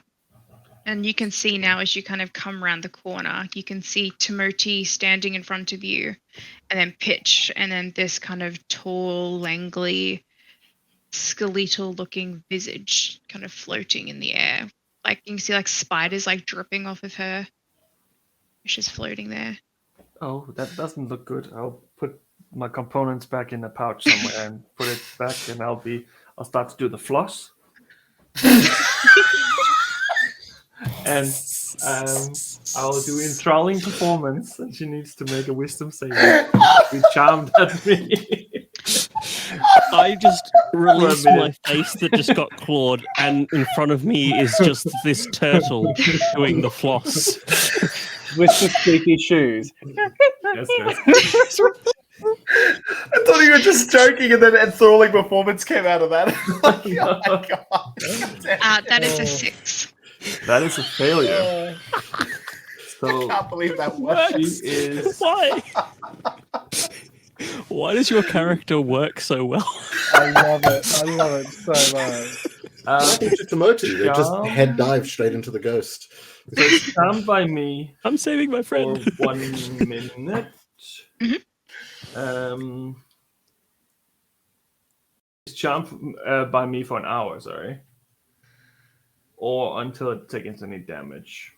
Or if it sees us attack any of our allies. Actually, I'm going to do it on all 3 of them. Okay. Just because I don't have time to tell them to stop. I feel like that's legitimately what would have happened. Like all of us be I serious. need both of you two to make a wisdom saving throw as well.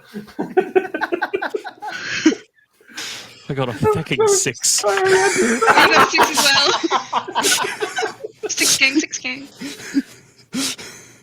I'm angry enough. I'm fueled. I got a 21. Yeah. So I just unleash. I see this thing, and I'm just like, Brim, you seem like competent for once. What is this? Oh, shut up. You magnificent bastard. You. Flosses more aggressively. I never understood. I didn't know you had talent before now. Oh my God. Little man. Oh, sorry, woman. All right, Erla, you're up. All right. I can't do much with bonus actions, but I'm going to dash. So 5, 10, 15, 20, 25, 30, 35, 40, 45, 50 gets me out the door. And I'm going to make my way in with the last 10. Actually, I'll move diagonally from there up to there.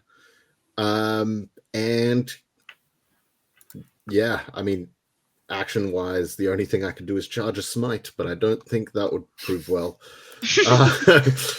I'm here to help.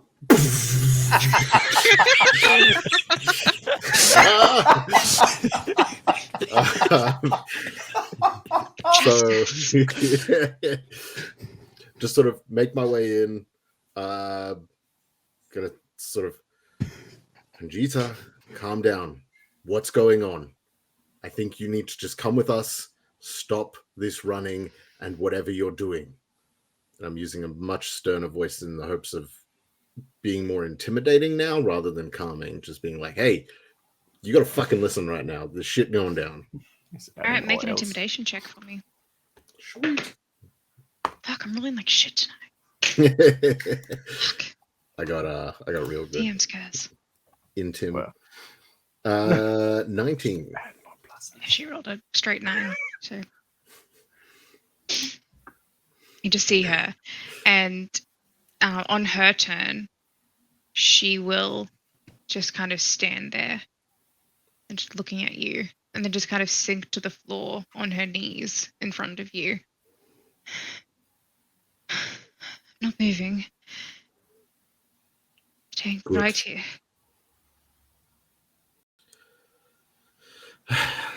Better than attacking us, I guess. And that'll end her turn. And Tamuti, you are charmed by Brim. Just don't attack her right now, okay? I'll explain later. Do I use an action to try and break this charm, or is it just... Just an hour. If you fail to save, then you're charmed for an hour. Great. Yeah. It's pretty bad. Beautiful. Great. Level 10. Brim, just... I don't know what you're doing, just keep going. I'm trying, but I have a really fat back. And I'm just going to move behind Brim and just look at his ass. Shows is covering it. Wiggle, Alright, wiggle, wiggle, yeah. All right, You're up. Tarathl's gonna follow Erla into the room. He will go 5, 10, 20, 25, 30 with a dash. 5, 10, 15, 20, 25, 30. I'm at the door. And sword ready. Erla, what's the plan here? What's going on? What is she doing? I don't know, but she seems to have calmed down at least. Why did she go into this room? Why the hell would I know? I don't even... This is the first time I've been in here. Okay, can I communicate to Pranjita? Pranjita, why this room? Why are you in here? Try to hide. From what? Look, I don't know what game this is. I don't want to play.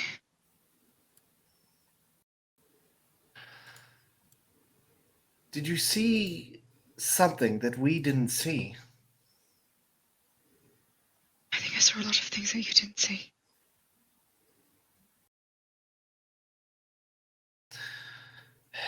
Tarathil takes a breath, trying to endure with patience, just because he's generally snappy and impatient right now.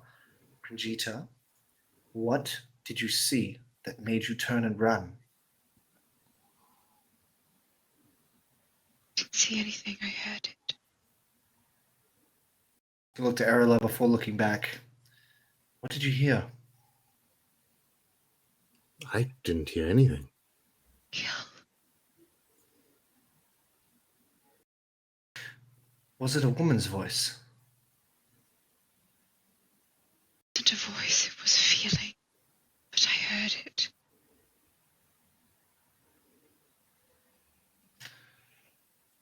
Mine's Well, playing tricks on us. someone is. Pranjita. I Erla and can't I. trust you. I can't trust anyone. I can't even trust myself. Okay. All right. Tarathil, I've already used my action, but I'm just going to say to her, we haven't struck you down and we don't intend to. We're trying to protect you. Now you need to stop playing this game and you get up and follow us. We're in real danger here. We cannot turn on each other at the whims of some psychological monster in this haunted house. And that brings us to Ophelia's turn downstairs. Just standing there swaying, kind of floating in the air as her hair lifts up, just tendrils of spider webs. Them kind of dripping off of her. Not gonna lie, this is the most super awkward dance part I ever had in my life, but I'm going along with it. No, keep going, honey. Keep going. Itch, you're up. Milk it.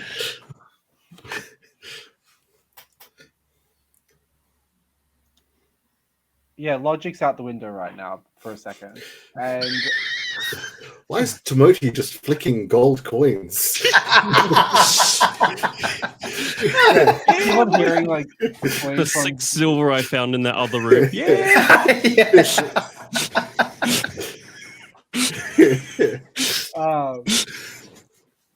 So I'm going to do what I should have done last time, bonus action hex. Mhm. I'm going to yeah, I'll do it first level. And then I'm going to So as a note, you have armor bag at this up as well. yeah. Yeah. What level did you do that on as well? First. First level, yeah. Cool. And I'm going to shoot. Yeah, going to do another 3 Eldritch Blasts. Mhm.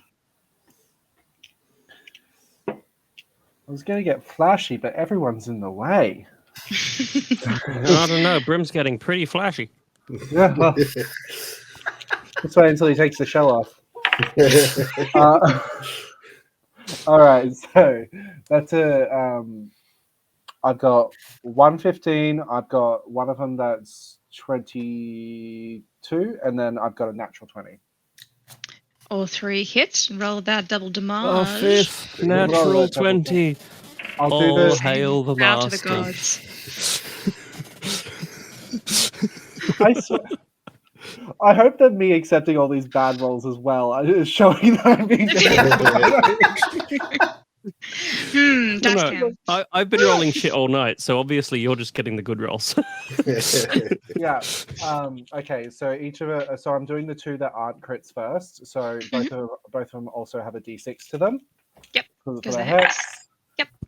So that's a total of 19 damage on those 2 shots. Nice. And then I'm going to. So I roll a singular die of both and then double the both. Is that how we do? Is that how we do crits on this one? I usually just double the dice. Double the amount of dice. That's usually what I do. I can do that. So that's another 12, 13.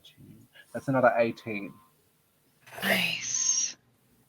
I'm You angry. see, That's evident, Pitch. fills the room, this high-pitched screech, and you can just hear like whispers kind of echoing through the room as spiders just begin like dropping off of her body and kind of like crawling out of her hair and onto her face. Brim, your turn. So her thing is dropped now. Shake that booty, boy. Timothy's is not. Jesus. So I'm gonna cast command on her, but she has to take a save now because it's not automatic. So That's a wisdom? It is a let's see, I think so. And is a wisdom saving throw, yes. 11. Oh, natural 17 for a 23.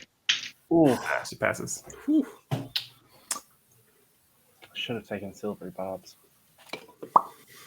That is me, and I realize now that I cannot do anything, so I'm slowly gonna do the floss backwards up the stairs. You're not going to drop the spell or anything. You're just going to keep me enthralled. I'll take what I can get. Gorilla, your turn. Start picking up the silver coins as you're going. Yeah, but, like, as you're backing up into me, I'm just like, oh yeah, boy, let's go. Timoti, follow Like, me. no, go up the stairs, go. You're like, yeah. Woo. Back it up. Yeah, make it rain. Back it up. Back it up. Beep, beep, beep. In the shell. I just go, see ya, pitch. Have fun. Welcome to the haunted house. Drop it like it's blood.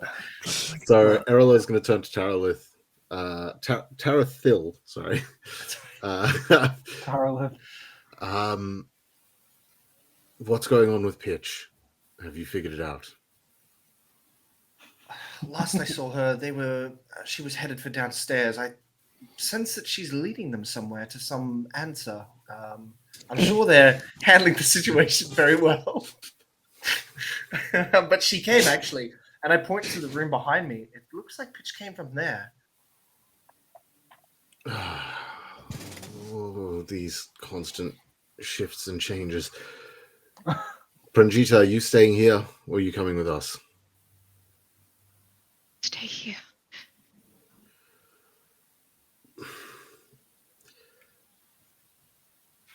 Do we leave her? We can't. Come back. I don't trust that we are finding survivors in this. We should. And I try to speak quieter, just boop, maybe take her with us, bind her arms. Right. Erila will go back into intimidating stance type thing. Take a step over, attempt to grab Pranjita, and just start dragging her out the room. Mm-hmm. Make a strength check. It's probably it should, see what happens. No, it's a roll of 3. Not a good roll, but I'm strong. 12. Better than a 3. Sounds like that was a sausage roll.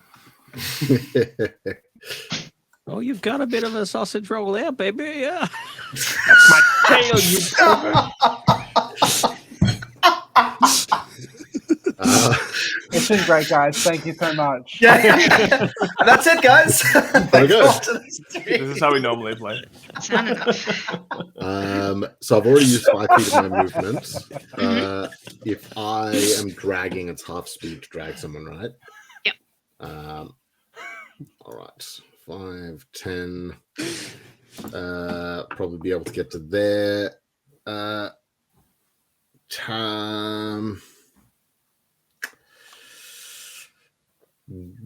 mean, I assume, Tarathil, you would let us past? Yeah, of course. Yeah. Just like walk up like, hey, no, we'll wait for you. It's good. All right. And then use my action. Would it have been an action to grab her because I'm being forceful? Okay. Yeah. Because you grappled her, basically. Yeah, that's as far as I can go. Woo! And you can feel her like physically like shaking, like shuddering as you're holding her. Which brings it to her turn. And she's just looking like with her eyes down and they're just like darting across the floor. But she won't make any moves. She won't do anything without instruction at this point. Brings it to Timothy's turn. I'd just like to point out that if I had $1 for every time Tom and I have flirted in a D&D session, I'd have $2. Which isn't a lot. Hey, it's still weird that it happened twice. Get your soft serve backers. Well, when you're game master, that happens a lot. It's usually always the male character. So we'll leave a link to Brim's Patreon in the chat. Yeah. I guess I'm still you can still do whatever you want. It just means that I can still do what I want. Yeah, you can still do what you want. You're just charmed by me. Right. Oh. And I'm just charmed to not attack. Yeah. I did say it doesn't matter anymore. I'm pretty sure I said that at the end of my turn. Oh, okay. So I can attack now. Yes. Damn you, Brim. I'm going to dash action down the stairs, bonus action with my feature, slash, and do my battle axe on Ghosty Boy. Mm-hmm. So Daniel is the slasher. 13. 13 misses. Second wind. Attack again. Second wind, isn't that healing? Yes. Oh, the other one. Whatever Action the surge. other one is. Action Surge. 17. 17 hits. Yeah, great. So the first one, Slashing. you just see her body just like dissipating and then reforming back in place. 14 damage. Is your axe magical? No. It's just a normal one. As you see, as it just strikes through her body, and it just kind of glides through, and she's made like almost no reaction. She's just standing there.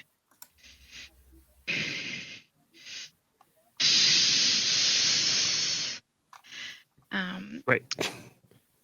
Anything else you'd like to do on your turn? I think that was it. I think it was my 2 actions and a bonus action. So All right, Tarathil.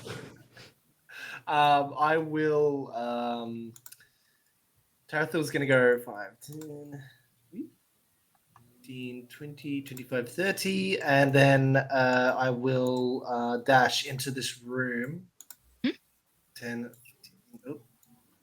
Is there anything I see of importance in here? Make a perception check. Okay. Come on, perception roll. Give me an at 20. you see Ophelia standing before you. I got a 17. Looking around, it's kind of hard to tell without actually pouring through things. But it looks like in the center of the room, and what seems to be the main center point of this room is an old spinning wheel. But that's real. I mean, there's like lace kind of draped over things, and then on top of that is like spider web, so it's kind of hard to tell.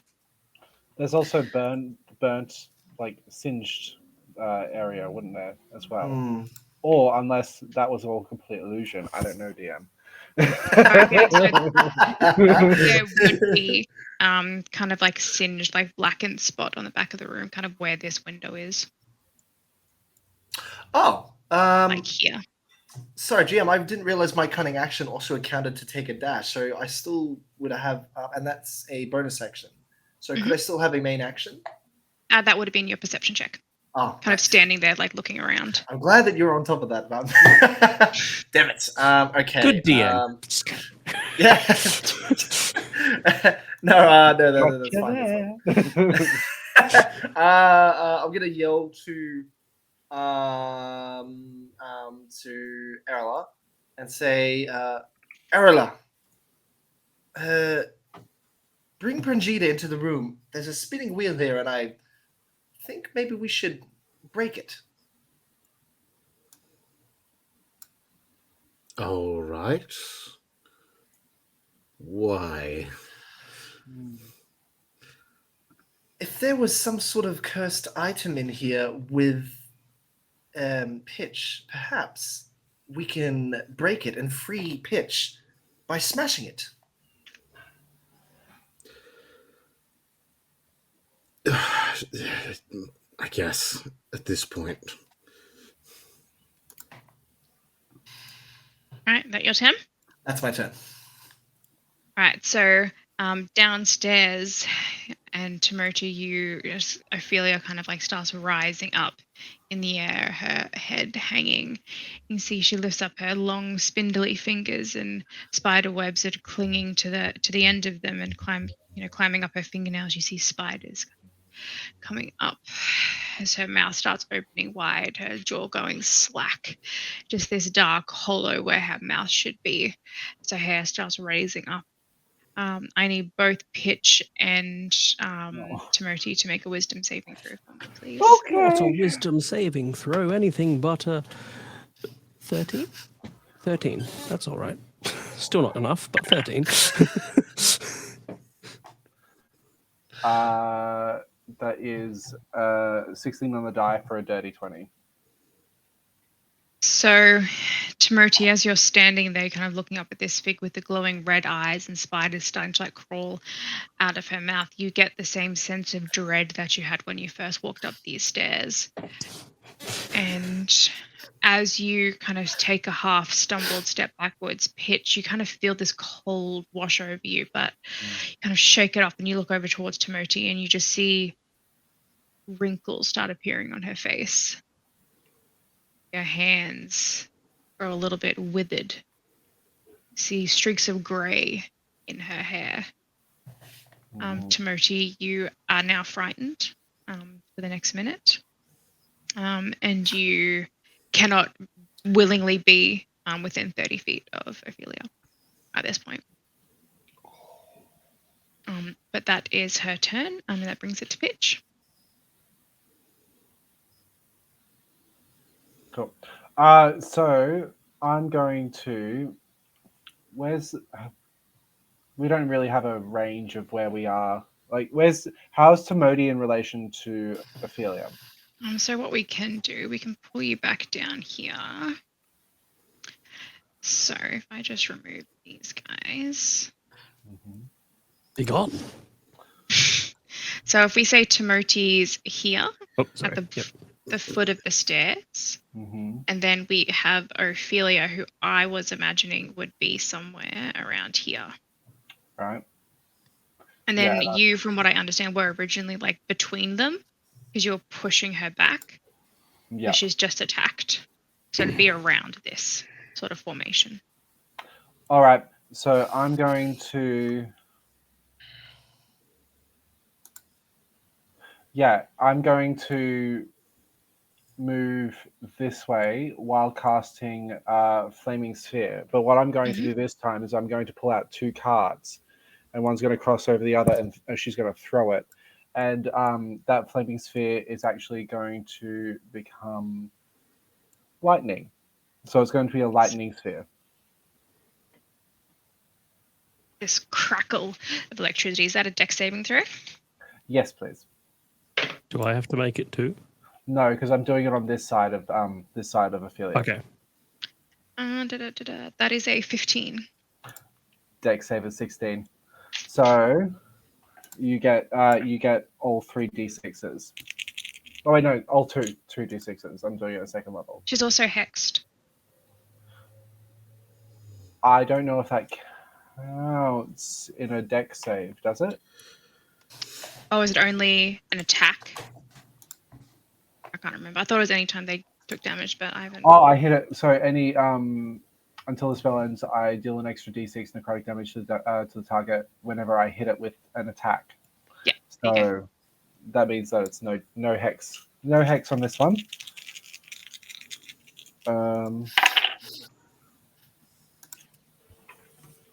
So I'm really waiting for the other shoe to drop with this weird bullshit luck that I've got, because that's 18. No. That's 18 damage.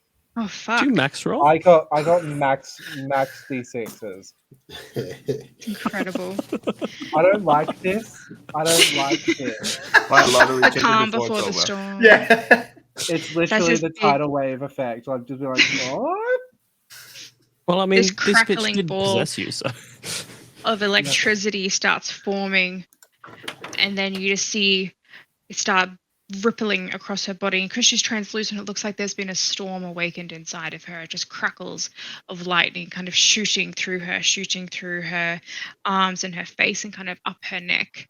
And you can see her mouth opening as it starts crawling out of her mouth. You can see spiders kind of scurrying to get out of the way and falling to the ground. Brim, you're up. So I'll slowly walk back down and see if I can see what's going on.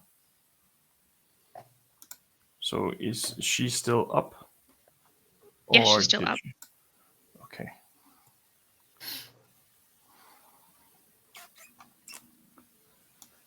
Did I see Timothy attack with the axe before?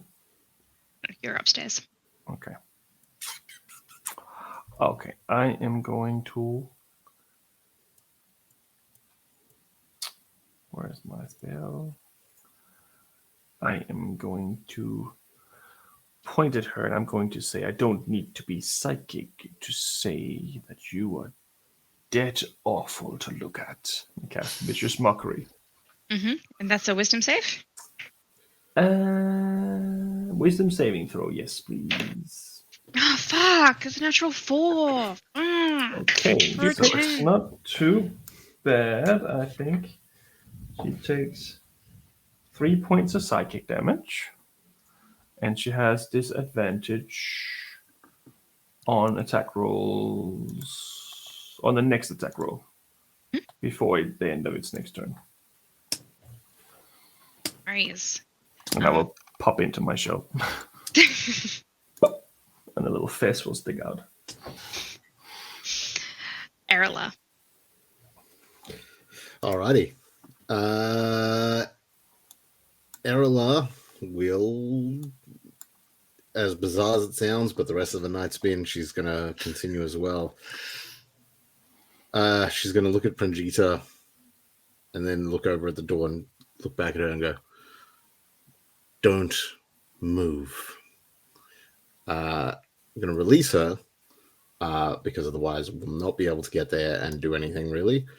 And 5, 10, 15, 20, 25, if that's close enough to hit this thing. Yep. And walk in this thing, right? Yes, it's the only thing in here that I see that Pitch could have touched. Surely some sort of curse has been laid on her. As soon as she gets confirmation, she's Yep. going to swing. 23. Definitely hits. Roll some damage. Woo. Max damage. Close to 10 piercing damage. With the So you warp. watch as it starts splintering, and it was already in pretty poor condition as the front legs kind of give way and the wheel topples off the side of it. Other than that, there don't seem to be any effects that happen. Fuck it. Might as well while I'm here. Second attack. Really try to pummel this thing. 19 to hit. Yep, that definitely hits. 4 max damage this time. 11 damage. So as you take another swing, you just see it start splintering, and the wood that was holding it together seems to just crumble underneath, and then the wheel just kind of clatters over onto the ground. It's just splintered across it, and you can just hear the chittering of like spiders in the corner. Satisfied, Tarathil. Somehow, no. Well, worth a try, right, Arila? We smashed an old wooden device used to make clothes. I don't know if it was worth the try. That's right. Well, you know what? That was a great idea that you had, but perhaps we should look elsewhere. Squints one eye real fucking rough at you. And then use the last of my movement to take 5-foot step there. And yeah, that's my turn. Right. On her turn, Pranjita will move. Yeah. Whack. Absolutely. Going Don't move. straight out the window like To Spider-Man. here. Timothy, your turn. I'm gonna run up the stairs. Oh, you're Thanks going for up the changing stairs? map. Yep, I don't think there's anywhere else I can really go. Oh, for fear, yeah. Yep, up the stairs I go. Full movement plus dash. Off I go. Bye. Go down by me. Bye. Bye. I like that the one Alright. who's got bonuses for fighting undead and has immunity to fear is just upstairs smashing. Basically. Well, Smash you it, definitely got smash that it. wheel done. Yeah. Smashing and being gaslit. Love it. Love it. I like it how the wizard is basically 1v1ing the only combat. Yeah. Yeah. Literally. After she was possessed. 5, Alright, 10, Tarathil. 15. Okay, so Tarathil will wander past Arila as About there. Pranjita takes off and pats her shoulder. Sorry, my bad attempt at a joke. My apologies. I'll go get Pranjita. 20, 25, 30, and I'm gonna dash with my current. So it doesn't look like she's running. It looks like she's just kind of... So she's not out in the middle of the hallway. She's moved, so she's kind of pressed up against the wall. So she's not like sprinting. Okay. All right. I will gently grab her arm and go, Pranjita, you are going to wind up dead if you do not start listening to us. Other way. And I'm going to try to strength roll and drag her back the other way. Make a strength check. Let's go. I have no strength. I'm a Natural 18. elf. I have natural 16. She's very angry about me. As you go to grab her, she kind of wrenches her arm away. She just goes, I don't think anyone should be telling me what to do right now. Least of all you, least of all any of you should be telling me what to do right now. You're in no better shape than I am. Which is why we should stick together. And I can't do much other than that. So I will end my turn there. Right. On Pranchita's turn, she won't move. She won't do anything, but she'll just kind of stand there, like, glowering at you. Mhm. Tell me what to do. I can make up my own mind. I'm well aware of brings- that, Pranchita. Timoti, your turn. Yep, I'm just dashing. One. How much movement do we have? 30 feet. 1, 2, 3, 4, 5, 6. 1, 2, 3, 4, 5, 6. Joink. All right. Which brings it to. Wait, did I miss someone? I think you missed you. No, Did you I miss did. Ophelia or did you miss Pitch? No, because it's Tarathil's turn next. But I feel like we just had your turn. Yeah, we did. So maybe it was Ophelia we missed. Because Ophelia hasn't done something in a while. No, it's Ophelia, Pitch, Brim, Arela, Pranjita, Timoti, Tarathil. So I feel like. Anyway. No, I think Uh, you're We've right. just gone to Tarathil, Pranjita, Timoti, Tarathil. Yeah. Anyway. Or maybe I went too we'll- early. Sorry. We'll go to Ophelia.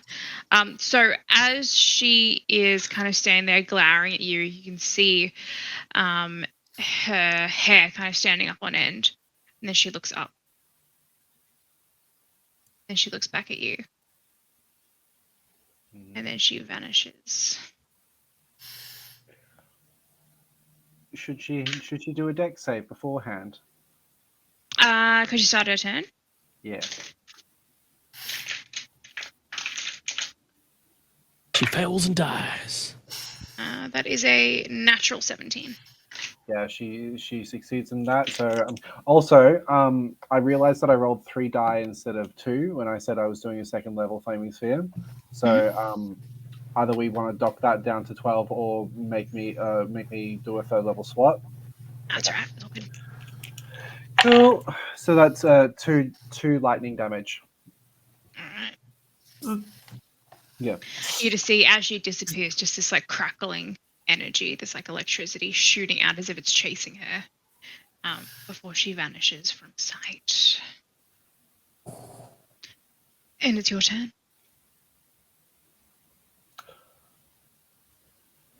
She holds for a second, bracing, and when there's nothing coming out, she starts going up the stairs. You're not still flossing, are you? Yes, I am. And as I'm going up with the lightning sphere behind me, and I go, "How are your hips, dear?" They don't lie, that's for sure. It hurts. And yeah, she's just kind of cleaning herself up as she's going up. She's just like, just casually as she like not habitually. That's what I want to say. Preening. Yeah. And she's going to go up the stairs. She has 30 feet movement, so I'm going to get up to the top of the stairs and actually to backseat speed another 30 feet. Mhm.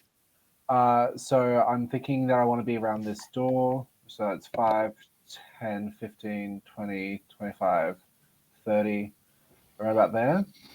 Yep. That's also assuming that the stairs were 30 feet worth of distance going up them. I'd say they're probably like 15. Like they're not that 15? high. Oh, okay then. In that case, I'll be closer to the door. That the hallway that we've gone in and out several times now. Yeah.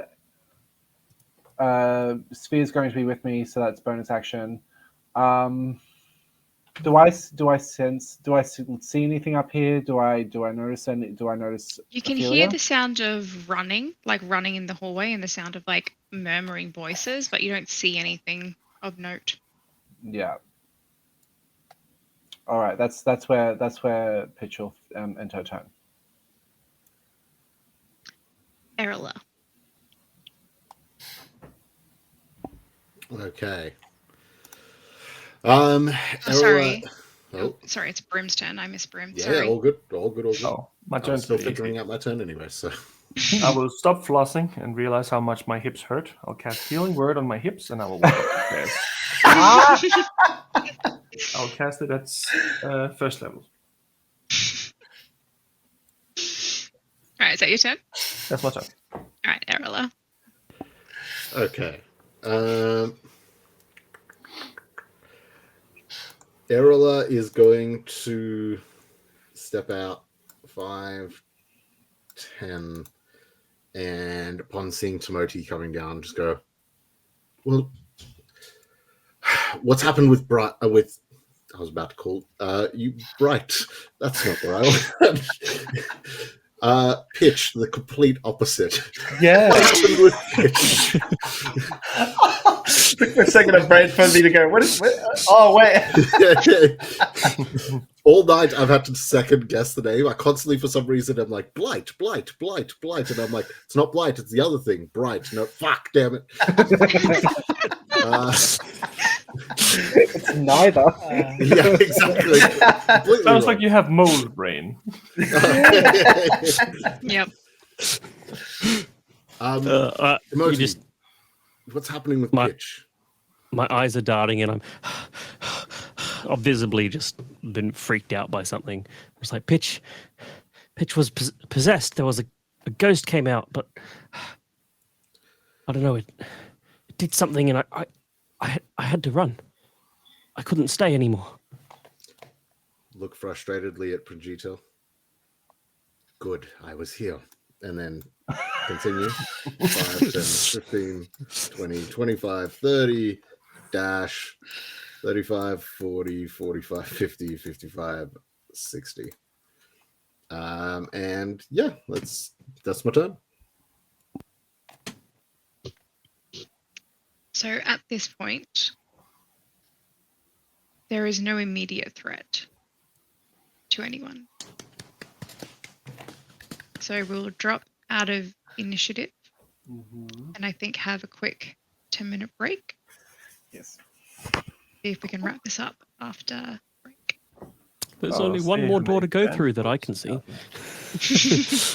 All doors lead to death. More doors. More doors. More doors.